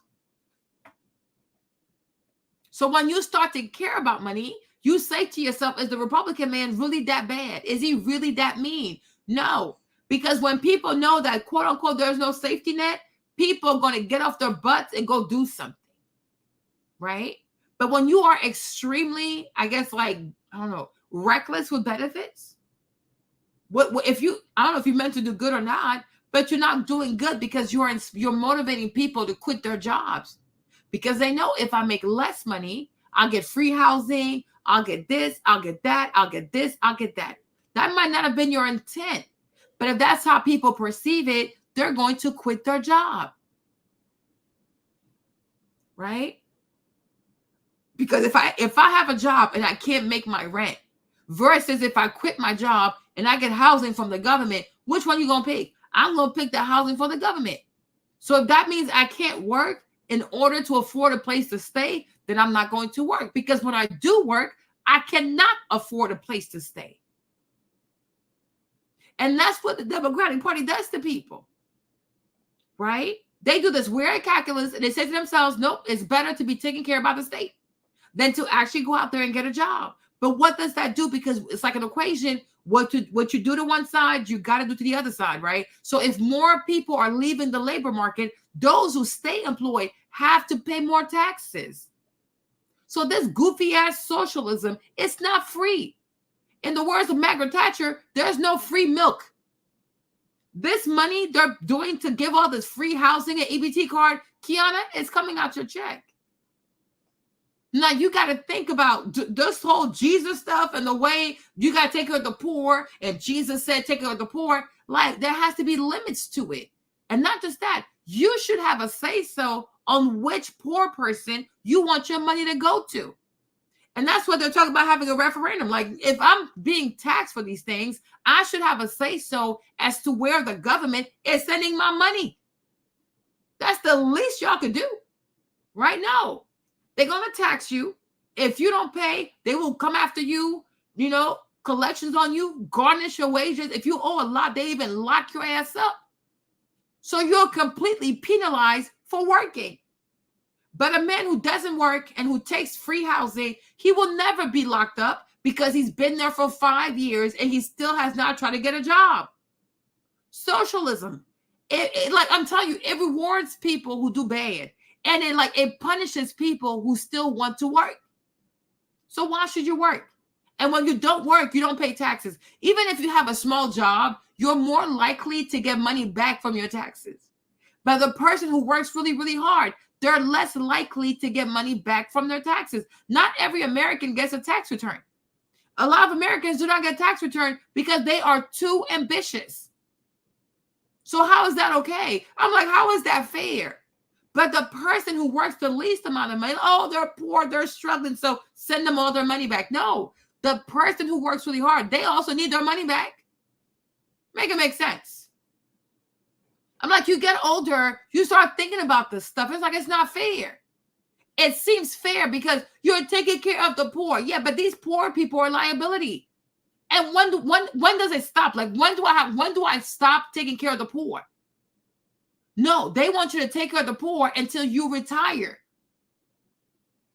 So you have to wait until you're 60 something, 60 whatever years old, and then you're no longer responsible for taking care of the poor. The poor are not my problem. I mean, I feel bad for them, but child, I'm about to be poor. I need my money too. So like I said, when I was younger too, I thought the Republican Party was demonic. I thought they were devils. Like, these people are just so obsessed with money. Like, they're mean. Why are you so obsessed with money? They're weirdos, right? I was like, they're really, really mean. But then you get older, you start to understand money, and you say, hold up, who's paying for all these government programs? Where are they getting the money from? Right? And many, many times, the people who get taxed so that these programs are possible, like they're a possibility, right? They themselves can't even enjoy the programs themselves because they'll be like, oh, you make too much money. So they tax you to create these programs, to fund these programs. But then when you want to go, they're like, no, you make too much money, but yet it's your money. And I'm like, the day American people started to really understand this whole tax stuff, January 6th was small. It's small stuff. Because they will take to the street and start burning shit up. Because it's not fair. The way people are taxed and the way people have no say-so as to how their money is being spent, and yet you can get arrested, you can go to jail, okay? You can have your bank account, your check be garnished because you owe money to the government, but you have no say-so as to how the government spends your money. If you don't pay your taxes, you could get locked up. But then a person can be on welfare, free housing for 20 years and never face any consequences for not trying to get out of their own situation. And I'm like, think about that and ask yourself if that's fair. Like, y'all crazy. I'm like, these people are crazy. They are seriously crazy. Used by the whites who call themselves liberals against another group of whites who call themselves conservatives, either to get into power or to retain power. The whites who are now struggling for control of the American political throne are divided into liberal and conservative camps. Okay? So, like, look at what Miriam said. She said that's exactly how Canada is. We get taxed so much, yet people on welfare are going on vacation and buying luxury. So May can be like, you know what? F this. Why am I working? Because she's working. She can't even afford the luxury. She can't even afford a vacation. So one day she gonna say to herself, why am I working? I should just quit my job so I can also go on vacation. And that's what socialism does. It causes depression. The people who are actually ambitious, hardworking, who want to work, do not want to depend on the government, right? Eventually, they will be depressed. They're going to be disillusioned. Because here you are, you're working. You work really hard. You can't even make your rent. You have people who have 2 jobs. And the more you work, the more you get taxed. The more you do overtime, the more you get taxed. You see, you are being punished for being ambitious. But the poor person, right, that we got to take care of the less fortunate, right? They can be in free housing, in government housing for 4 years, 5 years, 6 years. There is no punishment. There is no consequence. It's all stay here as long as you want. But does the government say to you, oh, take as long as you need to pay your taxes? You don't have to pay them. If you want, pay them 20 years from now, right? How is that fair? So that's why I say racism is truly a distraction because people should be focusing on the money and people should focus on these taxes. Where is my money? So all this racism stuff is to divide and confuse Black people and white people. Because the day people start to see themselves as Americans, like all this color stuff, man is like, whatever, right? When racism is no longer a topic of conversation, people gonna start asking about this taxes. Where is my money? And that's the thing the government doesn't want you to ask about. So they're gonna keep distracting you with racism. Oh, a white man shot a black woman, a white man did this, a black person did this to a white person, right? It's nothing more than an utter distraction. Because these are things that they're never going to be solved. They don't want them to be solved because they're ghost problems. Because if this ever gets solved, you're going to start asking questions about your money. And they don't want you to start asking questions about your money. So you think, oh my gosh, they're helping poor people. No, they are creating poor people. Because when Miriam sees that she's working hard, she makes 100,000, but her net is 30,000 because the government is eating 30% of her money. And think about that. Did the government help her to go to high school? No. Did the government help her pay to college? No. You go into debt for your college degree. You bust your behind getting a job. You have to interview. Does the government write you a recommendation letter? Oh, please hire her so we can tax her tomorrow. No, you got to find a job. You got to show up to work. You got to deal with office politics. You make it happen. The government does nothing. And yet they say, oh, we the government, you owe us $30,000, just like that. And nobody fights back. Because they have trained us to be cowardly. I told y'all, initially, the January 6 people, I was upset. I looked at it sideways. But then I had to take a step back. Like, why am I mad? Well, like, why am I upset that they went up to Congress? They're American citizens. And the government works for people. And if they feel like this government, this Congress is corrupt, is treacherous, they're practicing treason, they have every single right to walk up on these people. When you elect a politician and he becomes your oppressor, touch his ass. That's the French Revolution. White people know how it goes. So why you try these people? Okay? I'm like, why am I upset for Nancy Pelosi? I don't care about her. Does she care about me? You know what I'm saying? Because there are a lot of people who are not happy with the way Congress is handling the money. So if they want to walk up in there and whoop their ass, well, I guess somebody got to do it. But I was like, low-key, high-key, I think the government, all these people need to be afraid of the public. Because right now it's backwards. It's the people afraid of the government. No, there's more of us than people who work for the government. But understand, the day you feel like your government no longer serves you, you have the right to evict these people. Because they work for you.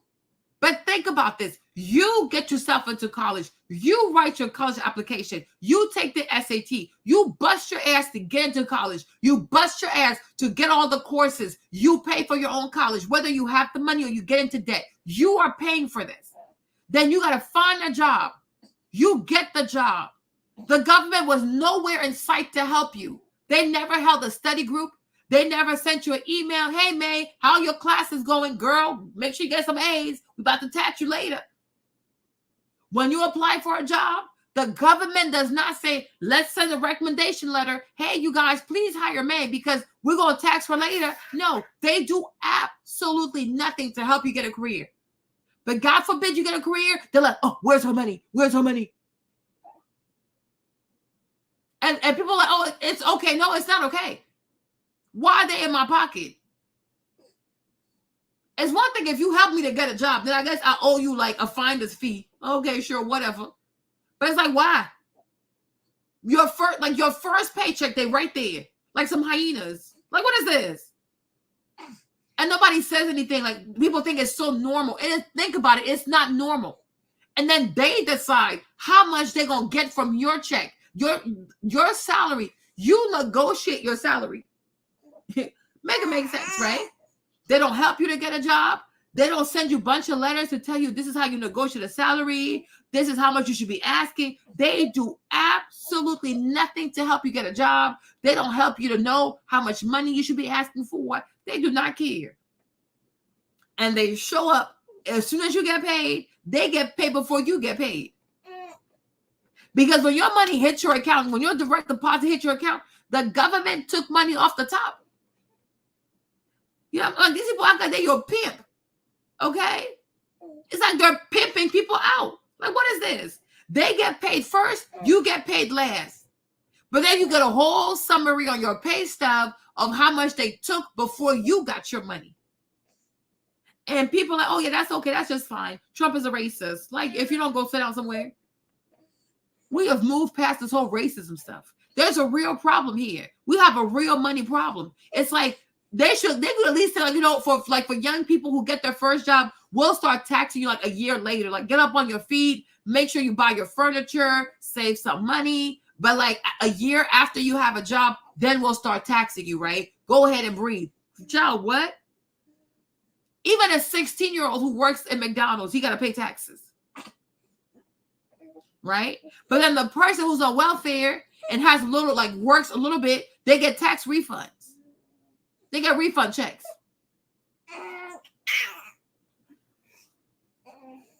That's not okay. Yeah. So my thing is, I understand why a lot of people, after a while, they become depressed. Like they don't want to work anymore. Because why am I working so hard? Then you go on Instagram, you see people you know on welfare, and they got the last Chanel bag, they got the latest Louis Vuitton bag. You're like, what the heck? Even I work, I can't pay that. The poor, my ass. There are a lot of people who are able and who are fit who could work, but because they don't want to work, they go and they get the what's it called? They go and they get the welfare. Hold on, I don't think it was BS, baby. I don't think it was BS. Even when it comes to the lockdowns, right? Had these crazy white people not resisted, we will still be in lockdown today. You know? But one thing about these white people, though, they understand the revolution. It's in their blood. I told y'all, they don't put up with bad leadership. Because they're not going back to slavery. They're done with that. They have killed so many of their kings. They have killed so many of their presidents. White people not going back into bondage, right? But remember, the people who resisted the lockdowns, people who didn't want to be locked down, it was them crazy white people with them crazy ass pickup trucks with the big horns in the front, right? Like in Michigan, they said they were going to kidnap the governor and put her on trial for treason. That girl got so scared. She's like, you know what? Y'all go ahead and do what you want. I know that's right, right? It was a lot of these crazy ass white parents who said no. You can't stop paying taxes. That's the problem. It's not about if you don't like it. You just can't stop paying taxes. Because you yourself as an individual, you can't say, I'm going to stop paying taxes. That's very emotional. You don't get arrested. So you can't do stuff like that, right? It has to be something that comes from the American people. Because it takes a movement. You need people. A revolution requires people. But all people have to understand it. But right now, people are obsessed, consumed with racism. Right? And identity politics. But honestly, hey, babe, we should all care about our taxes. I do believe people should pay some type of taxes. Like we have roads and police and this and that, sure, whatever. But it's like, do I really want to be taxed at like 30% of my income? Why? Like 10%, sure, I'll give you tithes, whatever. Maybe 15. But do I really want to pay 30% of my income? For what? And then you never get a bank statement. You never get like a statement from the government telling you what exactly they're spending your money on. You don't even know. They do whatever they want. So in that case, what incentive do they have to make the best financial decisions with your money? Because whether they make the right decision, the wrong decision, they can simply tax you more. And when people spend other people's money, they tend not to care. And I'm like, we should even have a financial audit of the government. Like there should be a different body that is not attached to the government that does a financial audit of every federal department to see how they spend money.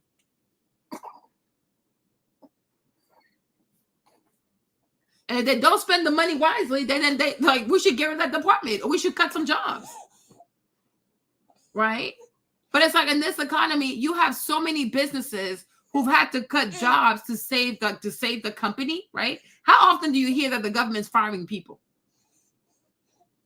Right? How often do you hear that the federal government is firing people? They never follow the rules of macroeconomics. They do whatever they want. But if you don't make enough money, you got to quit jobs. No, we'll just tax more. And then the people say nothing. Why do I have to be taxed more? Nobody ever asked for an employee report. I want to know if these employees of yours are actually efficient. Or you just giving them jobs just because, right? But I'm like, a welfare state to me is highly dangerous. Like, it's so inefficient. But if everybody is laying off people, if Google is laying off people, if Apple is laying off people, why is then the federal government also laying off people? No, they don't have to. They can just keep raising taxes. And people will not complain because people feel as though their biggest fight out here is racism. I'm like, seriously? You better fight for your check. And you better fight to keep as much money as you can. Because the government will do what, as long as they know they can keep taxing people and taxing people and taxing people, increasing the tax rate, and nobody fights back, they will keep doing it. They have no reason to be more prudent when they spend the money. It's not their money. If it was really their money, would they be like, oh my gosh, we made a mistake. We oversent money to Ukraine. We sent an extra $6 billion to Ukraine. If that money was coming out of Nancy Pelosi's pocket, it wouldn't have happened. If that money was coming out of Joe Biden's pocket, it would not have happened. But when you know that you're not paying for it, it's the people paying for it. Oh, well, we'll just tax them. Build that to the people. Okay? Bill it to the people. Like, no, it has to stop. It has to stop. You can't keep taxing people and not telling people where the money's going. Oh, don't worry about it. We're taking care of the poor. What poor? I'm poor. No. Hold on. Uncle Tommy, or like you're a complete sellout. All right, and we'll go to Robert in. Oh, I can't respond to that? Oh, yes, you can. Thank you very much. Because first of all, it sounded like that was a non-Black person telling me that. So as a Democrat, that sounds pretty racial and pretty divisive. Exactly. Next, it's very interesting that I, again, would be called names or be compared to fictional characters because of who I choose to support. Again, these people who are calling and making these derogatory statements about me, who I choose to support, are denying the fact that, again, who are you to tell me that my personal experience is invalid? I think that that's something that a lot of Democrats need to look within, because how have you tried? Kamala Harris is in office right now and has not tried to do anything about the border, has not tried to not tax people on tips, and has not tried to do anything about our failing education system. So everything that she's promising she can do for you on day one, she could do right now, but she's not trying to. So that's something just, for some Dems to take home. Robert in Aurora, Indiana, Republican. Good morning. Yeah, sweetheart. Miss Montgomery, I commend you, sweetheart. You are telling the truth. I want to tell you a little bit about that. I'm 87 years old. I went for my fed school. I didn't pass, but my dad served World War II. My uncle fought the Battle of Bulge. Back when I was a kid, we had Black people working for us. There is colors, black, white, red, you name it, yellow. They ate at our table. They didn't have to go out in a barn or a shed or sit on the porch to eat. They ate with the family. And anybody that wants to do anything for their life, work for it. Work for it. There's jobs out here. They want to put Trump down, and he's worked his. Who would take a shot for this country? Who would take a shot for this country? And he wasn't in the military, no. But he did take a shot for this country, and it almost killed him. And you idiots out there that can't see that this man wants to do right for this country. He loves his country. He loves the people. All right. Vote for him. All right, Robert. Go ahead, Kayla. I wholeheartedly agree with the sentiment that if you want something, you have to work for it. Again, I moved out to Atlanta 10 years ago with 2 suitcases and $1,500. Not an idea what I was going to do. No family. No, I don't have parents that went to college. I was literally on my own and I had to figure it out. I worked 3 jobs to get through college. Then I got pregnant. So unfortunately, I did not finish. But then I was like, wow, instead of sitting here and waiting. And you see how it's so messed up? You see how the tax codes and tax laws are so messed up? Because honestly, you guys, let's be so honest, right? You know how you do your FAFSA, like you fill your financial aid for college, right? If the government knows that your parents are so poor, they can't even give $1 towards your college tuition, right? If the government knows that you're on a work study, like you work and things to pay for school, if they know that you have 3 jobs, if the government knows that you have 3 jobs and you're a college student, they should be like, you know what? We're not going to tax you because you could become a dependent of the state. Because if she says, I don't want to work, I don't want to work, I don't want to go to college, and then she goes to the Social Security office and she asks for the free housing and the free this and the free that, right? She becomes an even bigger liability. Think about it. Because how much you're taxing her, right? The little bit of money you're taxing her, is it not going to cost you more to fully take care of her? Think about what I'm saying. Should college students be paying taxes, especially those who have poor families and who are paying their way through college? You know what? I need to run for office. I really need to become a senator.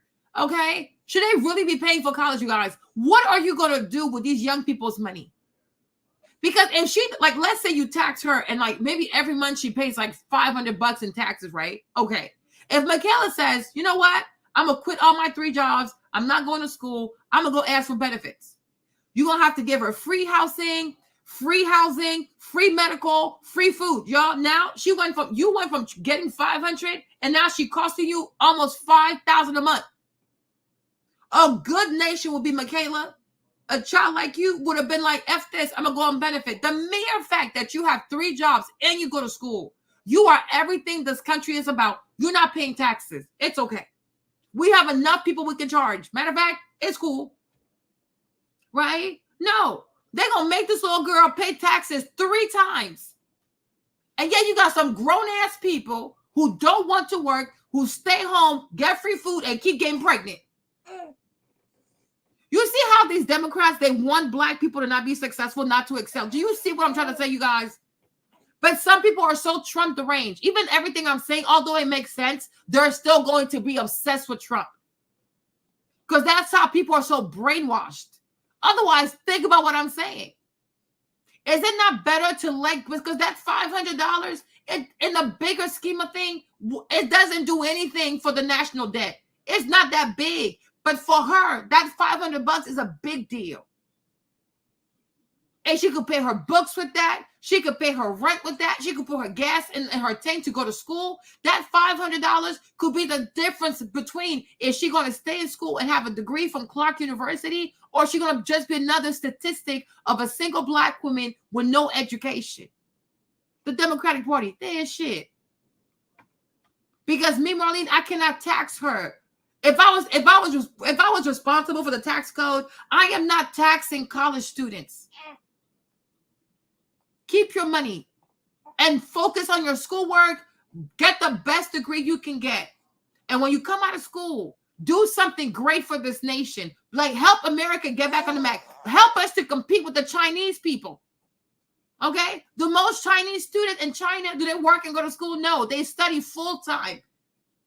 But yet in America, the party that talks about helping the poor people is the same party that charges young college students who come from poor homes, who have multiple jobs, and they go to school. But they're going to send your money to Ukraine. So she pays taxes. And then you white people, Europeans from Ukraine, get her money. And that's okay to you. But somehow Trump is a racist. So it's okay for these white people. It's okay for these white Democrats, these white liberals to charge our sister taxes. A college student, she pays taxes 3 times. Every single job she does, she gonna pay taxes. If she dares to take overtime, she'll pay even more taxes. And then they're gonna take this Black girl's money and send it to a white country for them to be blowing things up or buy luxury cars. And somehow that's okay. And she's the problem. And she's the problem. And you think you know better than her. And they're calling all kinds of names. And then you wonder why some Black people don't want to be Black. And you wonder why some Black people have anti-Black sentiments, right? Because it's like, you can't be this mean. Like, I'm like, you truly cannot be this mean. What nation is this that charges college students? If you go to school and you do everything in your power to not become a warden of the state, we should not be charging you taxes. We should be encouraging you. Please finish your degree. I can wait 4 years until you have a real career and you make real money to start charging you. It's not a big deal. You're not going nowhere. You're an American. Where else you gonna go? No. And nobody, and I'm like, nobody takes issue with it. Like when you look at Democrats, they never take issue with the tax code.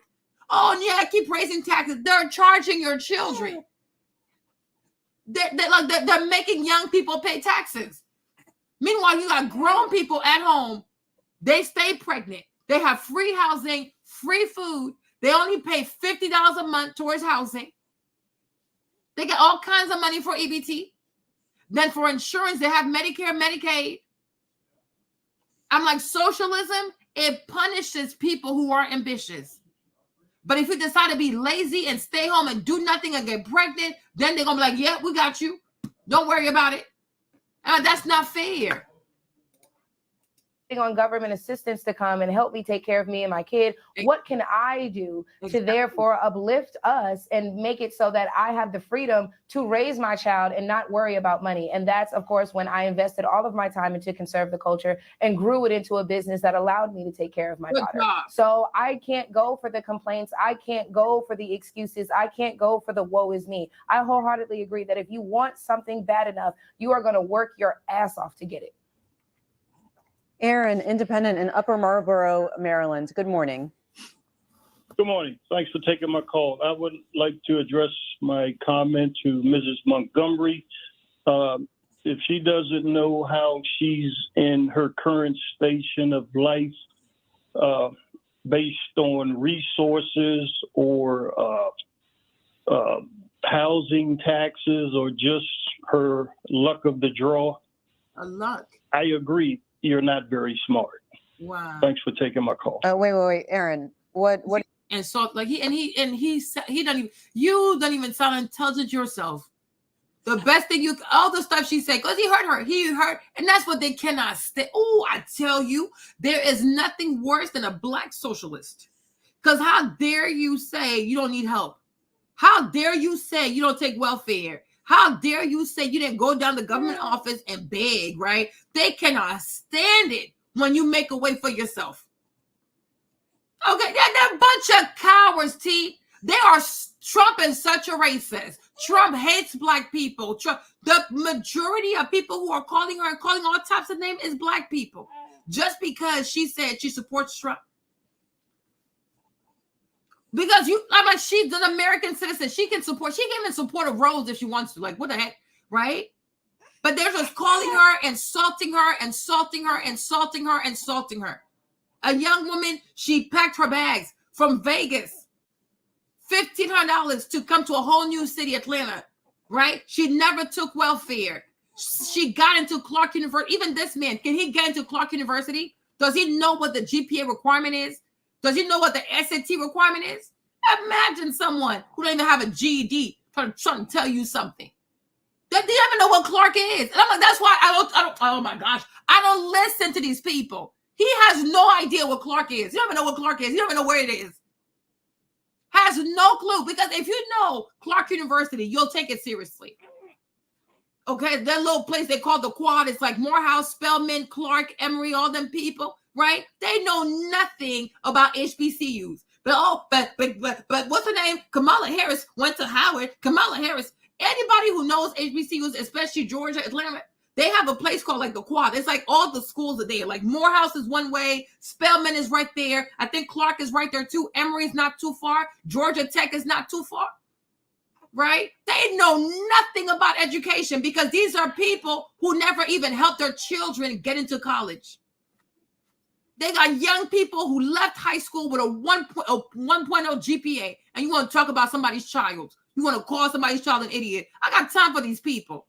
Okay? They know nothing about education. I'm telling you, they also know nothing about politics. That's what you call a pseudo-intellectual. It's a faux intellectual. They just want to come over here now because it's trendy to talk politics. And that's why they're unable to come at you with sound arguments. They have to insult you. Because if they were well-versed in politics, you don't need to insult the girl. Because you're like, yo, this young lady got into Clark. She got something in her head. Because Clark is not community college. Clark is not community college. It's like somebody said, "Oh, I went to Spelman." It is not community college.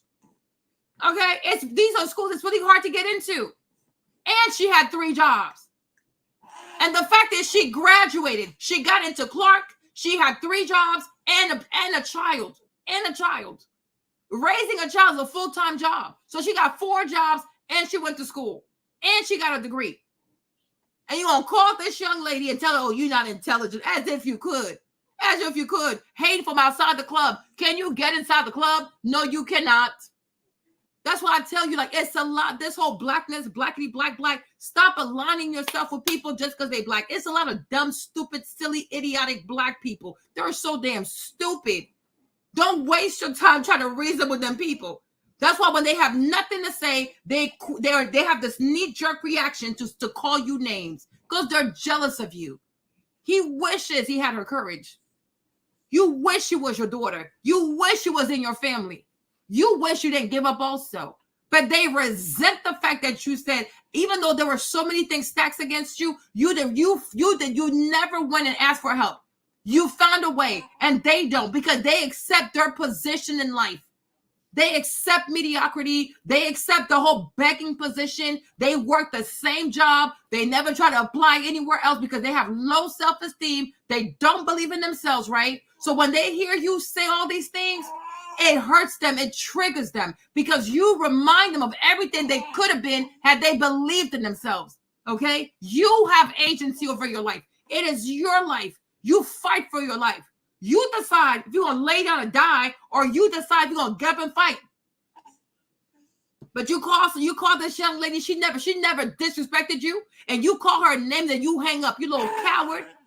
I told you the majority of black men who vote Democrat are emasculated.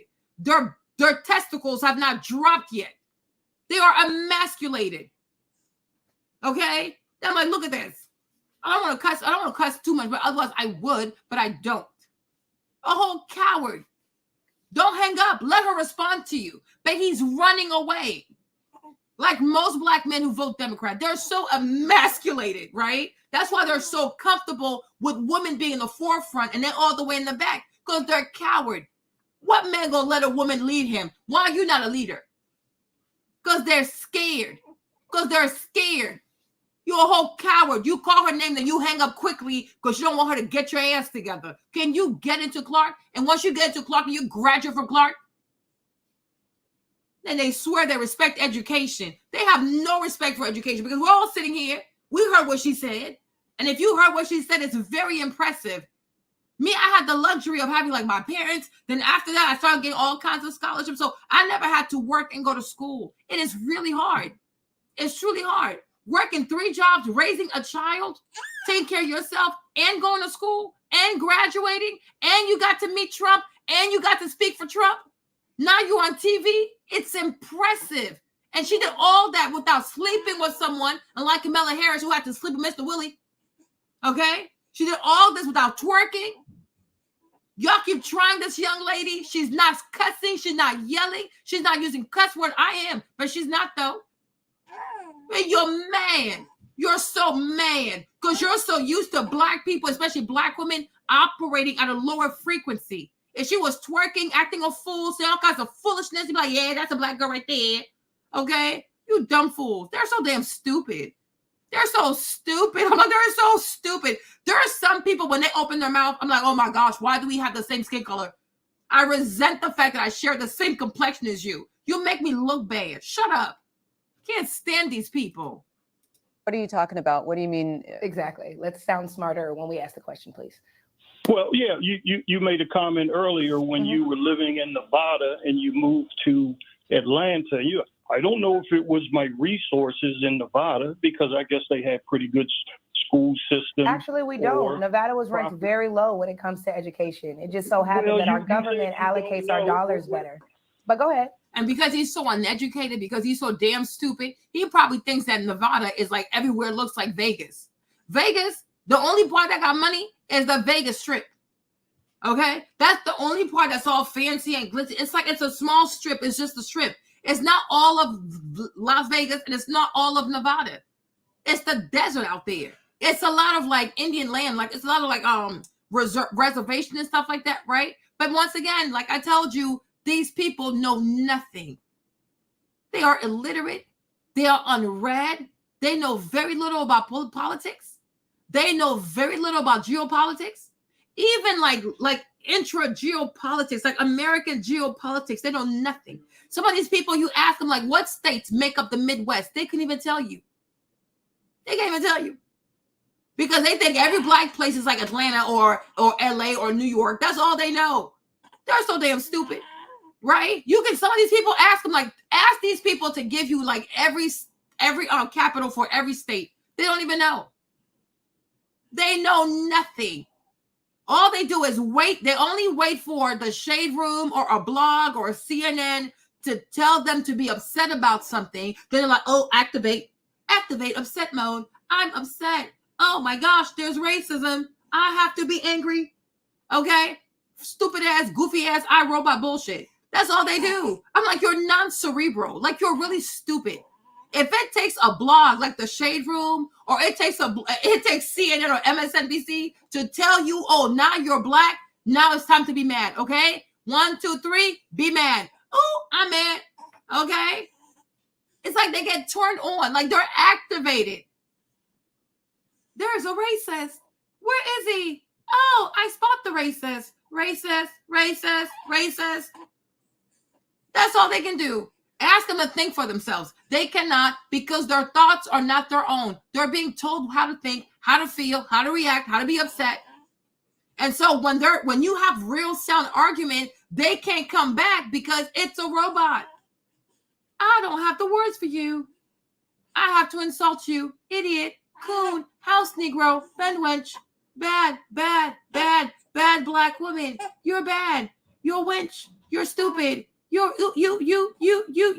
Okay, that's it. That's all they have, because their thoughts are not their own. Because the thing about people who come up with their own ideas, even if they don't agree with you, they're like, okay, you know what? That kind of makes sense, right? But these people, they are so afraid. They're afraid because they don't have sound arguments, because their thoughts are not their own. Mike, please go sit down somewhere. But initially you said you didn't know if you were smarter, but if you think resources in regards to how I feel my level of intelligence is in relation to the people that I've met out here. Yeah, Michaela, let him finish. Go ahead, Aaron. I'm sorry for talking while you're interrupting.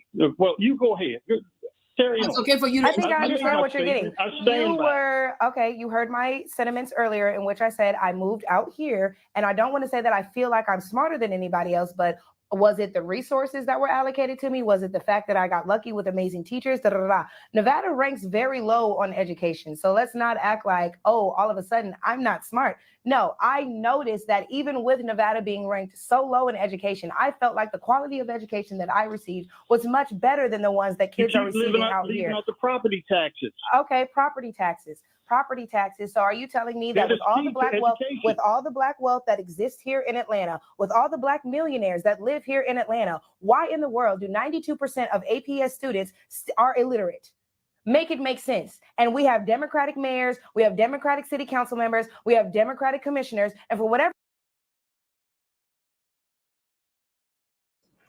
You see what I tell you? These people don't know anything. Because you should know this. Like me, I was like, because he's like, oh, because of property taxes. Anybody who knows a thing about Vegas knows, like, people don't pay taxes there because they use the money from the casinos to subsidize people. You don't pay taxes. That's why a lot of businesses have their warehouses in Vegas, right? So what they say, Vegas has some of the lowest property tax rate in the nation, making a desirable place to call home. Residents expected to pay between 0.5% to 0.75% in property taxes annually, right? Okay, cool. Now let's see how much they pay in property taxes in Fulton County. Okay, like this is just pure madness. Oh my goodness! Like, oh, these people, child. Okay, let's see. All right, so here is Fulton County too, right? And which is this goes to her point. Fulton County is about like a 1%, almost like 1% for property taxes, right? So it's like, and what's it called? In Atlanta, Fulton County, they collect more money in property taxes. So you would assume that they would have better schools, right? In Vegas, they collect even less property taxes, from 0.5% to 0.75%. So you would assume that Vegas would have worse schools. She's like, no, coming from a place that collects less property taxes, I had a better education. I come to a place that takes more property taxes, I have a worse education. Because once again, who's predominantly in Atlanta? Who is predominantly in Fulton County? Who is the district attorney of Fulton County? Fannie Willis. Okay? Fulton County is predominantly Black. It is predominantly ran by Black people. It is full of Black churches. It is full of Black Christians. And they collect taxes and they do nothing with the money. And Black people don't care because Black people are more concerned about what? Racism than money, than finances, than taxes, and holding the people who take their taxes accountable. Right? That's why Fannie Willis can pay Nathan Wade almost $1 million on some BS case against Donald Trump. And these Black people are so happy. Yeah, get him. It's your money. Okay? She paid her boyfriend $700,000 plus with your coins. But you hate Trump so much, you don't care that you're being robbed. I'm like, how slow are these people? Because I'm like, hold up. Even if I hate Trump, and then that, you're not going to use my money. Right? But you claim you hate this man so much that you are willing to allow the government, even your local government, to misuse public funds for some BS case. You hate Trump so much that you're okay with her hiring her boyfriend who has no criminal experience, who comes from traffic court. He never prosecuted a single criminal case. He's never done a RICO case in his life. Oh, it's okay. It's okay. Trump's a racist. And you just lost $700,000. They lost almost $1 million. And this case is going nowhere until you're back. Okay? This case is going nowhere. And the money is gone. And Nathan Wade gets to keep the money. And guess what? Fannie Willis, her bill's still not paid. She still has a lien on her house. Nathan didn't pay a single bill for that lady. He came and he did a whole heist. It's a heist. This is exactly what you call a heist. They tell you, we have a threat. Give us all kinds of power. Let us take all your money. Like, yeah, okay. He's a racist. Take all my money. Please, get rid of the racist. It's like, you know how when you call like the termite people, the pest control people, and they tell you, oh, you have mice problem, you have termite problem, you have a rat problem. You're like, oh my gosh, I have an infestation. Take all my money, right? It's giving like pest control, right? You can't be doing stuff like this. Like, you have to be reasonable to, I don't like the man, but I don't want to spend that much money going after him. Make it make sense. Using public funds to go after a billionaire. You people are crazy. They are seriously crazy. For reason, 92% of the kids here cannot read. That statistic did not exist in Nevada. So again, I don't know if it was the fact that I got lucky. I can't say that, oh my God, it's the teachers that suck out here. I would never demean our educators here in Atlanta. But what we can acknowledge is the numbers, sir. And so while you want to call me not smart, please tell me what your side has done to fix the illiteracy rate that we see in our Black children. Absolutely nothing. And in fact, not only have they not done anything to address the illiteracy issue, but then they're further confusing your kids by telling them that men can give birth, by telling them that there's 53 genders, and that by telling them that your love for your best friend must mean that you are gay, you are a pansexual, asexual. Kids under the age of anything high school should not be thinking anything sexual, period. Sexual should not even be in their vocabulary. So for you to say that I'm not smart because I'm willing to call out all of the degeneracy that exists within our current education system only points to your lack of intelligence and your lack of initiative to actually do something in regards to saving our children and saving our schools. All right, let's talk to Sam in Rome, Georgia, Democrat. Hi, Sam. Hi, good morning. And I have a question I want to ask her first, and then even if you hate Trump, even if you don't like what she's saying, you don't agree with her, but the mere fact that she does care about children, you're like, you know what, Michaela, I don't like that you like Trump, but on the matter of children, their education, this whole bathroom discourse, having the boys and the women's sports discourse, we do have to agree. We do have to work together because most of us are parents, right? And we have to worry about the welfare of our kids. They don't care about that too. Trump is a racist. Like, in order to get rid of Trump, they're so open to the idea that boys can have access to a woman's bathroom as long as Trump is not president. And that's how you know at this point, it's a spell. It's not possible, right? Because most fathers, even if you are with her, once you realize that she has chosen Tim Walz, who puts tampons in boys' bathroom, you're like, okay, yeah, this is a little dangerous, right? Because most dads should care about their daughters. You should care about your children. But then again, we have a problem in this community because most black men don't take care of their kids. So I guess that's why you don't care, right? But you would think, right? Because most conservative dads, once they hear something pertaining to their kids, like, you know what? If it involves my kids, well, I guess it's what it is. Because protecting their kids, it matters to them, right? But a lot of these so-called black men who are Democrats too are usually the type not to care about their children.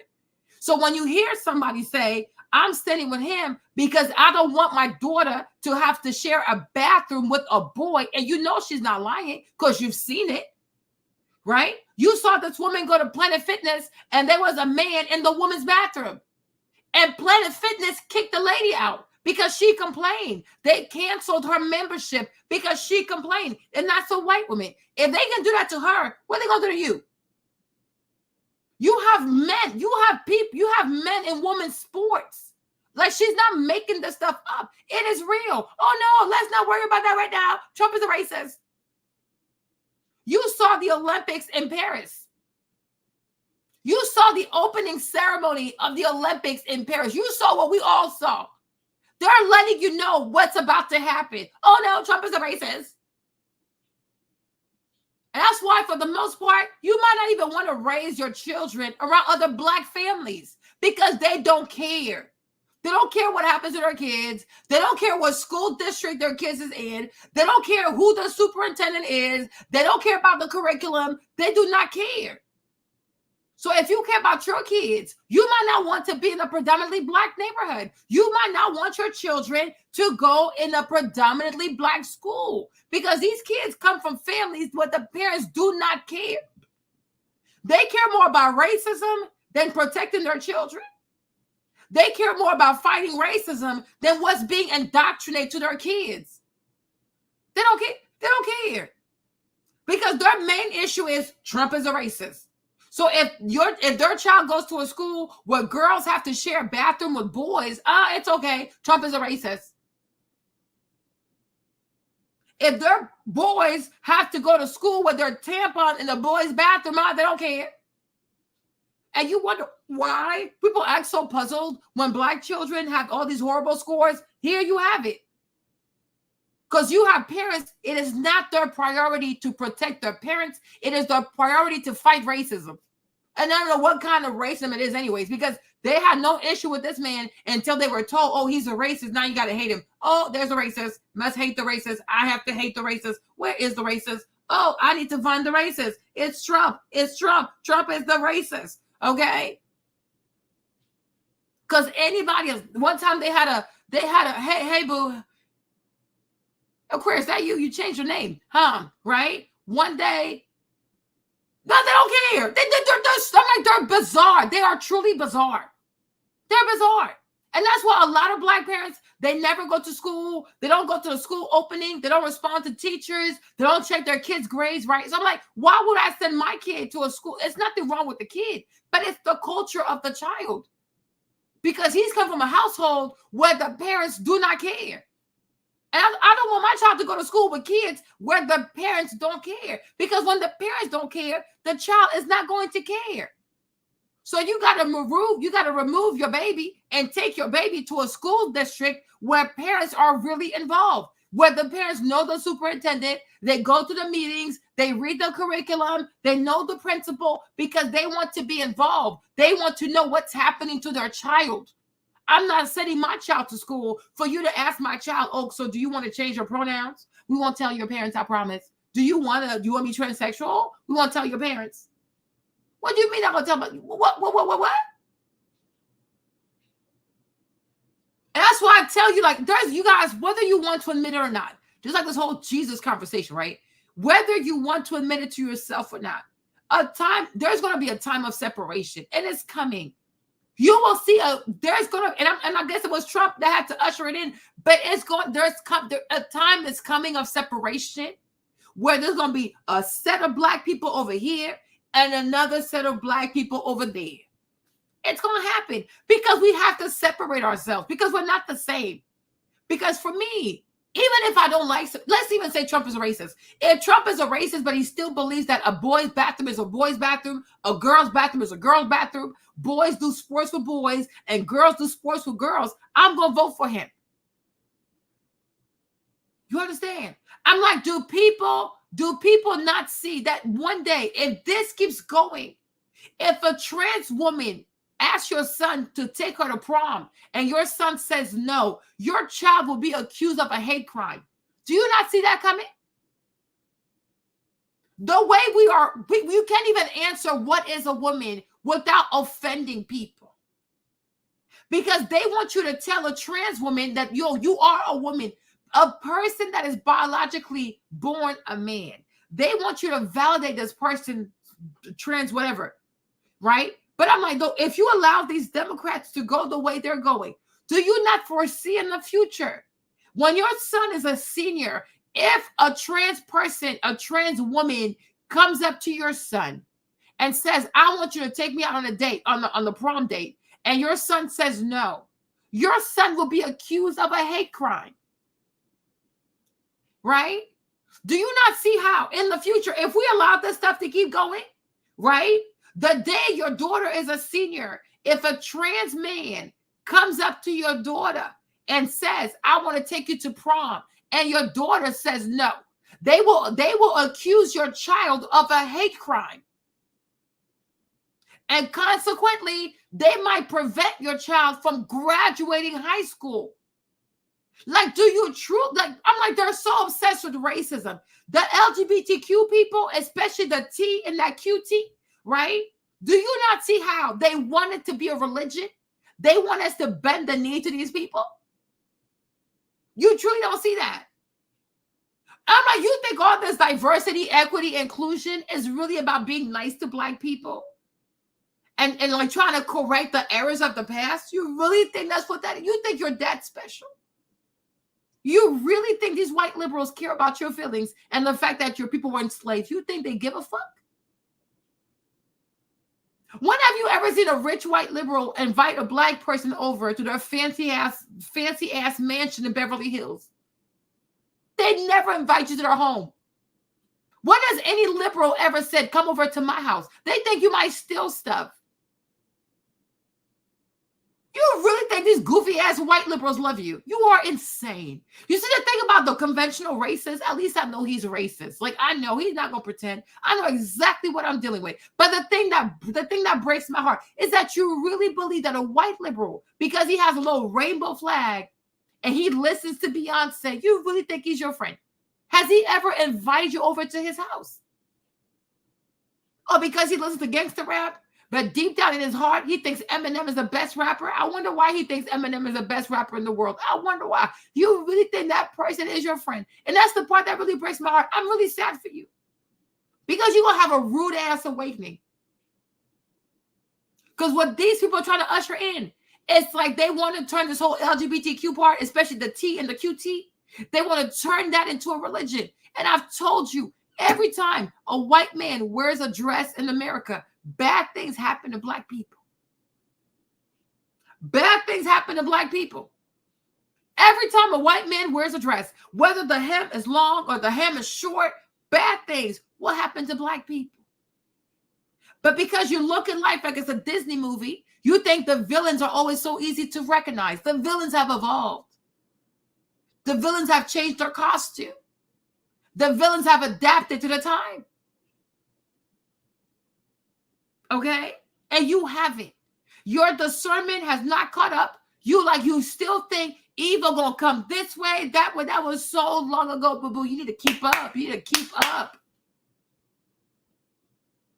But they will make, when you not use the right pronoun, it's gonna be classified a hate crime, a hate speech. If your son does not say yes to this trans woman, if your daughter does not say yes to this trans man, it's going to be a hateful act. Because they're going to say that you discriminated the trans people based on what? Their gender or their whatever, like whatever, you know what I'm saying? And like discrimination is illegal. You cannot discriminate based on what? Race, gender, and religion. Right? So if a transgender is, if a trans woman is a woman, and you say, no, I'm not really into your type, that's discrimination. And I think the problem people who live in America, the problem a lot of Americans, like they don't understand how the laws work. And like, oh, if your husband cheats, just leave. You cannot leave. It's called abandonment. You got to talk to a lawyer before you decide to leave, because you live in a country of laws. And those laws, when you break them, they have consequences. And the people that you elect, they pass laws. When someone like Kamala Harris says, the first day I'm elected to office, I'm going to free all these illegal immigrants from the prison, right? You're like, okay, Trump is a racist. You think that's safe? No, you don't care. Because Trump is they've convinced people that Trump is such a problem that no matter how diabolical the things be coming out of Kamala's mouth or Tim Walz's mouth, it's like they don't hear what they're hearing. Or maybe they pretend not to hear what they hear. I don't know. Mama, did you just hear what she said? That when she becomes first lady, first president female, she's opening the prisons wide open. And she gonna release them illegal people. But when it comes to Black Americans who smoke the weed, she locked their asses up. Oh no, Trump is a racist. Trump. And it's so sad. I'm like, what? I'm like, seriously, like some people, I want them to see, I want them to read in front of me so I can see like their comprehension level. Because it's giving extremely remedial. Because there's no way you hear what this girl is saying and you're not scared. You're not scared. The first day she's president, she gonna release all the people from prison, all these illegals, like all the MS-13 people out in the open. But because you think, oh, I'm in Maryland, it's all the way in Texas. That's another type of arrogance, right? Because people think, oh, I'm so far removed from that problem. You don't think illegals have feet? You don't think they can get on the bus? The same lady who said she went to an HBCU, she becomes vice president and they cut funding to HBCUs. And yet you have all these sororities supporting her. That's how I know, like, these people that's why you know the majority of these Black women and their so-called degrees, they majored in goofy shit because they obviously don't know how to read. Because there's no way that you actually majored in something substantial, right? And you don't know that this woman has cut funding to your HBCU. You don't read. Like ski, all the weird stuff they do, divine nine, like that goofy shit, idolatry, pagan behavior, right? But you're like, oh, she went to HBCU, she's an AKA. The whole time, her entire administration cut funding to your HBCUs. And you out here fighting people. Oh, she black. It's like y'all love people who abuse you. They love to be abused. Like Black people love to be abused and they love to be disrespected. It's like the more you mistreat them, the more they like you. The more you do nice things for them, the more they resent you. It's like, okay, at this point, just let them be. Because it's like they like to go places where people treat them poorly. Nobody held her accountable. None of these HBCUs held her accountable. Nobody from the Divine Nine held her accountable. Why? You went to an HBCU. And you're using that to get the Black vote. But at the same time, you helped to cut funding for HBCUs. And nobody holds her accountable. But then they're going to call Michaela, oh, you're stupid, you're an idiot, you're a coon, you're Uncle Tom, you're a Benwich. But what is she? She's the one who laid on her back to have a job. She was 29 years old. Mr. Willie was 61. He was married. So who's the Benwich? She's the one who was laying on her back for a job. Okay, go somewhere with that. That's why when Black people insult you for your political position, child, please go like this. It don't affect you. It means nothing. The words of a fool should mean nothing to you. There is some very foolish people. Don't let the words get to you. Because anybody who's cerebral, who's like, no, this is a bit bizarre. Right? Even the Democratic Party, who's been saying, oh, democracy, we have to say democracy. They did everything in their power to avoid democracy. They did a coup on Joe Biden. Okay? They took something that belonged to him because he should have run again. There are 14 million people who voted for him in the primary. You see what I'm talking? You see? That's it. They love that kind of stuff. They love this stuff. They love this.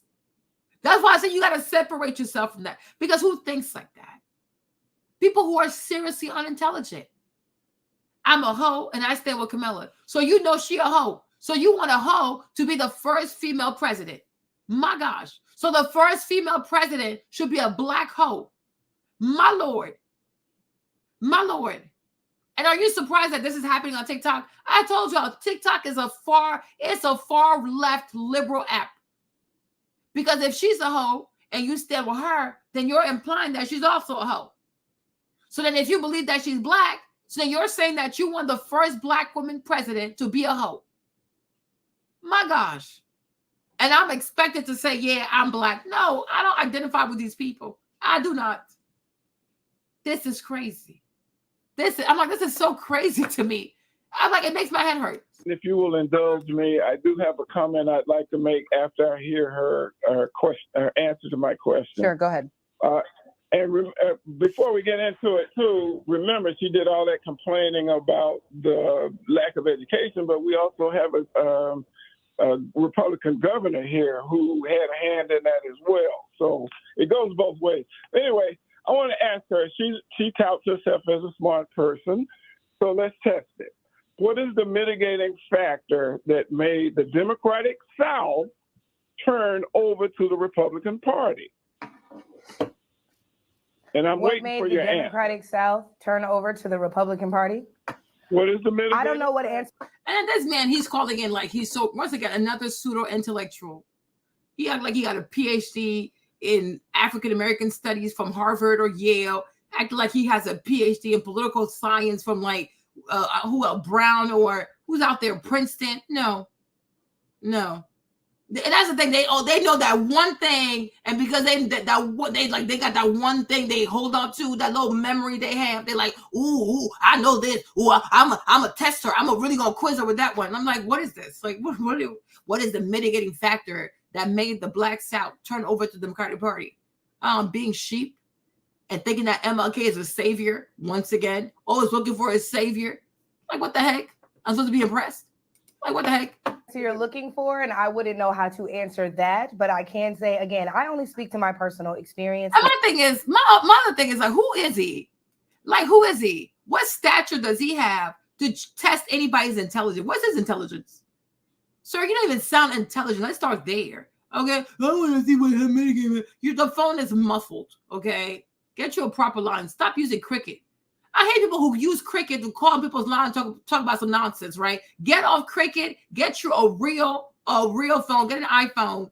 Okay? Can you afford that? Okay? But my thing is, who is he to test her intelligence? Because who tested your intelligence to tell you that you were intelligent enough to test somebody else's intelligence? Make it make sense. I'm like, please. I'm not even answering this. Sir. So for people to question my intelligence as if my life is somehow invalid is very interesting to me. So Sam, go ahead with your point. Yes, I believe you're talking about the Civil Rights Act. The answer to the question is the Civil Rights Act. The same Civil Rights Act that was authored by Republicans? Okay. Can I finish, please? Mm-hmm. Okay. The act that gave you the right to sit in the chair that you're sitting in right now and vote. People in the city that you just moved into 10 years ago. And like I said, once again, this is where people piss me off. Okay? Y'all, this is why I say people should not have the right to vote. People should have the license to vote. An act signed by a president does not give you the right to do anything. And when an act is signed by a president, it means that the president is willing to use the armed forces to enforce it, right? But the actual right to vote, first of all, if it was not for racism, if you were born on this land, you inherently have the right to vote. Okay? If you're a citizen, you have the right to vote. But due to racism and also, I guess, like trying to protect jobs, whatever, fine, right? But it's the 13th, 14th, 15th Amendment, right? That's where all this voting for black people as it pertains to Black America, 13, 14, 15, all that right to vote. You need all three, you got the right to vote, right?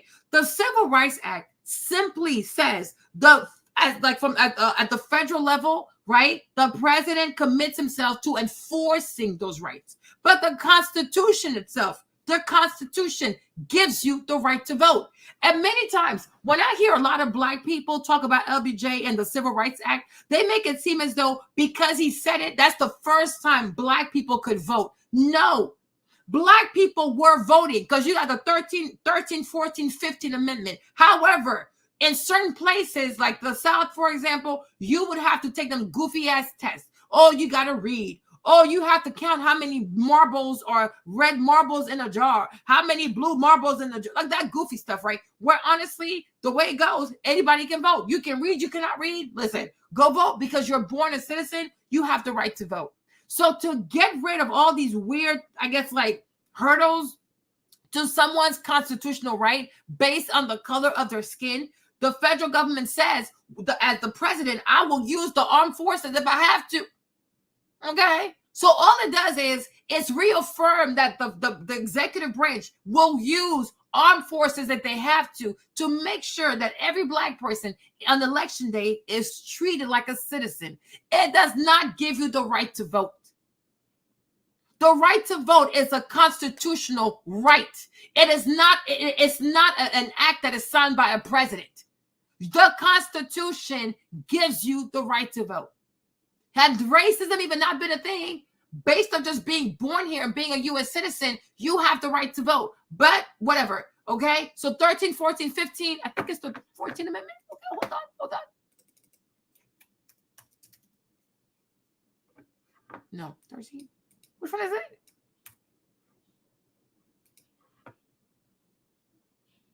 "13 forbids slavery." Oh, there's a 15. Hold on.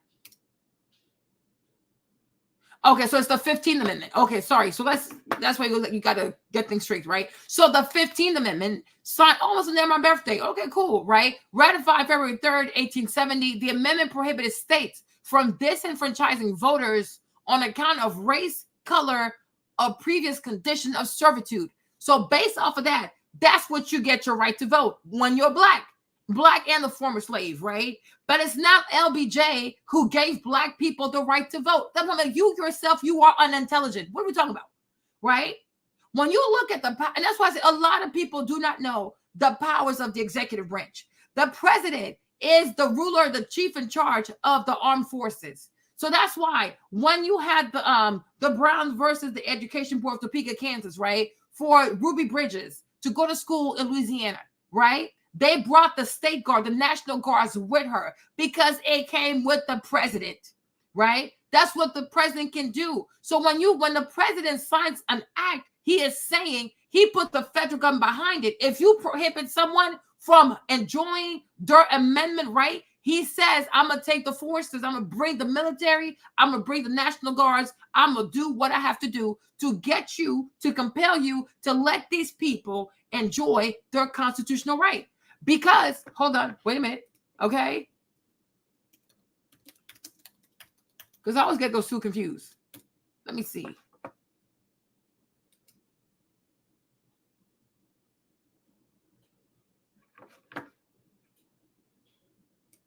Hold on.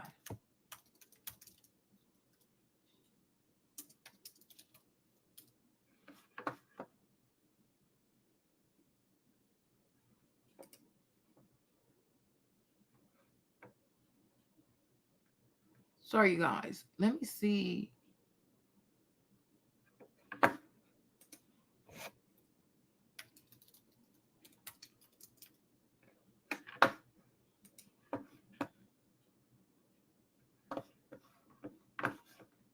Let me get this test for you. Let me get the text for you guys.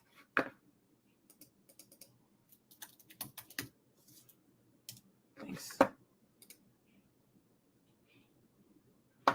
Where's the text? Child, make this thing easy for me, child. I'm tired.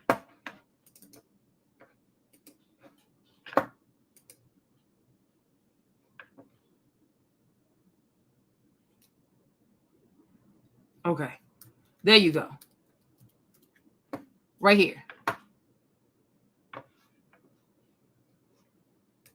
Okay.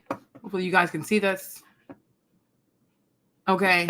We hold, this is Declaration of Independence, right? We hold these truths to be self-evident, that all men are created equal, that they are endowed by their creator with certain unalienable rights, that among these are life, liberty, and the pursuit of happiness. Your right to vote is in there too. Okay?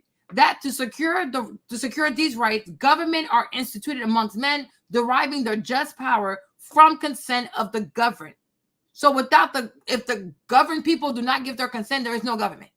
Okay? But it's like, we hold these truths to be self-evident, that all men are created equal and that they are endowed by their creator with certain unalienable rights. Your right to vote, it's actually in all of this. It's in the Declaration of Independence, right?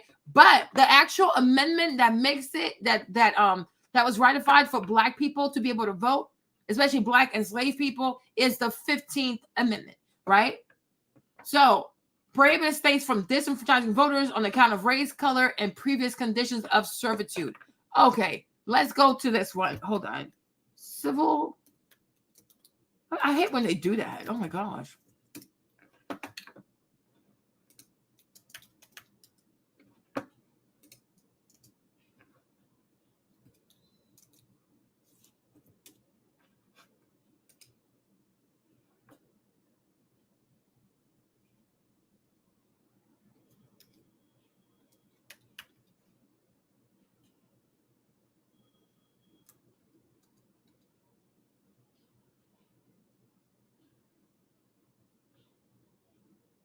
Hold on.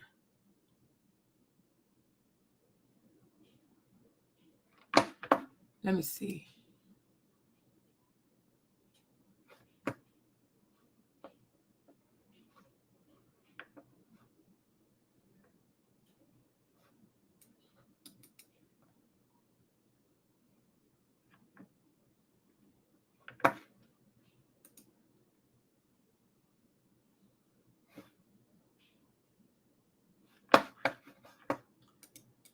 Let me get out this one.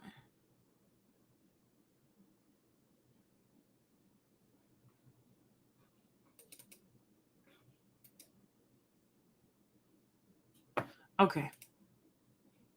Sorry, guys. My bad. My apologies, right? So, summary. Let's look at the summary real quick. Okay. Civil Rights Act of 1964 signed to law by LBJ, July 2nd, 1964. Okay. Landmark piece of legislation that prohibited discrimination based on race, color, religion, sex, or national origin, right? I'm like, the act prohibited discrimination and public accommodation and federally funded program. Okay. So I'm like, so when you read this stuff, I'm like, it really makes it seem like, I mean, from the way I'm receiving too, it's like this is more so the Civil Rights Act is more focused about discrimination. Okay. It's not about giving people the right to vote because you already had the right to vote. Not in some states, you could not freely, without stress or fear for your life, enjoy those rights, right? But I'm like, a president cannot give you the right to vote. The Civil Rights Act does not give you the right to vote. It really focuses on discrimination based on what? Gender, race, and color, right? Maybe one day I'll read it, right? But it's like what? So, employment, prohibited discrimination in hiring, promoting, and firing based on race or sex. Public accommodation, prohibited discrimination in public spaces, including federally funded program. Once again, the federal government. Okay, schools, threatened enforcement of desegregation in the schools. Voting right, threatened enforcement of voting rights. Not saying it's giving. Okay, it's threatened the enforcement of voting rights and ended unequal application of voter registration requirements. Right? But the right to vote, Lyndon B. Johnson did not give anybody the right to vote. The right to vote is the 15th Amendment. Hold on. So let's go back here. Ago, died for that cause. There are people still. If it's somehow invalid, it's very interesting to me. So Sam, go ahead with your point. Yes, I believe you're talking about the Civil Rights Act. The answer to the question is the Civil Rights Act. The same Civil Rights Act that was authored by Republicans? Okay. Can I finish, please? Mm-hmm. Okay. The act that gave you the right to sit in the chair that you're sitting in right now and vote. people in the city that you just moved into 10 years ago died for that cause. There are people still fighting for that same cause as we speak. That in America, they were in the southern part of this state to which I live and I love. They caught people trying to fake the electors in this state in the Republican Party. Yeah, sure. Okay. And this argument of people died for you to have this right. And it's unfortunate because nobody should have the right to die to vote, especially if you're born a citizen. But at the time, who was killing Black people who simply were trying to exercise the right to vote? Democrats. It was not Republicans. I'm like, these people are so goofy. It don't make no damn sense. Democrats, the party of the KKK, right? So when they say things like, oh, Black people died so you could have the right to vote, I acknowledge that. And unfortunately, it's sad because no one, when you're born a citizen, no one should have to die to vote. It's a constitutional right. However, who was killing these Black people who were trying to vote? The Democrat. So then when you say to people that, oh, well, how come you're not going to vote Democrat and Trump is a racist? Then how dare, if you recognize that Black people were slaughtered simply for exercising the right to vote by the Democratic Party, how dare you ask me to vote Democrat? Make it make sense. I mean, we got time today. Like, I don't have time for these people. Sometimes I look at these people, I'm like, they're so freaking stupid. Because once again, your thoughts are not your thoughts. You're repeating something that somebody told you. Oh, let me test your intelligence. What was the mitigating factor that made the Black South turn over to the Democratic Party? I really want to know. What kind of goofiness, what kind of goofy shit, right, would make you give your loyalty to a party that used to lynch you, that used to come and get you and burn you on crosses? You are weird. You are seriously weird because they wrote a Voting Act. So that's how they got you. And then you sit here as a grandpa, trying to call people and play the elder card, trying to pull rank on people, right? Being shocked that this young Black girl who went to Clark University, okay, I mean, she does a little thing like this, however you do it, right? You're surprised that she don't want to vote Democrat? You like, make it make sense. So how dare you be a Democrat? Let's do it. I'm like, we need to have these conversations, right? I acknowledge that Black people were slaughtered, not even killed. I will say slaughtered. Malcolm X's daddy, they tied him to a train track. Like they tied him like this. One arm goes here, another arm here, his leg over here, his leg over here. And they let the train ride all over him. KKK people.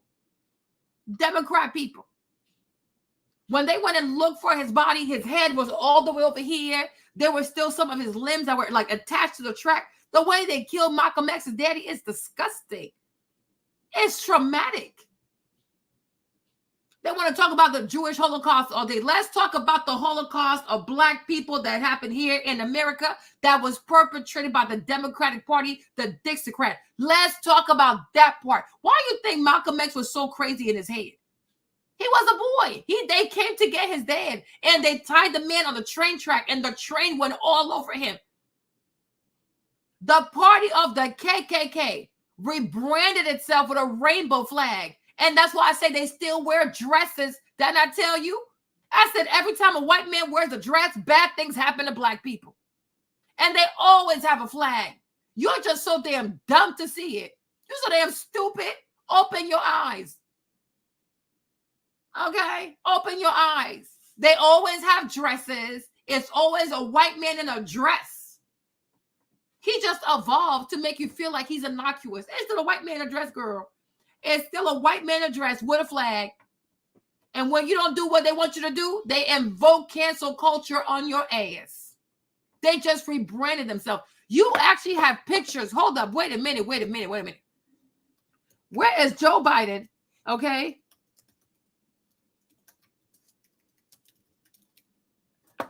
Okay. There you go.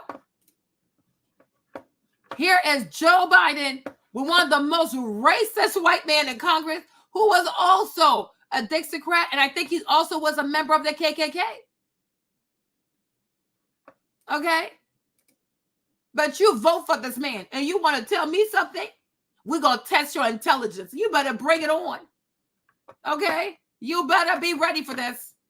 Okay? Strom Thurmond? Yeah, that's the man's name. That's the man's name. Strom, whatever his name is, child. Okay?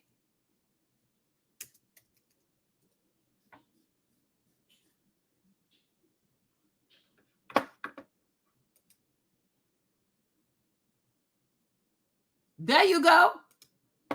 Tell me something. I want to hear something. I want somebody to say something to me.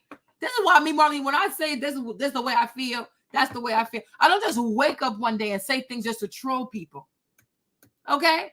And that the man. And that the man. And that a white man in a dress? Isn't that a white man in a dress? It looked like a dress to me. Okay?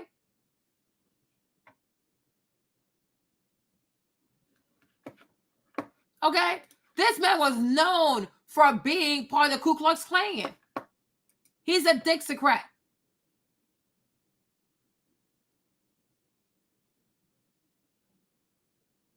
An evil man. You gotta look him up. And you see, he's so damn evil.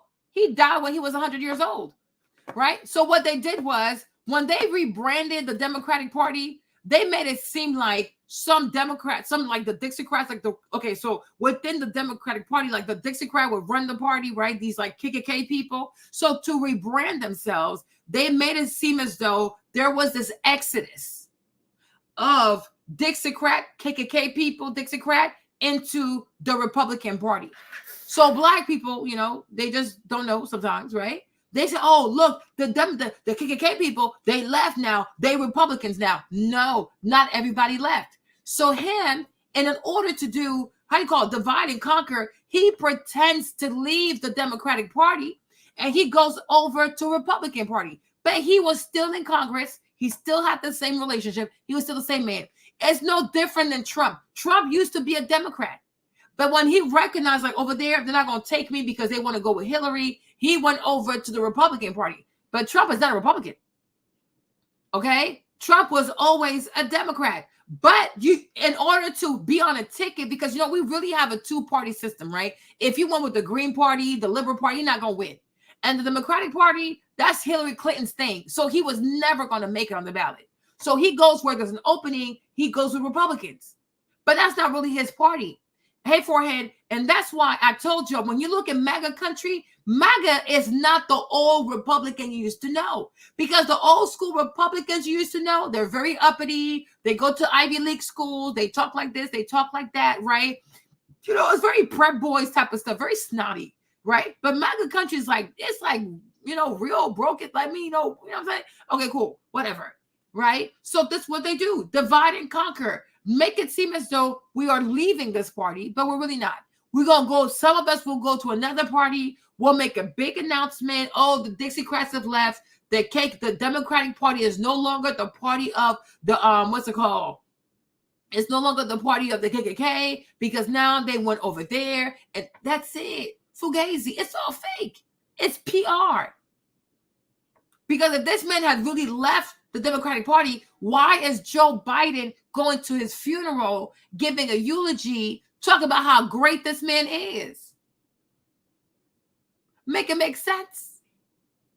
Because that's still his OG. That's still his big dog. Like, that's still his OG in his life, right? Because I'm like, child, please. That man still ran stuff. But I'm like, he was known to be a real KKK person. And for the longest, he was in the Democratic Party. But I guess for a future, for the rebrand, because maybe they recognize, like, yo, we can no longer control these black people. So let's make it seem as though we are leaving. We're going to be Republican now, right? Get them to say, well, now the KKK is not in the Republican Party. We're going to go over here. But the whole time, you have them both. There are some Dixiecrat who stayed there, and then there are some Dixiecrat also who are Republican. But either way, it's divide and conquer. We're going to have agents in both parties. But the Democratic Party is still the party of the KKK. They never all left. And those who left, they only left like of appearance, but they never left of the spirit. They never left their control. They never relinquished anything. They just sat at a different table. Can you concede to the fact that you can sit at a different table and still have the same mindset? You just want to give up the impression that you've moved from this camp to that camp. But you're very much in your mind, you're still much over there, and you still control things over there. And that's why when he passes away, Joe Biden gave a eulogy at this man's funeral. So yes, let's talk about that. Black people died for the right to vote. Black people died for the right to exercise their right to vote. And every single time, the people killing Black people were Democrats. The people who were against the emancipation, because Abraham Lincoln's a Republican. The people who were against oh my gosh, getting rid of slavery were Democrats, KKK. The people who went and shot Abraham Lincoln, KKK, Democrats. Okay. It was always the Democratic Party who stood in the way of progress for Black America, right? And then they finally played this, I guess, like this grand coup of making you think they left the Democratic Party. So you're like, oh, well, I see he's a Republican now, so now I'm going to go over there. Because you think when a man leaves, his mindset and everything he put in place is going to leave with him. No, because there are people that he trained, like Joe Biden, and he left them there. And that's why when Joe Biden says things like, oh, I don't want my kids to go to school with Black people because they'll turn into a jungle, you know where he got that from. Because look at his mentor, a grand wizard in the KKK. So why are you voting for a party that historically sabotaged the progress of Black people every chance they could? And they're still doing it. Because LBJ signed the, what's it called? It signed the Civil Rights Act. Okay, and that's his job as a president. I don't owe you anything for doing your job. Because if you white people were not so unhinged, he wouldn't have to sign it. Somebody had to sign it. So he signed it. It could have been anybody. It got signed. I don't owe these people anything. That's the least they can do. For all the killings they've done, all the free labor they've received. Are you kidding me? I don't owe this man shit. Okay? That's the least he could have done. So what? We owe this man our lives, our grandkids, our great-great-grandkids for doing his job? That's his job. The job of the president is to protect all citizens. He did his job. Stop putting white people on a pedestal for doing basic stuff. He did his job. Wumpty wump wump. Do your job. That was his job. If anybody's a citizen and they're being targeted for the color of their skin, yes, the president needs to step in. Okay? Do you see Asian people like, oh, we have to vote for Joe Biden because he gave us the anti-Asian bill? Do you see Chinese people, Japanese people? Do you see any Asian people run behind Joe Biden? He's sick as hell. Forehead. He is sick. Some of the stuff he said, they have videos of him. Okay? But Joe Biden signed the anti-Asian bill, right? Do you see Asian people out here? Oh my gosh, Saraso. Okay, no, they don't care. You have Koreans who are Republicans, you have Koreans who are Democrat, you have Koreans who are independent, but they're not looking like, oh my gosh, we owe this man our lives. No, that's his job. He better sign it because Asian people are also U.S. citizens. And that's your job. It's only Black people who feel like they owe somebody for 60 years for doing his job. He did his job. And if you were so intelligent and if you were so well-read, you would know he didn't want to do it. Black people applied so much pressure because it was crazy, so he had to do it. He didn't have a choice. He was forced to do it. He didn't even do it at the cost of his heart. So stop with this mess. Stop with this mess. Nobody owes LBJ a damn thing. That's the least he could do for all the evil things his party did to Black people and his ancestors did to Black people. I don't owe this man nothing. And my thing is also, before I play her video, think about this, y'all. Think about this. If somebody gives you something, just so you can turn around and give it right back to them? Have they really given you something? Think about that. If I say, oh, Kevin, here, I bought you an iPhone. But I'm like, oh, Kevin, do you mind if I use the phone because I don't have a phone no more? Then that's not really giving him a present. What is this? If you give someone a gift just to take it back because you need it, then that's not really a gift, is it? We're null and void. You give me something just to take it back. How are you helping me then? Right? Because let's assume he gave black people the right to vote, which now you know is not true. The 15th Amendment gives black people the right to vote. But honestly, that never should have been the case, though. Because when you're born here, I think it's called terra solis, right? When you're in Latin, right? Hold on. Let me see.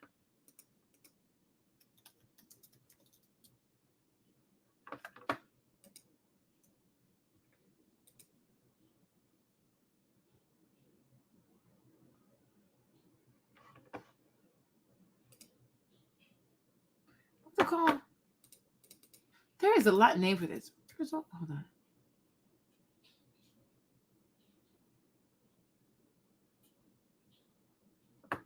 Okay. Just solus, that's what it is? Okay.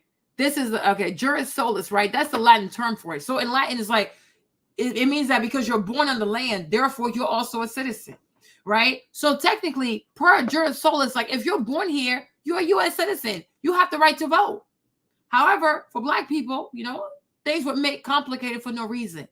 But if you're a U.S. citizen, you have the right to vote, right? But because people are wicked, people are mean, so there you go. You have to went to the 15th Amendment. But the 15th Amendment gives black people technically the right to vote, especially black enslaved people, the right to vote. It's not LBJ.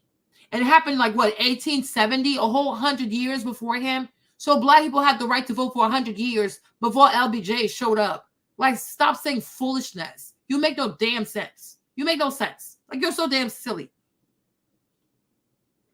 Girl, the stuff Joe Biden said, if that stuff came out of Trump's mouth, oh my gosh, they will have a field day with this man. They're sitting here so obsessed because he said, oh, Kamala, is she black now? But they never play. You never see CNN, MSNBC, ABC. They never play the videos where Joe Biden said that he does not want black children in schools with his kids because it's going to be a jungle, whatever he said. I'm like, oh my gosh. Even Kamala Harris herself called her a racist. But see how quickly black people forgot. Because it's not a people who hold steadfast behind their conviction. Because if you really were against racism, you could not vote for Joe Biden. You could not vote for Trump. And honestly, you would not have voted for Obama. Because he's like, why do you have the son of a Ku Klux Klan member as your vice president? So you're not serious. You're not serious. You're just chaotic. Because now it's like Obama also, you should look at him sideways. Because you mean to tell me Obama didn't know this?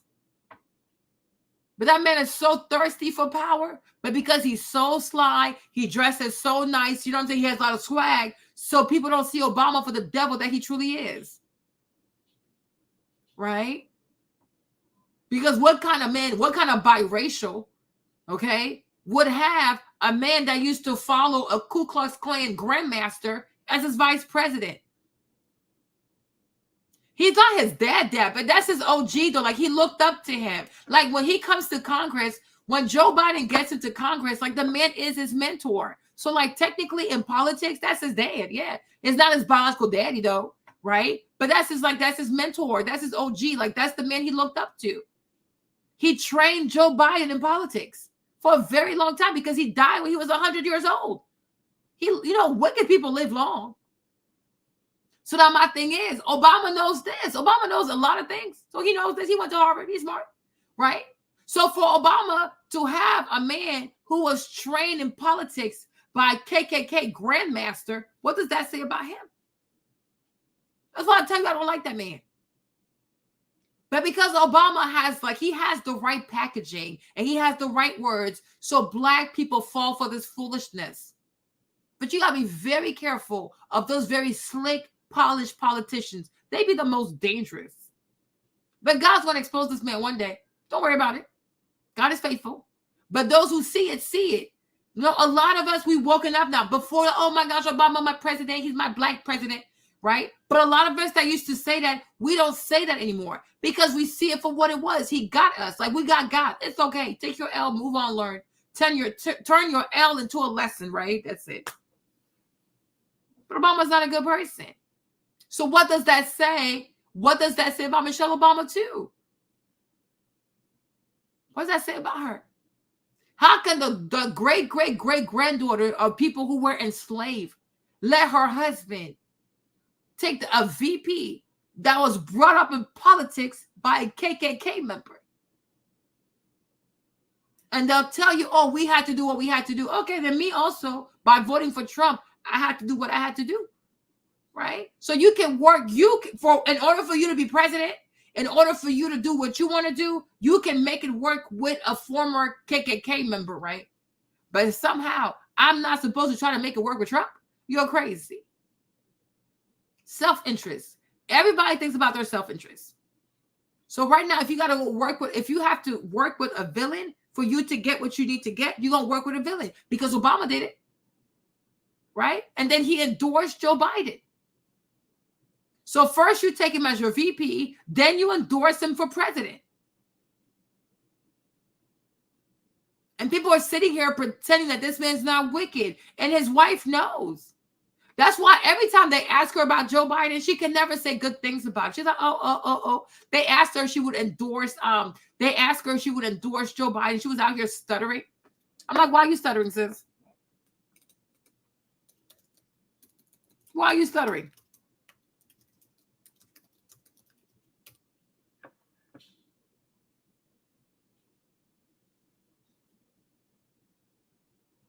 I need to find that video. Okay. So her also, you got to start looking at her sideways. She's so terrified. I am terrified of the outcome of the election, but you let your husband take on a vice president, right? That's known to give eulogies at the funeral services of KKK members, of Grand Wizards, by the way. That's okay. So like that part, she's not terrified, right? You mean to tell me we're really supposed to sit here and believe Michelle Obama has never seen these pictures? Really? And here's Ted Kennedy too. Where's Ted Kennedy over there? Okay. We're really supposed to believe that Michelle Obama don't know about these pictures. A girl who was smart enough to get into Princeton and Harvard Law School, right? She don't know about these pictures? Like, please. Please, please, please.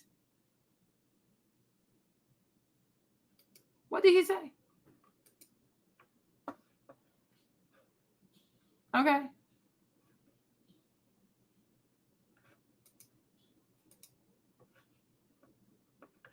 Make it make sense. Make it make sense. The whole time Obama is president, I mean, like, she knew. They all knew. But yeah, her great-great-great-great-grandparents were enslaved. And possibly somebody, her bloodline, probably was picked up by KKK people. Then they want to shame you with your ancestor died, so they'll all go somewhere. Go ask Michelle Obama that question. Go ask Michelle Obama that question. How did she sleep at night? Is power really worth that much to her? How did she sleep at night? Y'all really want to go there? Let's go there. I'm going to make you hate these people. Like, whatever. I'm like, please. Leave Michaela alone. Cardi legal search IDs and trying to vote. But I guess we if you will look at the history to which I'm sure you claim to know or you do know the history of your state, you should be aware that people have died for the cause to vote. And now the people that also died for the cause for us to read. Hold on, Kayla. Let him finish. May I finish, if it's okay? Your mother should have taught you a little better than the interrupt. All right, Sam, just go ahead and finish. See, here you go. Your mother should have taught you. I'm going to talk about his mother, too. Like, what the heck? I'm like, what is this?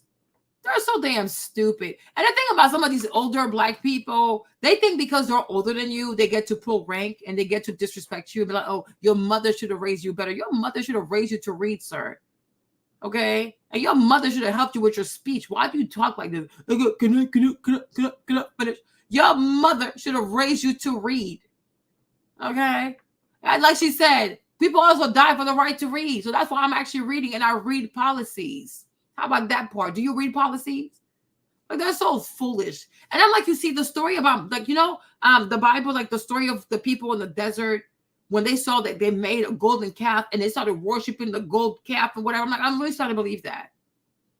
Like, people will just see signs and wonders. Anyways, they want to see what they want to see, right? And they become so obsessed with the way a thing looks as opposed to the substance of a thing, right?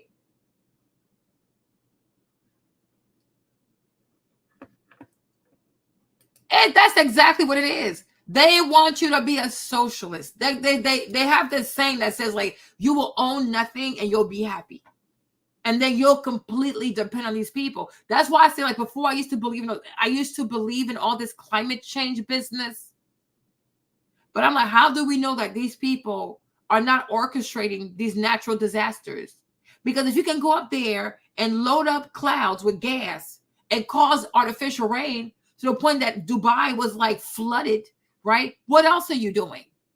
What else are you doing with the environment to make us believe that there is a cause, there's concern for global climate?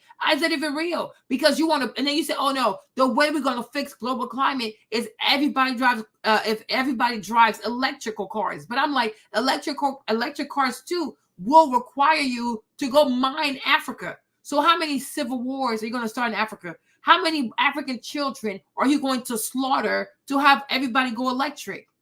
And then what happens when everybody goes electric? So if I don't pay my tax bill, you're going to shut down my car, right? The next time there's a pandemic, if I don't want to be locked inside the house and I decide to drive my car, you're going to turn my car off and drive me back to my house.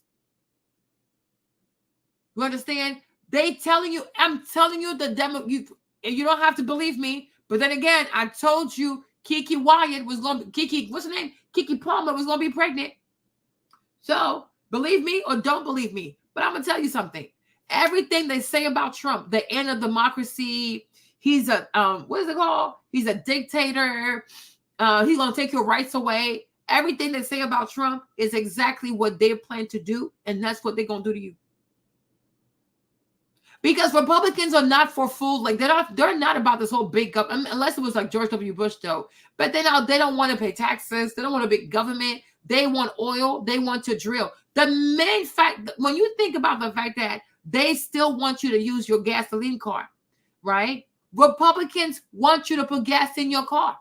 They want to drill. They do not want to go full electric. And on top of that, you have more gas stations than you have charging stations. So even if everybody goes full electric, they don't have enough stations for everybody to charge their cars.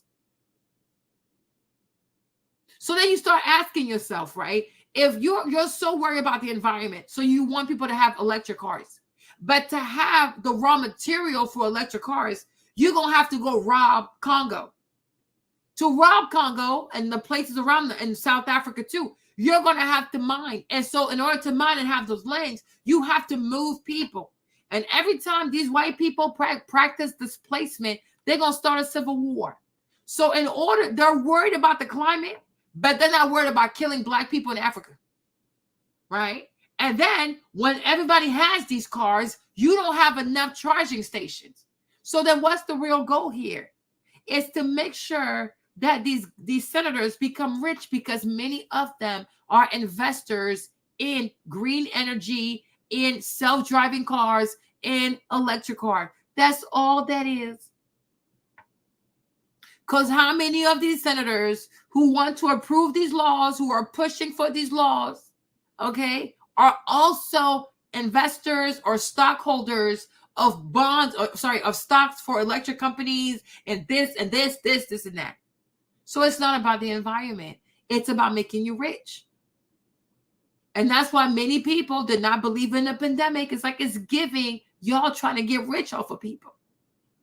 So they manufacture problems to which they manufacture answers to which they're going to charge you money, or they're going to charge the government to say they're trying to keep you safe. They're always trying to keep you safe. These people are so sick. Like me, I fear them with my life. They are truly safe. And I'm like, they're saying it out loud, but because they're saying it about Trump, you think it's Trump. No, it's them. They're letting you know. Because they want to have a full-blown socialist, communist, Marxist government where people, just like Europe, like Canada, like people are going to be crazy taxed. Like the stuff Kamala Harris is going to do. That's why she can't tell people what her policies are. That's why her website has no policies. Because it's extreme taxation. Oh, they're going to tax the rich. You think Nancy Pelosi is going to sign a bill that's going to tax her? You are insane. You are insane. Nancy Pelosi is hella rich. She's worth $115 million. She has $46.5 million in real estate.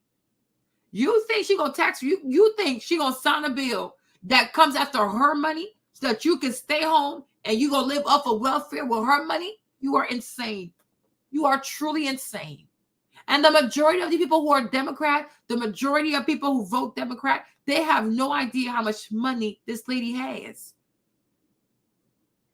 And I'm like, why is she still in Congress? She's like 83. She's older than Joe Biden.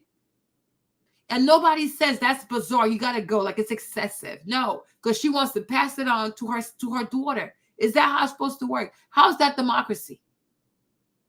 How is that democracy? And anybody in the party who comes against her, you're gone. She's a very evil, that little Italian lady. Okay? Wicked soul. I'm like, they're insane. Like, they are truly dangerous people. Finish your point. Thank you. But the people that have died for this cause are still fighting for the same cause. Now, it's okay if you want to be Republican or Democrat, but not these Republicans. They are of a different ilk. They are of a different structure. They are the same structure that left the Democratic Party to come to the now Republican Party. And that's my comment. All right, Sam. Now go ahead. All right, so let's start with the 1964 Civil Rights Act, or the Voting Rights Act, correct? That was all a ploy. Most people have no clue that in 2023, the best way to make money on Amazon is not. You do know the history of your state. You should be aware that people have died for the cause to vote. And now they are of a different era. Not one American citizen without a felony who does not have the right to vote. All you need is an ID and you can go vote. He also didn't acknowledge the fact that while he's saying we had fake electors, we also had fake citizens going to vote in our election. So, of course, I guess we just won't talk about election integrity in that sense. Next, the ploy to get Black people to vote for them for the next 200 years was a fear tactic because, again, Black people then thought that if they did not vote Democrat, they would lose their right to vote. And even though Ronald Reagan came in and didn't take away Black people's right to vote, for whatever reason, Democrats every election season get up and talk voter suppression, protect your right to vote. Black people died for the right to vote. Black people also died for the right to read. So let me stop it right here. And this is what Michaela is talking about, right? So here we have the map of the U.S., right? And here are all the states. So all the states in gray do not have ID requirements. And the majority of these Black people who are so obsessed, oh, Trump is a racist, people died for the right to vote. So if Black people die for the right to vote, should you not be fighting that across the board, across the U.S., anybody who wants to vote in a federal election, you either come with a passport, because you cannot have a U.S. passport if you're not a U.S. citizen, or you have to come with your driver's license, like a picture, okay, a state-issued driver's license, and your birth certificate, okay? All these Black people who care so much about ancestors having the right to vote, so and being killed and slaughtered for the right to vote, no problem. Since you care so much about the ancestors and the blood that was spilled for them to have the right to vote or to exercise the right to vote, should we not then agree that one priority should be to secure, okay, our federal election? We should know who is voting, and we should ensure that all people who vote are actually U.S. citizens? No. Sounds like I closed the border, okay? So every single state should be blue. We shouldn't have gray and yellow and blue. No. Why does a state like California that has 55 electoral college votes to be won. Does not require voter ID. But that doesn't trigger you. Because you see Gavin Newsom, you see all the gay parades. Oh, these are good white people. They drink almond tea. They shop at Erewhon, whatever that store is called, right? These are good white people. They're not racist. Are they good white people? If they're not protecting our federal election? Because everybody should agree that if you're going to go vote for a president, you have to be a citizen. So you got to prove your citizenship. So either you come here with your passport, your U.S. passport, or you bring your driver's license with a picture, a valid driver's license, and your birth certificate. Then you can vote. Okay? But this right here, it should be stressing everybody out.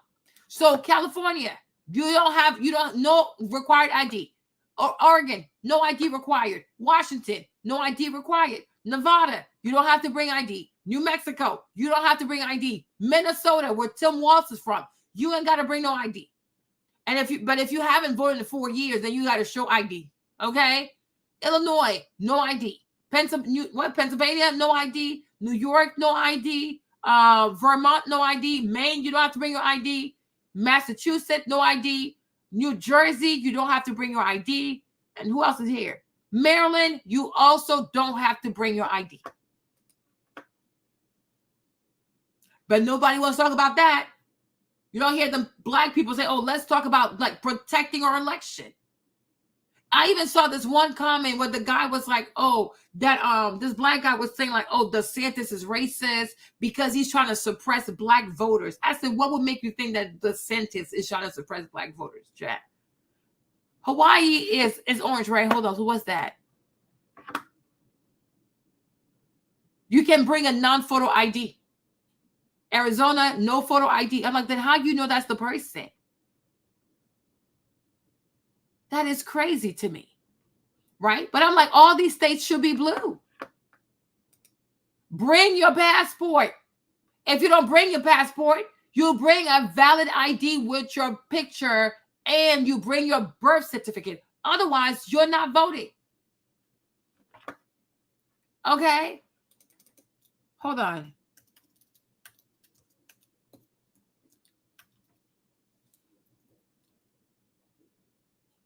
Well, which one was that one? Hold on.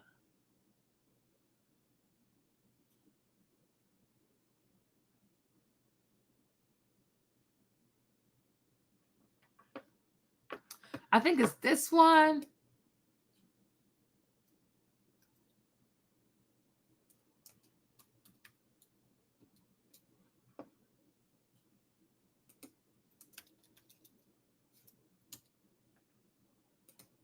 Let me see.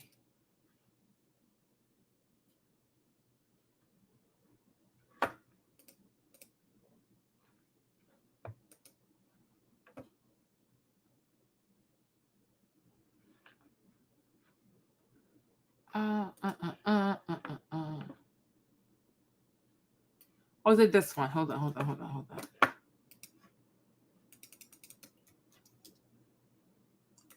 I was like, I don't believe you. Let me go look it up, right? Okay. So, because I know he didn't read it, so I was like, yeah, you probably didn't read it. You're just saying all kinds of nonsense, right? Because it fits the narrative. DeSantis is Republican, so he's a racist, and he's trying to stop black people from voting. No. What the bill talks about is this one. It's Senate Bill 7050. So what it says was, right? So, because it's about mail-in ballots, So, because that's what it's focusing on. So they were saying, because these mail-in ballots are leading people to do kinds of foolishness, like we have people requesting mail-in ballots and they're dead. We have people requesting mail-in ballots to go to certain addresses, but every time you send mail to that address, the mail is coming back.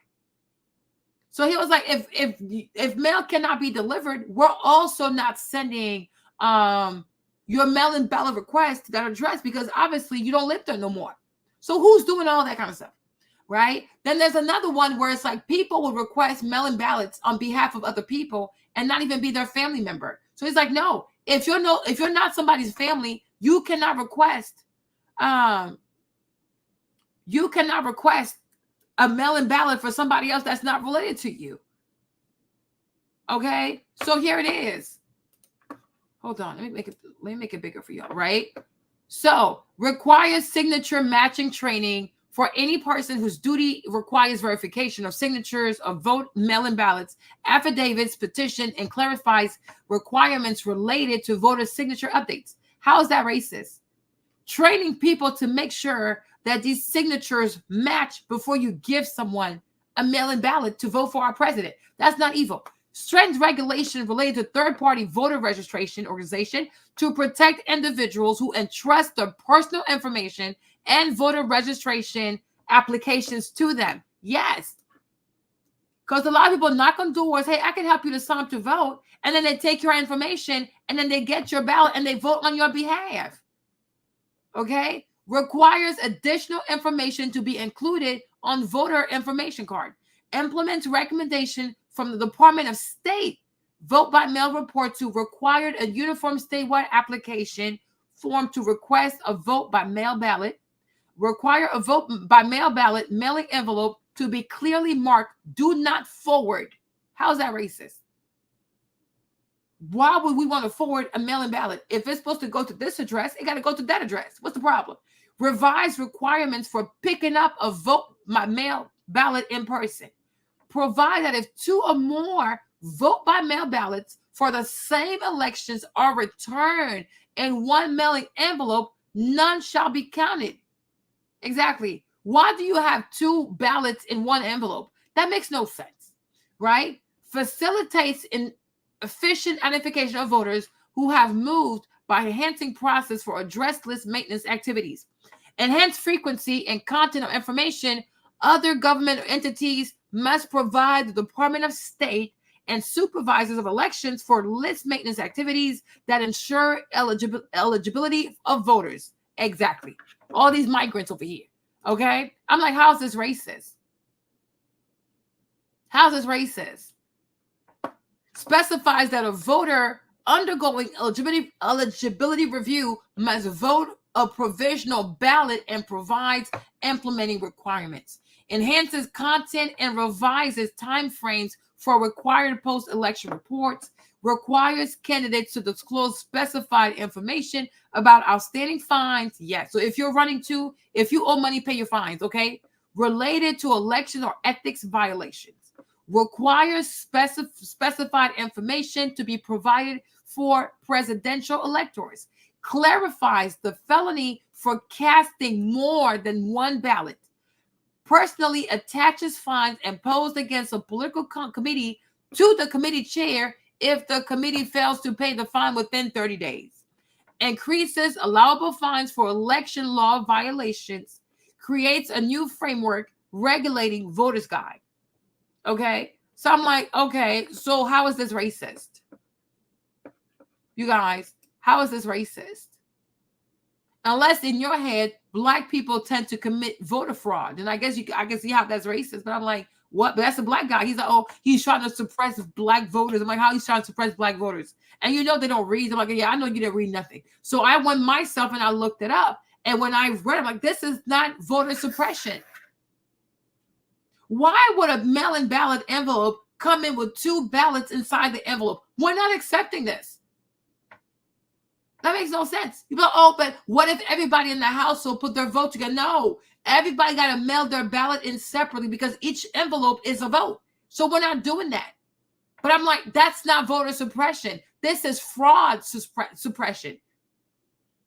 You know? But when you're Black and you're obsessed with racism and you want to find racism everywhere, I can see how, because DeSantis is Republican, because he's white and he's in Florida, oh my gosh, the big racist man is doing voter suppression. You actually have to take time to read for yourself, huh? But nothing about this to me screams racism. If anything, it is fraud suppression because people are cheating. People are cheating and they're using mail-in ballots to cheat and to stuff the urns. And that's not okay. It's one citizen, one vote. That's it. That's that. And honestly, all this mail-in ballot also needs to stop. People need to come and vote. You don't mail. Like they need to stop mailing stuff in because it's getting ridiculous. I I wish a lot of you would please go read the Willie Lynch letters. I wish a lot of you would go read more about Jim. But right there, Michaela, I'm gonna stop because the Willie Lynch letter allegedly is not a real one.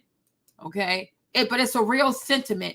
But I guess there's never a Willie Lynch who wrote the letter. So, but it's a real sentiment because I can see how many of them felt that way. Duh, right? Exactly. So that's the part I'm gonna stop you. But the sentiment is real though, because it's true. What's in there happened to Black people. Now I ain't gonna lie. But allegedly, there was no Willie Lynch who actually wrote the letter. So that part, I'm like, Michaela, I don't know about that part. Okay? But I love you, though, girl. I do. Jim Crow and how, the systems were set up to basically make us believe that we were victims for the rest of our life. So now let's talk about the migrant issue and how it relates to the 1964 Voting Rights Act, correct? The Voting Rights Act was put in place so that Black people would be a loyal Democratic voting base. Black people are now leaving the Democratic Party. Kayla, you're saying that the only reason the Civil Rights Act was passed was for votes? No. The major portion of said legislation was the fact that it gave Black people the right to vote. No. Right? And Democrats touted the fact that they gave Black people the right to vote. Okay, so here too, she's wrong. Michaela, I'm sorry. I gotta correct you. No. You saw it. The Civil Rights Act mostly focuses on discrimination. Right? That's really what it is. It prohibits discrimination based on race, color, religion, sex, or national origin as it pertains to employment, public accommodations, schools, and voting rights, okay? But it does not give Black America the right to vote. We got to get this straight. Come on, we need to fix this because this is getting a little too much, okay? The right to vote for enslaved or, formerly enslaved, Black people in America, because you're not an American yet, right? They're going to become American after that? Okay, cool. Is the 15th Amendment, okay? Ratified February 3rd, 1870. So it's almost like what? Like 86 years, huh? Okay. So 86 years before you have the Civil Rights Act, Black people in America Black people who were born in America that used to be formerly enslaved or children of the enslaved, right? And freed, had the right to vote. Okay. So it's the 15th Amendment. The Civil Rights Act focuses more on discrimination, right? So that's 1964. So almost 86 years later, is that it? Because almost, no. 6 more years. Oh, no, 94 years before. Is that what? Okay, 94 years. Okay, I said 86, my bad. So for 94 years, I get this right. I think so. Because plus 6 makes it 70, right? Okay, yeah. It would have been a centennial. Okay. So 1964. So 94 years later, right? 94 years later, the Civil Rights Act is legislation that prohibited discrimination based on race, color, religion, sex, or national origin as it pertains to employment, public accommodations, schools, and voting rights. Strengthened enforcement of voting rights, okay, and ended on equal application of voter registration requirements, okay, but it does not give the right to vote. Oh, sorry. Civil Rights Act of 1964, so 94 years later, right, prohibited discrimination based on race, color, religion, and sex, or national origin as it pertains to employment, public accommodations, schools, and voting rights. For the voting rights, okay, it strengthened the enforcement of voting rights and ended unequal application of voter registration requirements, okay? But Lyndon B. Johnson did not give anybody the right to vote. No. Okay? No. Guys, stop saying that. That's not correct. Okay, so that too, maybe I got correct on that one.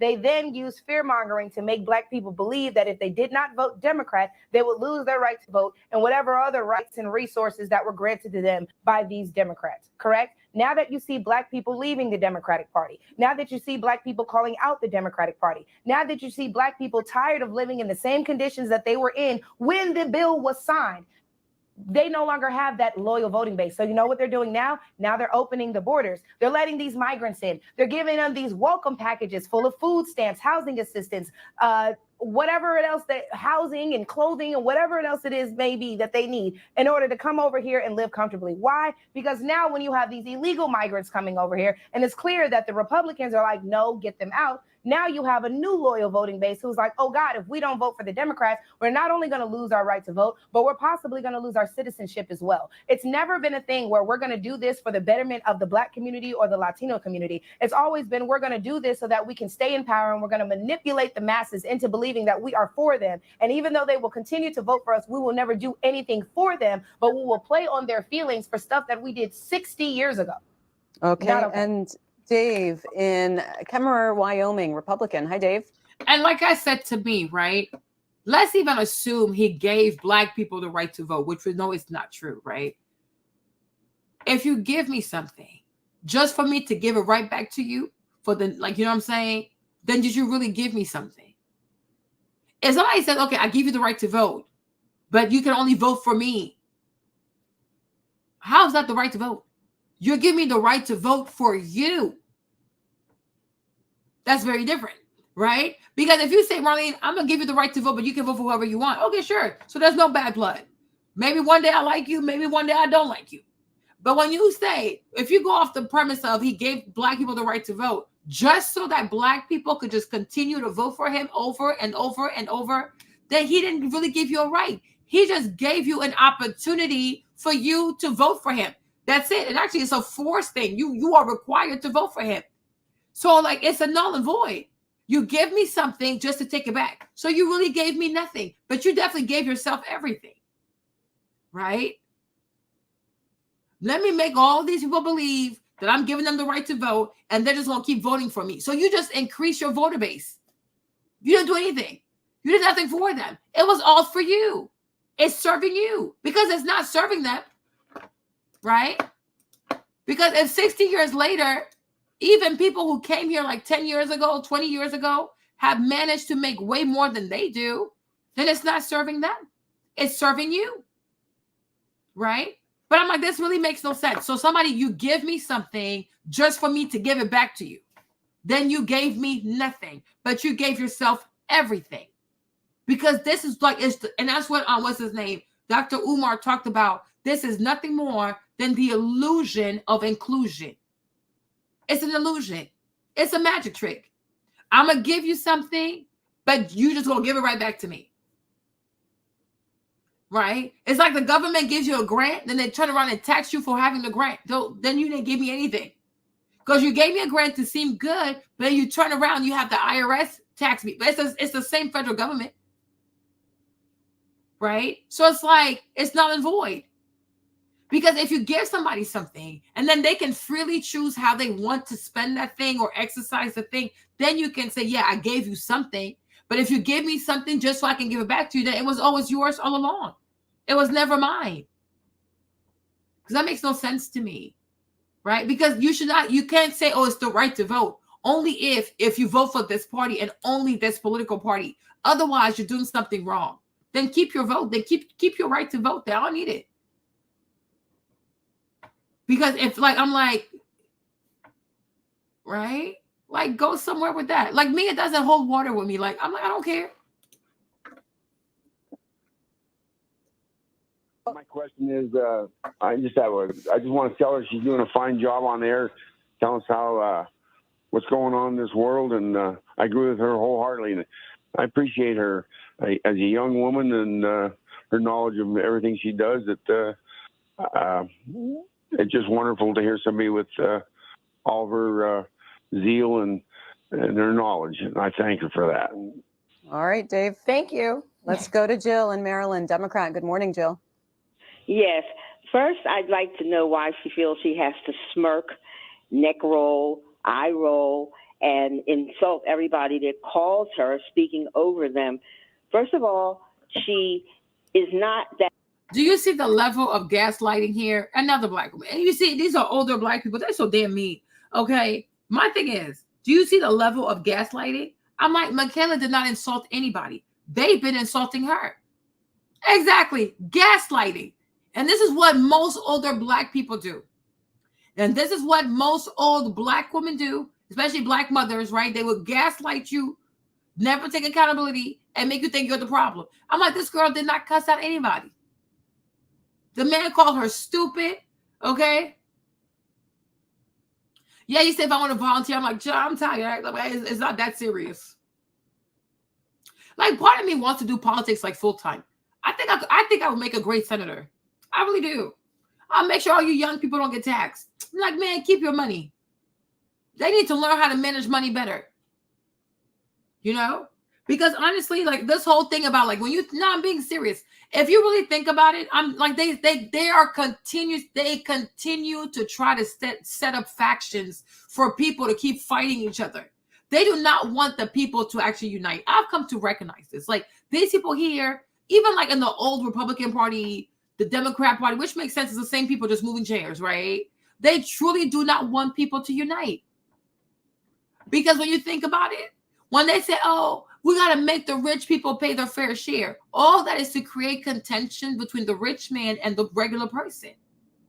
When in all honesty, we should all say, but we don't have to tax anybody more. Do better with the money you already have. Because they want you to hate the rich, and then they want the rich man to resent the poor man because it's like, why they keep trying to come for me and my money? Always trying to create strife between people. They have issues between Black women and white people and Black people. They have issues between men and women. They have issues between rich and poor people. Like they're always manufacturing fake drama out here because they don't want to see people be united. Oh, a man is trying to control your body. A man is trying to tell you what to do with your body. They're always making enemies like out of people out of thin air. Just like they got beef with Russia. Like, okay, has Russia ever done anything to America? No. Has Russia ever had any terrorist attack on America? No. They just make up enemies out of thin air to justify starting wars with people. They're insane. Because I'm like, one day I was like, what has Russia done to America that America has so much hatred for Russia like this? Nothing. They make movies. Every time they make movies, Russian people are spies. Russian people are bad people. Russian people this. I'm like, but what have they done to you? Absolutely nothing. They cannot stand the fact that these people do not bend the knee. They're over there in Russia, in the St. Petersburg. They don't bother people. But America keeps poking at these people for no reason. You can be like, okay, Osama bin Laden this, okay, he's from Saudi Arabia. What? Like you've lived in America your whole life. Have Russian people, as the Russian government, the Russian people ever done anything on American soil to hurt American people? Even abroad, has Russia ever done anything to hurt the troops, the military abroad? Never. But America has this obsession with these men because they were the first people to take a satellite into space. That's where the beef is. How dare they surpass us? Unbelievable. I'm like, what is your beef with these people?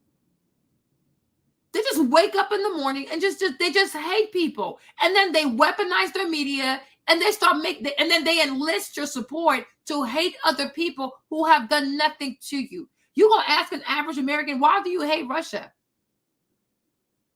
Do you even know what Russia is on the map? Don't even know. Do you even know what the capital of Russia is? No. Do you speak a little bit of Russian? No. Do you have Russian friends? No. Do you have a Russian enemy? No. They just hate Russia because the movies tell them to hate Russia. The media tells them to hate Russia.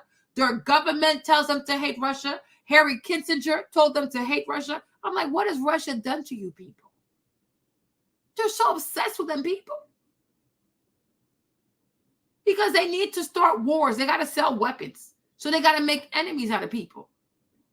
Like it's like they take pleasure into making people butt heads all the time. And people keep falling for it because people are so emotional. But I'm like, I'm like, no, I don't need you to tax the rich more. Why? What happened to all the money we gave you already? What'd you do with the money?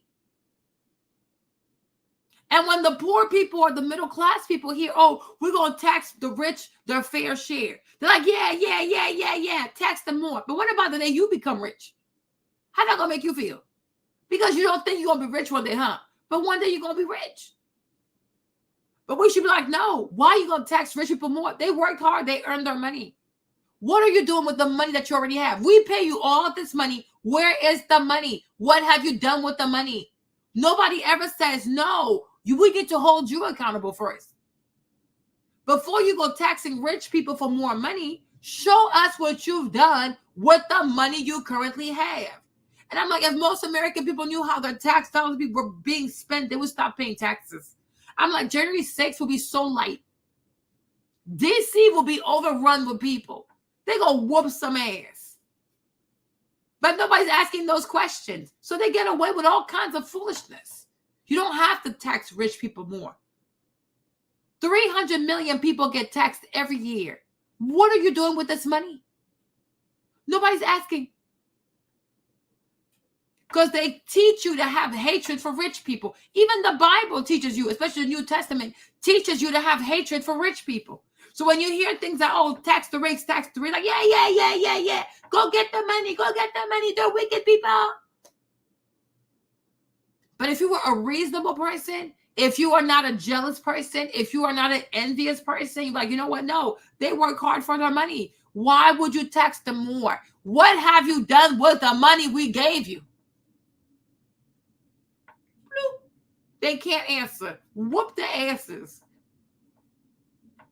Hey, I'm like, what is Russia? I'm like, I could, Islam, I could understand. Like, quote unquote, you've had terrorist attack perpetrated by people who claim to be Muslim. I need to verify that too, right? So Islam, I can understand.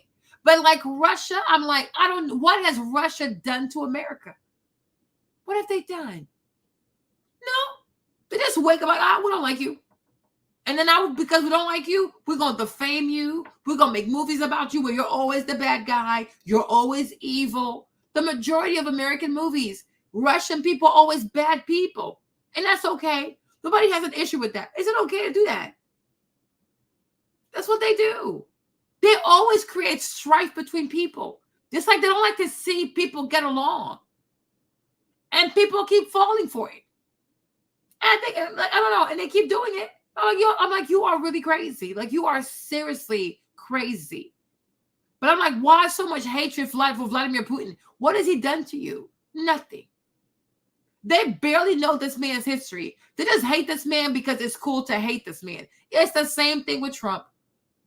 The majority of people who don't like Trump, they've never actually sat down and watched him talk like an entire debate or an entire rally. They just consume like snippets. You consume a person in snippets and you wonder why you don't understand the man.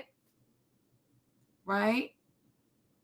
You got to actually, like, if you want to hate him, at least take the time to watch him in full. Like, watch an entire rally. Like, see how he talks. Watch the entire thing. And then you can say, okay, now I don't like him. No, you watch like a 15-second snippet. You watch a little 20-second on the Shade Room, a little 15 seconds on CNN, and now you think you know everything about this man. Oh, he said he's going to be a dictator. There's context, right? Oh, he said there's going to be a bloodbath. There is context. That day I laughed so hard. You're like, he's talking about the car industry.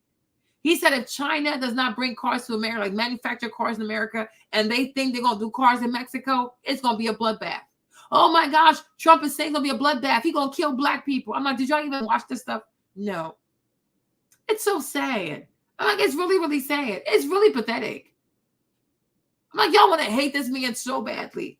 Like, oh gosh, it's insane. That knowledgeable. She has not had experiences that other people have not had and not come out bitter and turning on people who helped her. She's like the proverbial crab in a barrel who pulls down anybody. And you see that's like T said, what did he say? She said, I told my friend I was watching a Trump rally. She got so offended and I asked why I was watching a Trump rally. I'm like, why not? And I'm like, why should what? Oh my gosh. Why would you not watch a Trump rally? So if you sit there, if you're at home and you watch a Trump rally, that means that automatically you support Trump. Maybe you want to know what he has to say.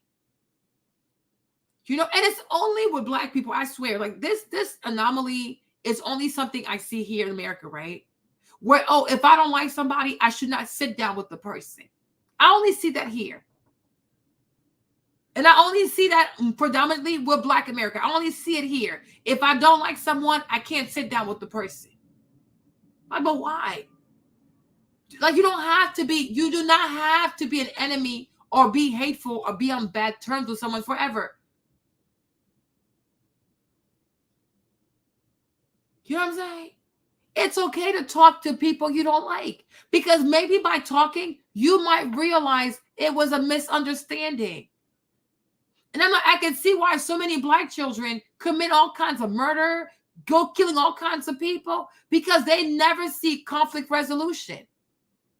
I can see why. I really can see why a Black child will go kill somebody over a color or a street name or all kinds of weird stuff, right? Because growing up, you never see people from different sides of the tracks actually be friends or make peace. You can love your neighborhood. You can love your little gang, but you can also be friends with somebody else. Like it's never that deep. But you'll have Black children kill each other over gang colors. Crip versus blood. Pew, pew. They're going to start killing. I'm like, it's never that deep. Sesame Street or the Teletubbies, they all have different colors. They never killed nobody over a color. It is never that deep. But I'm like, now I understand, because they are raised in a culture that tells them it is wrong to sit down with someone you don't like.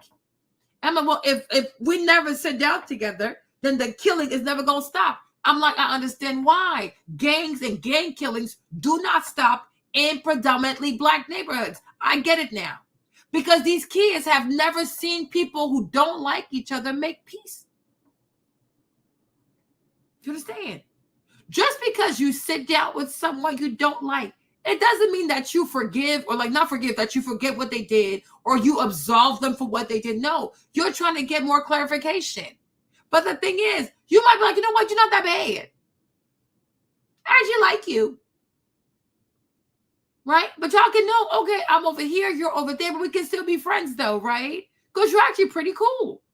I didn't know you. Because a lot of times the way you might see a person, when you actually get to talk to a person, like, oh, wow, you're not what I expected. Like, you never had that feelings like from your pictures, you're so much different than your pictures. From your YouTube videos, you're actually really nice. That's why you got to get close to people. Because what you might perceive might not be factual. Your perceptions are not factual until you sit down and you talk to a person. But how many lives, how many young Black lives, especially with these young Black boys, could have been saved if someone had showed these young people that when there's a problem, we sit down and we talk about it. We don't put our hands on people and we don't shoot people. I'm like, I get it now. A lot of your elders, they failed you because they never showed you proper conflict resolution. You understand? Like, let me tell you something, right? Even I'm telling you, a lot of because I'm West African, so I'll speak on that. But a lot of West African tradition, when there's beef, they call the elders. Like, let's say you want to divorce your husband, you want to divorce your wife. It's not that easy. They're going to call people. They're going to make y'all sit down. What happened? Like, it's not something you just wake up and I'm going to go file for divorce. That's not how it goes. Because when you got married, everybody was involved, right? The same people who came for your dowry are the same people who going to be there. But, okay, why do you want to divorce your husband? Why do you want to divorce your wife? They'll try to fix it. I mean, everybody shows up. Sometimes when there's beef, like let's say this village here, like sometimes kids will fight. Like, so this kid from this village going to fight with this little kid, right? You guys, the people going to come together. They're going to have a conversation. And okay, this boy was wrong. So because he was wrong, y'all have to pay a fine. So like whether it's like you bring a bottle of gin or you bring an animal, whatever, they're going to make fun of it. They're going to broker peace. Like, we got to stop this. And then usually when they're done, they'll spill the gin to say, okay, this is squash, right? So after this, it's over. And then everybody got to promise that it's over. It's over. From that moment, it's a wrap. Like we fix, that's a cultural thing. That's why I say like a lot of things too is your culture. Like we fix problems because y'all not gonna keep doing this, right? And that's why a chief, that's why the chief is really respected, because if y'all cannot quell this foolishness, once he intervenes, however he says that this is how it falls, that's how it falls. And everybody got to make peace. It's over. But I'm like, I can see how with Black America, young people don't see that. They don't see older people step in like, okay, what happened? Who did what to who? Okay, you were wrong for this. You were wrong for that. So here's how we're going to fix it. And once we fix it, it's over. There's none of that. So these kids, this is what they do. I'm mad, I shoot. Then it's like, oh, well, you shot my brother. I'm going to shoot you too. Oh, well, you shot my sister. I'm going to come back and shoot your ass. And it never stops. Because the elders are not stepping up and showing these young Black people, this is how we resolve conflict. What started all of this? What happened? And sometimes if you get down to the bottom of this, it's some pure foolishness because it's young people being young people. And that's why young people need guidance. This is why young people need leaders. This is why fathers, they matter. And fathers who know how to broker peace. But there's always a time for war, but there's also a time for peace. And I feel like when it comes to America, when it comes to Black America, it's like every day is a time of war. It's like you're going to drive yourself insane. You cannot be at war all the time. It is not sustainable. It's not sustainable. There comes a time too, okay, we fought enough. Now it's time for us to evolve. You see, even white people, they fought so much, like it's too much killing. So they came up with NATO, they came up with United Nations, they came up with the, what's it called? The G5, the G6, all that kind of stuff, right? They have all these things to stop themselves from going into war because they fought too much. It's like it's enough killing. At some point, you got to broker peace. And at some point, you have to care about peace because you can't keep killing people like this. Because if you keep going to war back to back to back to back, you're going to kill all your young people because it's mostly young people who go to war. You keep killing all these young men. It's a lot of girls back home who are not going to have husband. And it's a lot of kids who are not going to be born. And it's a lot of taxes that's not going to be paid. We have to, like, this is something people here really have to learn. I don't mean to be offensive, but I have to say this. You cannot be at war all the time. There's a time for peace. There's like Ecclesiastes, there's a season for everything. There's a time to be happy. There's a time to be sad. There's a time to live. There's a time to die. There's a time for war. But there's also a time of peace. And sometimes I really ask myself, like, when it comes to Black America, when is it actually ever going to be a time for peace? You cannot always be fighting people. You're going to lose your mind. It's not healthy. Like, it's not sustainable, right? Sometimes after you've hated someone, it's okay to calm down. Like, you know what? Maybe it's time to let it go. Yes, let it go. Maybe I should get closer to the person and like maybe I made a mistake. Maybe I didn't see it the right way. I don't know. Maybe it's me. Maybe it's you. But you cannot be at war all the time. You're going to drive yourself insane. You're going to drive yourself bonkers. This is not sustainable. It's not sustainable. You got to usher peace into your life. And sometimes you get peace by actually getting to know your quote unquote enemy. And he might not be your enemy. And I'm going to tell you this too. Like in all the years that I've lived my life, right? I've come to recognize that sometimes some of the people who used to be enemies, eventually they become the best of friends. Okay? Because sometimes everybody got to know each other's gangster in order to respect the other person. So now that you fought, you know how far you're willing to go. You know how far I'm willing to go. I know how strong you are. You know how strong I am. So let's be friends. I like you. I even told you, I said, Don told you, right? When Don told you first came on the channel, he was trolling me. They got real. We both got disrespectful. But I didn't give up. He didn't give up. That's why I started laughing. So he started laughing too. Then we just became friends like that. That's how we became friends.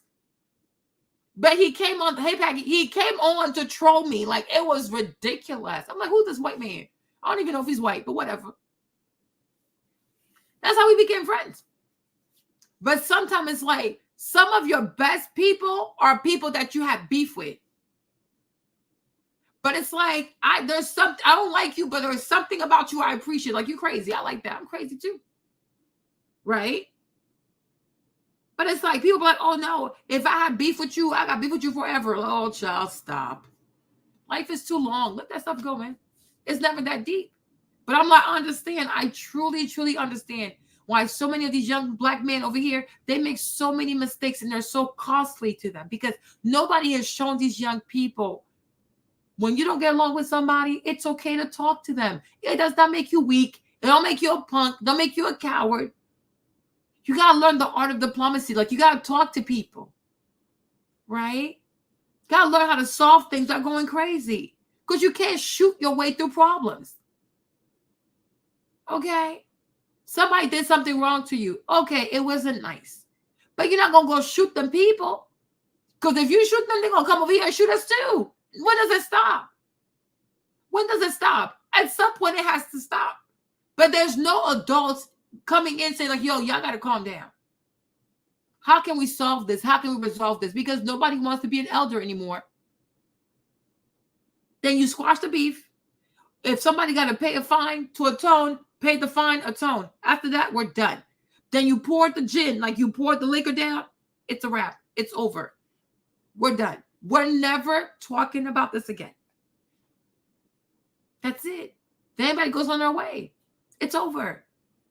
You got to know how to broker peace out. I'm like, it's just insane. Like the fighting never stops. Every day it's infighting. Every day, all day. I'm like, oh my gosh. Like, y'all got to get to a point where you learn to like talk to people, accept people for who they are, and still find something good in them and go about your business. Like, there's a time for everything. Oh yeah, they're scared because it's young people. And that's why you need to have elders, right? And I'm like, it's like, to me, it's like, it's really crazy to me. Like, you have to fight against that. You have to resist the urge to like always be so angry all the time. It is not sustainable. But just because, like me, I know I'm a Trump supporter, so I'm not going to hide that, right? I'm a Trump supporter, but I do think Trump is also funny. But it's like, if somebody wants to watch Trump, it's like, yeah, we are in the midst of an election cycle. I want to hear from everybody. But just watching a Trump, if you're watching a Trump rally, or if you watch an interview with JD Vance, or you watching Kamala Harris, it doesn't mean that you support people. You want to know what they got to say. And you should. You should always be an informed voter. Just because I hate you, does not mean I'm not going to listen to you. Because I want to know what I have to say. And maybe you could, a person could be like, you know what? I don't want to vote for Trump, but I want to make sure I don't want to vote for Trump. You know what I'm saying? Because sometimes, right, you might say to yourself, I don't think I want to vote for him, but I want to make sure that I'm not voting for him because I don't want to vote for him. So the reason why you turn on your TV and you start watching the rally, because you want to make sure that you're not being influenced by other people. There are many reasons why somebody can be watching Trump. Why are you upset? Right? But it just shows you how narrow-minded a lot of people are. You know? So I don't know, T, it's up to you. But me, she wouldn't be my friend no more because her mind is too small. Because what happens tomorrow when you become super wealthy? Is it going to trigger her also? Like, what happens if tomorrow you want to move to a better neighborhood or you want to change your car? You're going to have to answer all these questions because she thinks really small. I don't know. It's up to you, boo. But I'm like, me, I fear people that have a small mind because I'm like, you should know at the end of the day, you are an American citizen, right? And it's like, you have the right, you want to vote. So you got to hear from everybody. It could be like, yo, you know what? You want to know how he talks, what he says, just so you can make the best decision. Like, you know what? Now I know why I'm really not voting for him, or now I know why I'm voting for him. But either way, if she's your friend, she should know enough about you to know, like, you know what? T's a good person.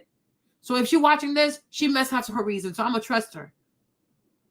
But how you going to be my friend, spend all this time with me, and you going to question me? So you don't know my inside. Exactly. I'm like, really? After all these years of knowing me, you still gonna question me? You question me more than you question the Democratic Party. Why don't you ask them why they did not have an open debate and let everybody contend for the nomination? Why was everything so secret? Why did Kamala get all these delegates behind closed doors? Nobody saw anything. There was no democratic process to the way that this woman was chosen. How do we know she's the best person for the job? But they're not mad at her. They're not mad at her. They're not mad at the DNC, but they're mad at you because you're not going with the selected choice. I don't have to. I didn't choose a lady.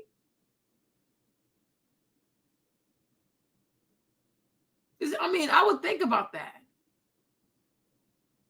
And of all the time, like you say, she has money now. Did she ever try to put you on some money? Has she ever offered you a job or a connection, or has she ever offered to open a door for you? Since she's so concerned about what you're watching on TV, what is she offering you? What are her policies for your friendship? You see? Yeah, I'm telling you, like me, I would say be very careful.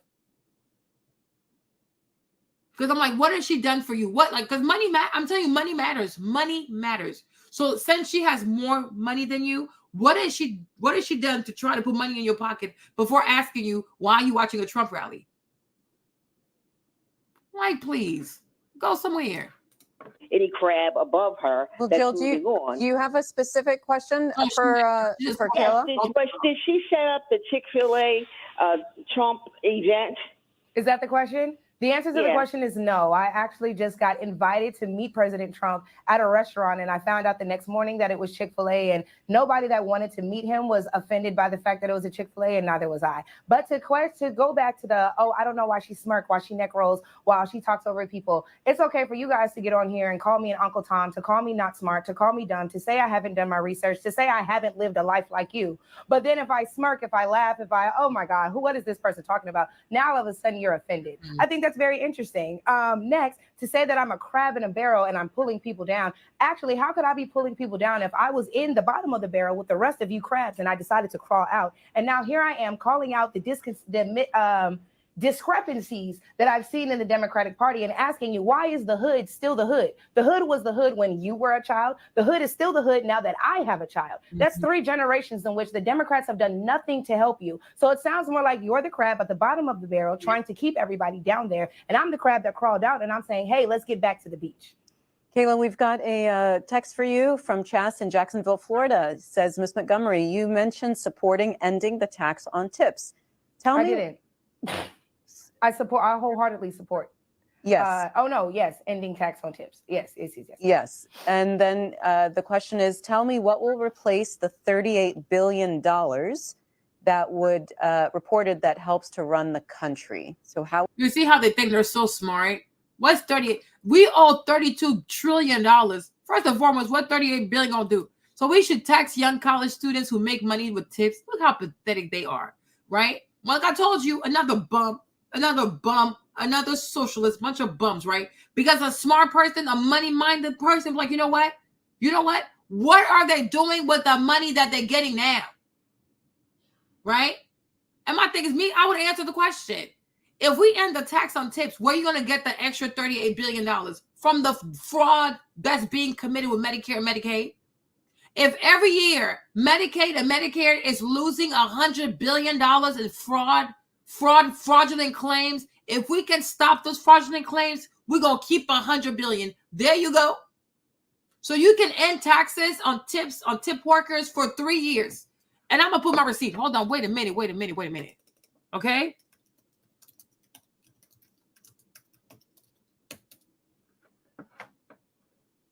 Y'all need to know this, right? We played the video last time. The future of your business is here. With Wix, you get advanced. This is the face of healthcare fraud in America. A Miami businessman smiling as he counts stolen Medicare money in this video secretly recorded by a government informant. From sham storefronts to empty offices billing the government for Medicare. What is this business? To buried millions in cash. The business of stealing Medicare and Medicaid dollars has never been as brazen. What are we talking, $100 billion? That's probably a conservative number. Why Medicare fraud? It's easy. It's unbelievable. It's really easy.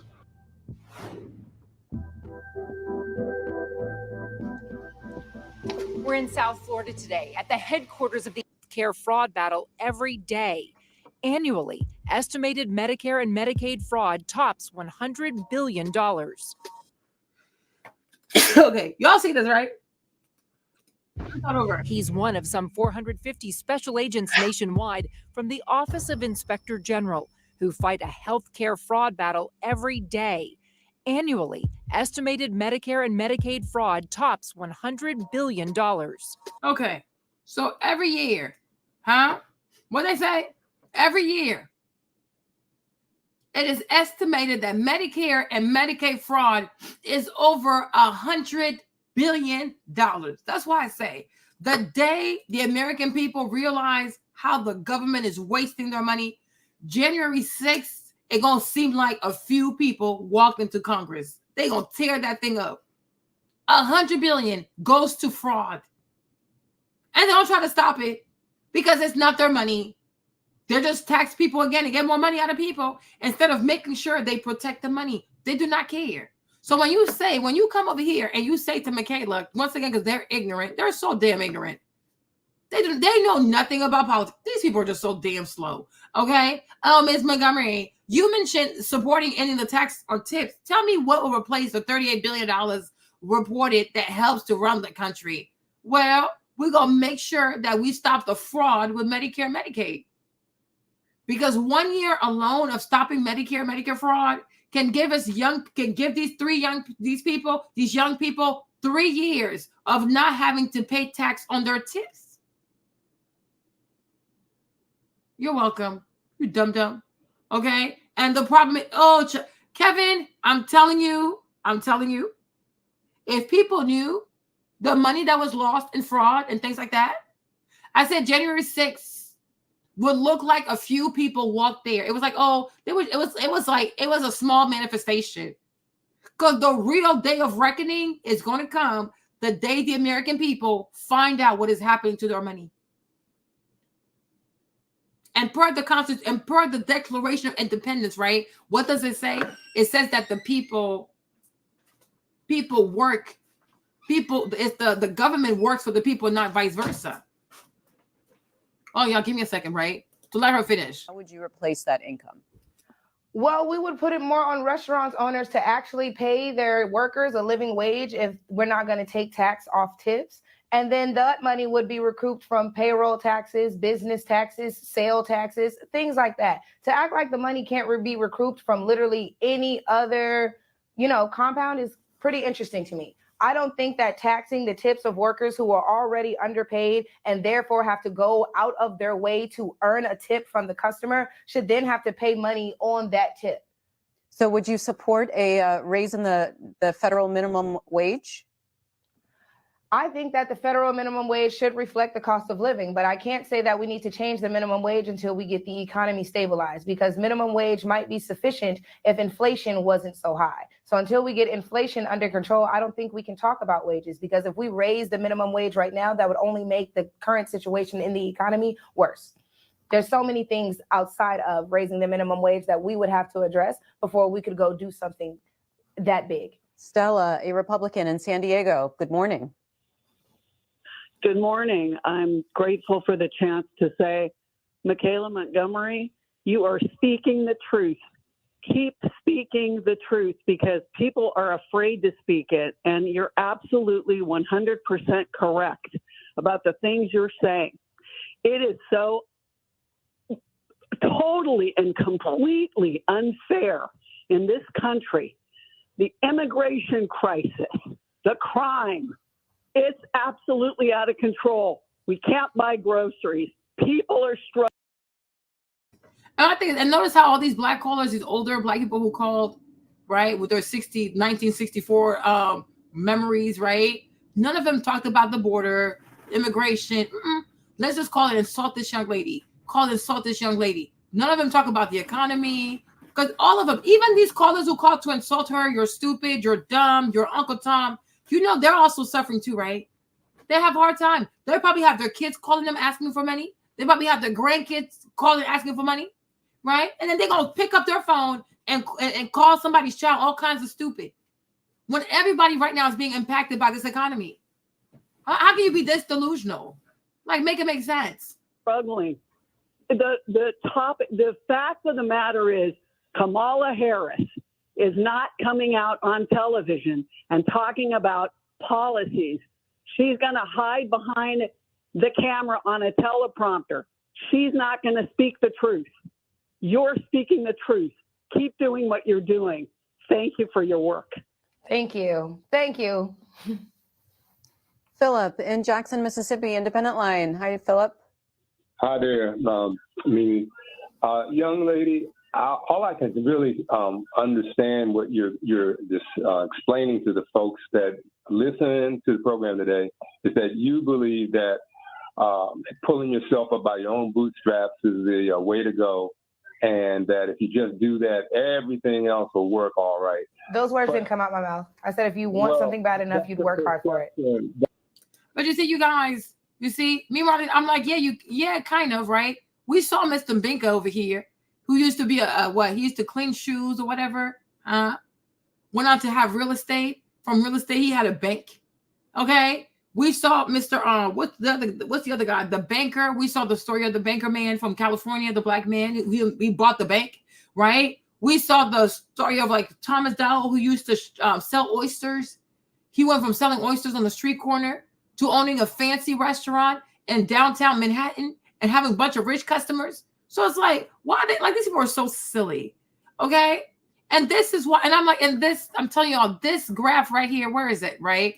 This chart right here also reflects the mentality of the people too. They're defeated because they bought into this whole democratic liberal idea of like, oh, we're so poor, we're so dumb, we're so black, we never had a daddy, we can't do this, we can't do that, right? But we saw Mr. Binka, right? We saw the story of Mr. Binka. We saw the story of Thomas Dowell. We saw the story of the black man who started what's his name? Something. His name is so hard to pronounce, right? He started a newspaper with 25 cents, became a multimillionaire. There's so many of these stories of like black people who grew up like in the time of real slavery, real oppression, real KKK, and they started businesses and became multimillionaires. But yeah, you've not been a slave. You've never seen the KKK. What oppression do you have? What's your struggle? But because once you buy into that mindset that woe is me, you're done. And I feel like this salary too, this $35,000 also, it's a reflection of people's beliefs, inherent belief. Because if you don't believe you can, you never will. I'm like, you make no sense. That's the perception I received by The reality is what I said. But go ahead. Wait, hold on, Philip. Michaela, just clarify what you said. I said that if you want something bad enough, you will work towards it. Yeah. That does not mean that you will not receive outside help. That does not mean that somebody won't come along and give you a hand up, not a hand out. That does not mean that you have to do it completely on your own. But the fact of the matter is you will dedicate your time, you will dedicate your resources, you will dedicate your life to creating a better situation for yourself. Okay, Philip, go ahead with your comment. Okay. Now, what I wanted to really ask her was who or how many people can she name that she sees as leaders in the Black community that she believes in? And my final question would be, and does she listen or take into account some of the teachings of the Honorable Louis Farrakhan and Malcolm X? I'm sorry. What is her name? What's her name? Cecily. Hey, Cecily. Nice to meet you. Right? Nobody minimize anything. Don't do that. Do not do that. I've never seen you on my channel. It's your first time on my channel, so we're just gonna. I'm gonna let that slide, right? But don't do that. Don't do that. It's the first time we meet, right? Do not do that. Hey, girl, don't do that. Please don't do that. I know like social media, people can have a tendency like when you get into a live or you get into the chat room, it's like, no, ma'am. Don't do that. Because if we're really going to talk about, let's not minimize the KKK. Nobody in there, we're all Black over here, right? We're all Black. Nobody in their livid mind is going to minimize lynching, killing. That stuff is beyond diabolical, right? So if we really care about the legacy, hold on. If you really cared about the legacy of the KKK and the terror that the KKK has imposed on Black America, then we also have to talk. We also must talk, right, about Joe Biden and his lineage with the KKK. Where's my picture?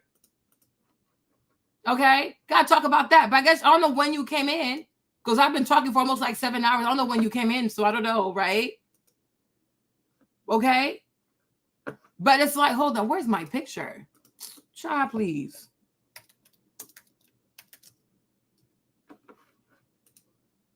Right?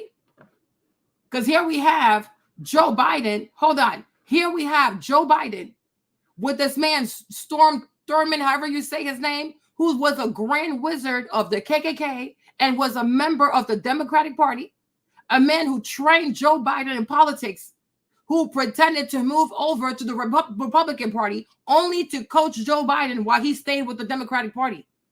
Make it make sense. Make it make sense, right? Let's not do this. So when black people say, why do you want me to vote Democrat when originally that is the KKK is the party of the Democratic Party is the party of the Ku Klux Klan. If you didn't know this, please go do your research. So when people say to black people, oh yes, vote for Joe Biden, or how dare you not vote for Joe Biden, or why are you not with Kamala Harris, or why aren't you not a Democrat, when that is the original party of the KKK. Joe Biden was raised by a KKK as a political leader. Joe Biden said that he don't want black people to go to school with his kids because we're animals. Okay? All the things he said. Joe Biden wrote the crime bill where for 5 grams of crack, you do 5 years in prison. And for 500 grams of cocaine, you do 5 years in prison. How is that okay? Why the drug that's mostly used by black people has the most severe punishment for the least amount of grams. But the drug that his son does, the drug of his choice for Hunter Biden, which is cocaine, you got to use 500 grams, okay, to get 5 years in prison. So nobody is sitting here saying that, oh, we're sitting here like we're okay, we're going to minimize people killing people. Are you okay? Are you okay? So if you didn't understand, if you didn't get something right or you didn't understand, please ask me to clarify. But please don't do that. I've been here for almost like 7 hours. Don't do that. And everybody that you see on this live, they're all black.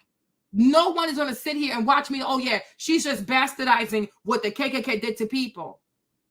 And if we're also being honest, right?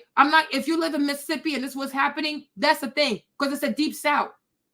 So what policies do the Democrats have for the Deep South to ensure the safety of black people from the KKK, right? And that's why we said Joe Biden should have passed the anti-lynching bill.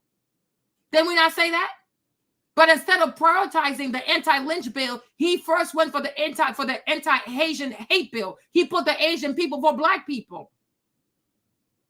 So you got to ask yourself, because y'all love to throw things at people to act like you're so righteous, you're on this higher moral ground and stuff like that. Like you're more black than other people. You bleed more for black people than the next person. You have more empathy for black people than the next person. You're not more black than me. You might be more black American than me, but you're not more black than me. We're all black. And nobody wants to see traumatic images of black people. You've never been on my channel, but I've done videos on here over lynching, where I showed actual lynchings. Some of my greatest inspiration when I went to school were people like Julian Piercy. On his way to school, he had to see bodies of black people as he walked to school. Before you even made your comment, I talked about Malcolm X.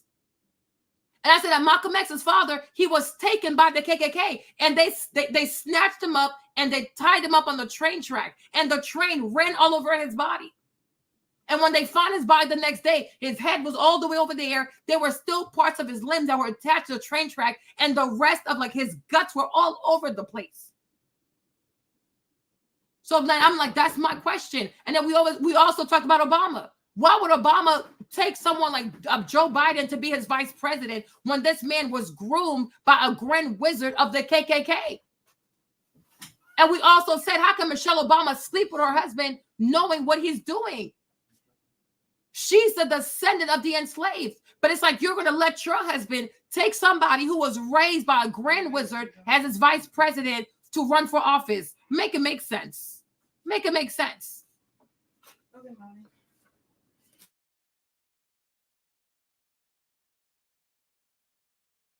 In the black community. What was the first part of the question? I know the second part about Malcolm X and Louis Okay, Farrakhan. What was the first part? Well, let's take it from right there because.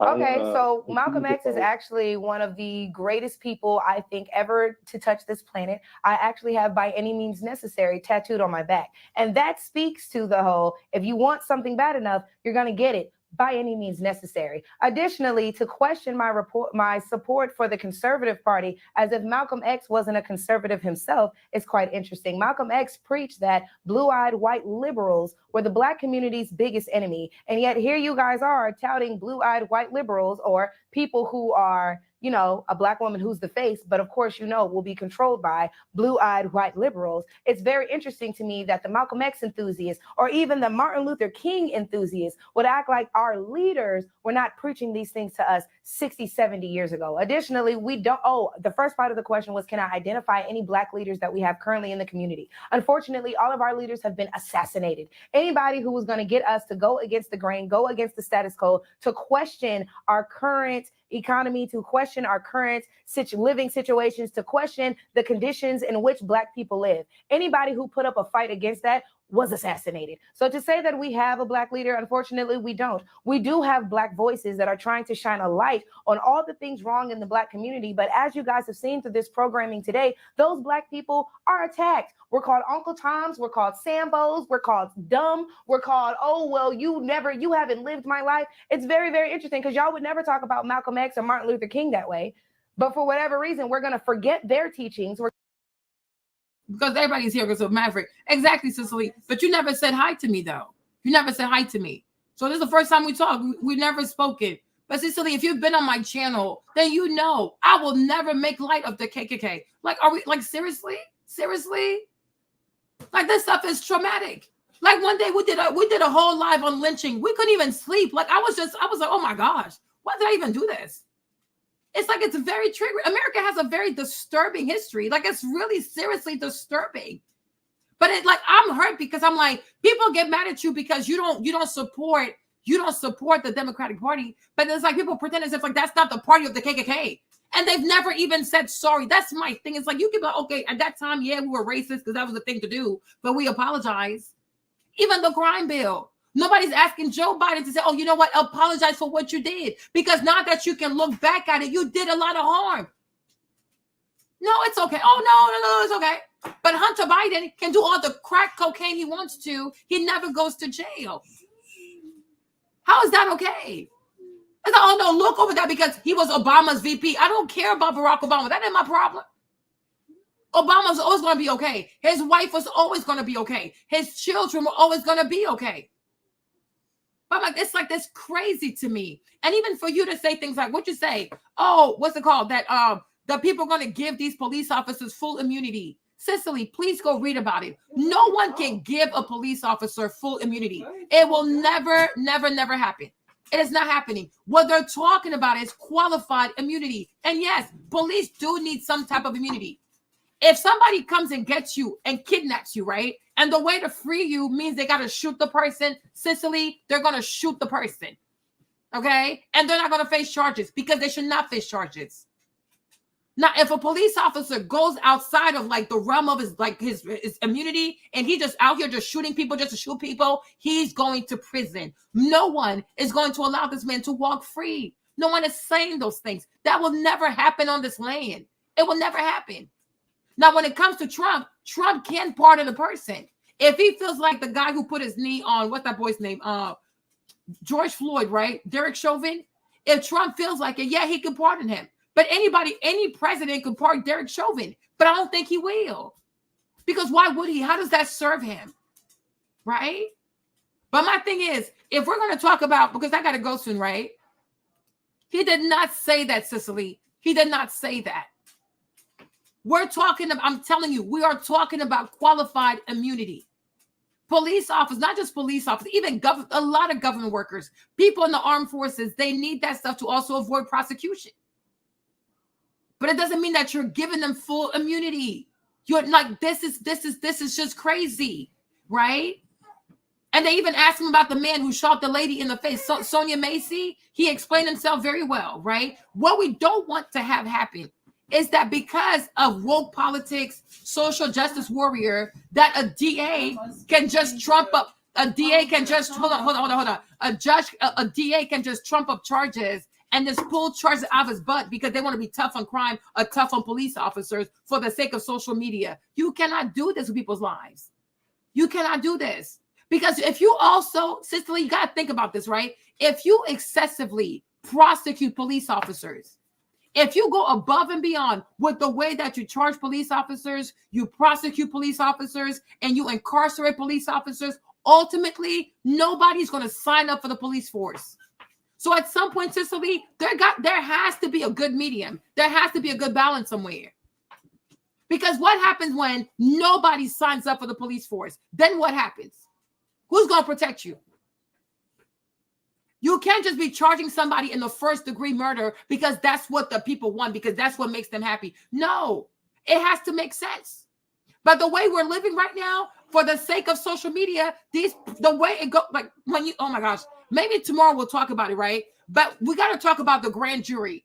Because before you bring up charges on someone, you first have to go to the grand jury. And sometimes these woke DAs, the way they present information to the grand jury is giving like, oh yeah, go ahead and kill this man. But we cannot have DAs that are doing politics. Okay? DAs have to do their job. You cannot have DAs that are activists. You have to do your job. Because if you become excessive when it comes to police officers and you just incarcerate them, lock them up, put them on death row, eventually no one is going to want to become a police officer. Sorry, Maverick. Okay? And if you have no police, are we better? Bad policing is bad. It's really bad. Okay? To have police officers who think they can just shoot people just because, we do not want that. Nobody wants that. Nobody wants that. Bad policing is bad for everybody. But at the same time, so is having no police officers. Because when nobody no longer wants to sign up for police, y'all, who's going to protect us? Do you know how to fight, Cicely? You know how to use a gun? Somebody, we got to have a balance. And that's what they're talking about. They want to have it in a way that prosecutors cannot just become activists, become woke, become social justice warriors, and then overcharge police officers because they feel like that's the right thing to do because that's what social media wants. Social media cannot run our courtrooms. Okay? Because a lot of people on the internet, they think they know the law. They don't know the law. They're just in their feelings. If it's first degree, let it be first degree. But if it's honestly involuntary, if it's like involuntary manslaughter, then let it be involuntary manslaughter. Do not give this man a first degree murder charge. It's excessive. Okay? But it's like nobody's going to give anybody no full immunity because then what happens if the police officer turns around and shoots Trump in the head? Okay? Then what happens? He's not going to be prosecuted? Because what about his own safety? They already try to shoot his ass. So what about next time? Okay, you say, oh, I'm going to let these police officers have full immunity after there's already been an assassination attempt over your life. They're going to shoot him in the head. I'm like, well, I got full immunity because you do have police officers who don't like Trump. So even if Trump says, I want to give police people full immunity, is every police officer a Trump supporter? No. There are a lot of police people who don't like him. So it don't make no sense, right? But you guys, I'm going to stop there. Maverick got to take a shower. My sister's about to leave, so sorry. Oh, Lord. Y'all, I'll be back, okay? I'll see y'all tomorrow. I love you. Sorry I'm kind of this way. Michaela did a beautiful job. Cicely, pull up tomorrow. We can talk tomorrow. Don't pull up late, though, okay? But I'm glad you're here, though. I'm glad I'm glad, and you see, it took Trump, okay? Where you at with your pretty face? Okay? With your pretty face, Cicely. It took me talking about Trump for you to say hi to me. I got my eye on you, sis. But I'm glad you came, though. I wish you would have said hi to me under better circumstances. But I had to talk about Trump. I had to talk about Trump for Cicely to say hi to me. You see that, Maverick? Yeah. You see that? Said, Miss Cicely, you not nice. Okay. But good night, my people. I love y'all. Love y'all, Kevin. Love everybody. T, love y'all. Mark, love you. Peggy, love you. Love you all. I'll be back tomorrow. Then put this baby in the bathwater. Okay, Auntie Val said, calm down.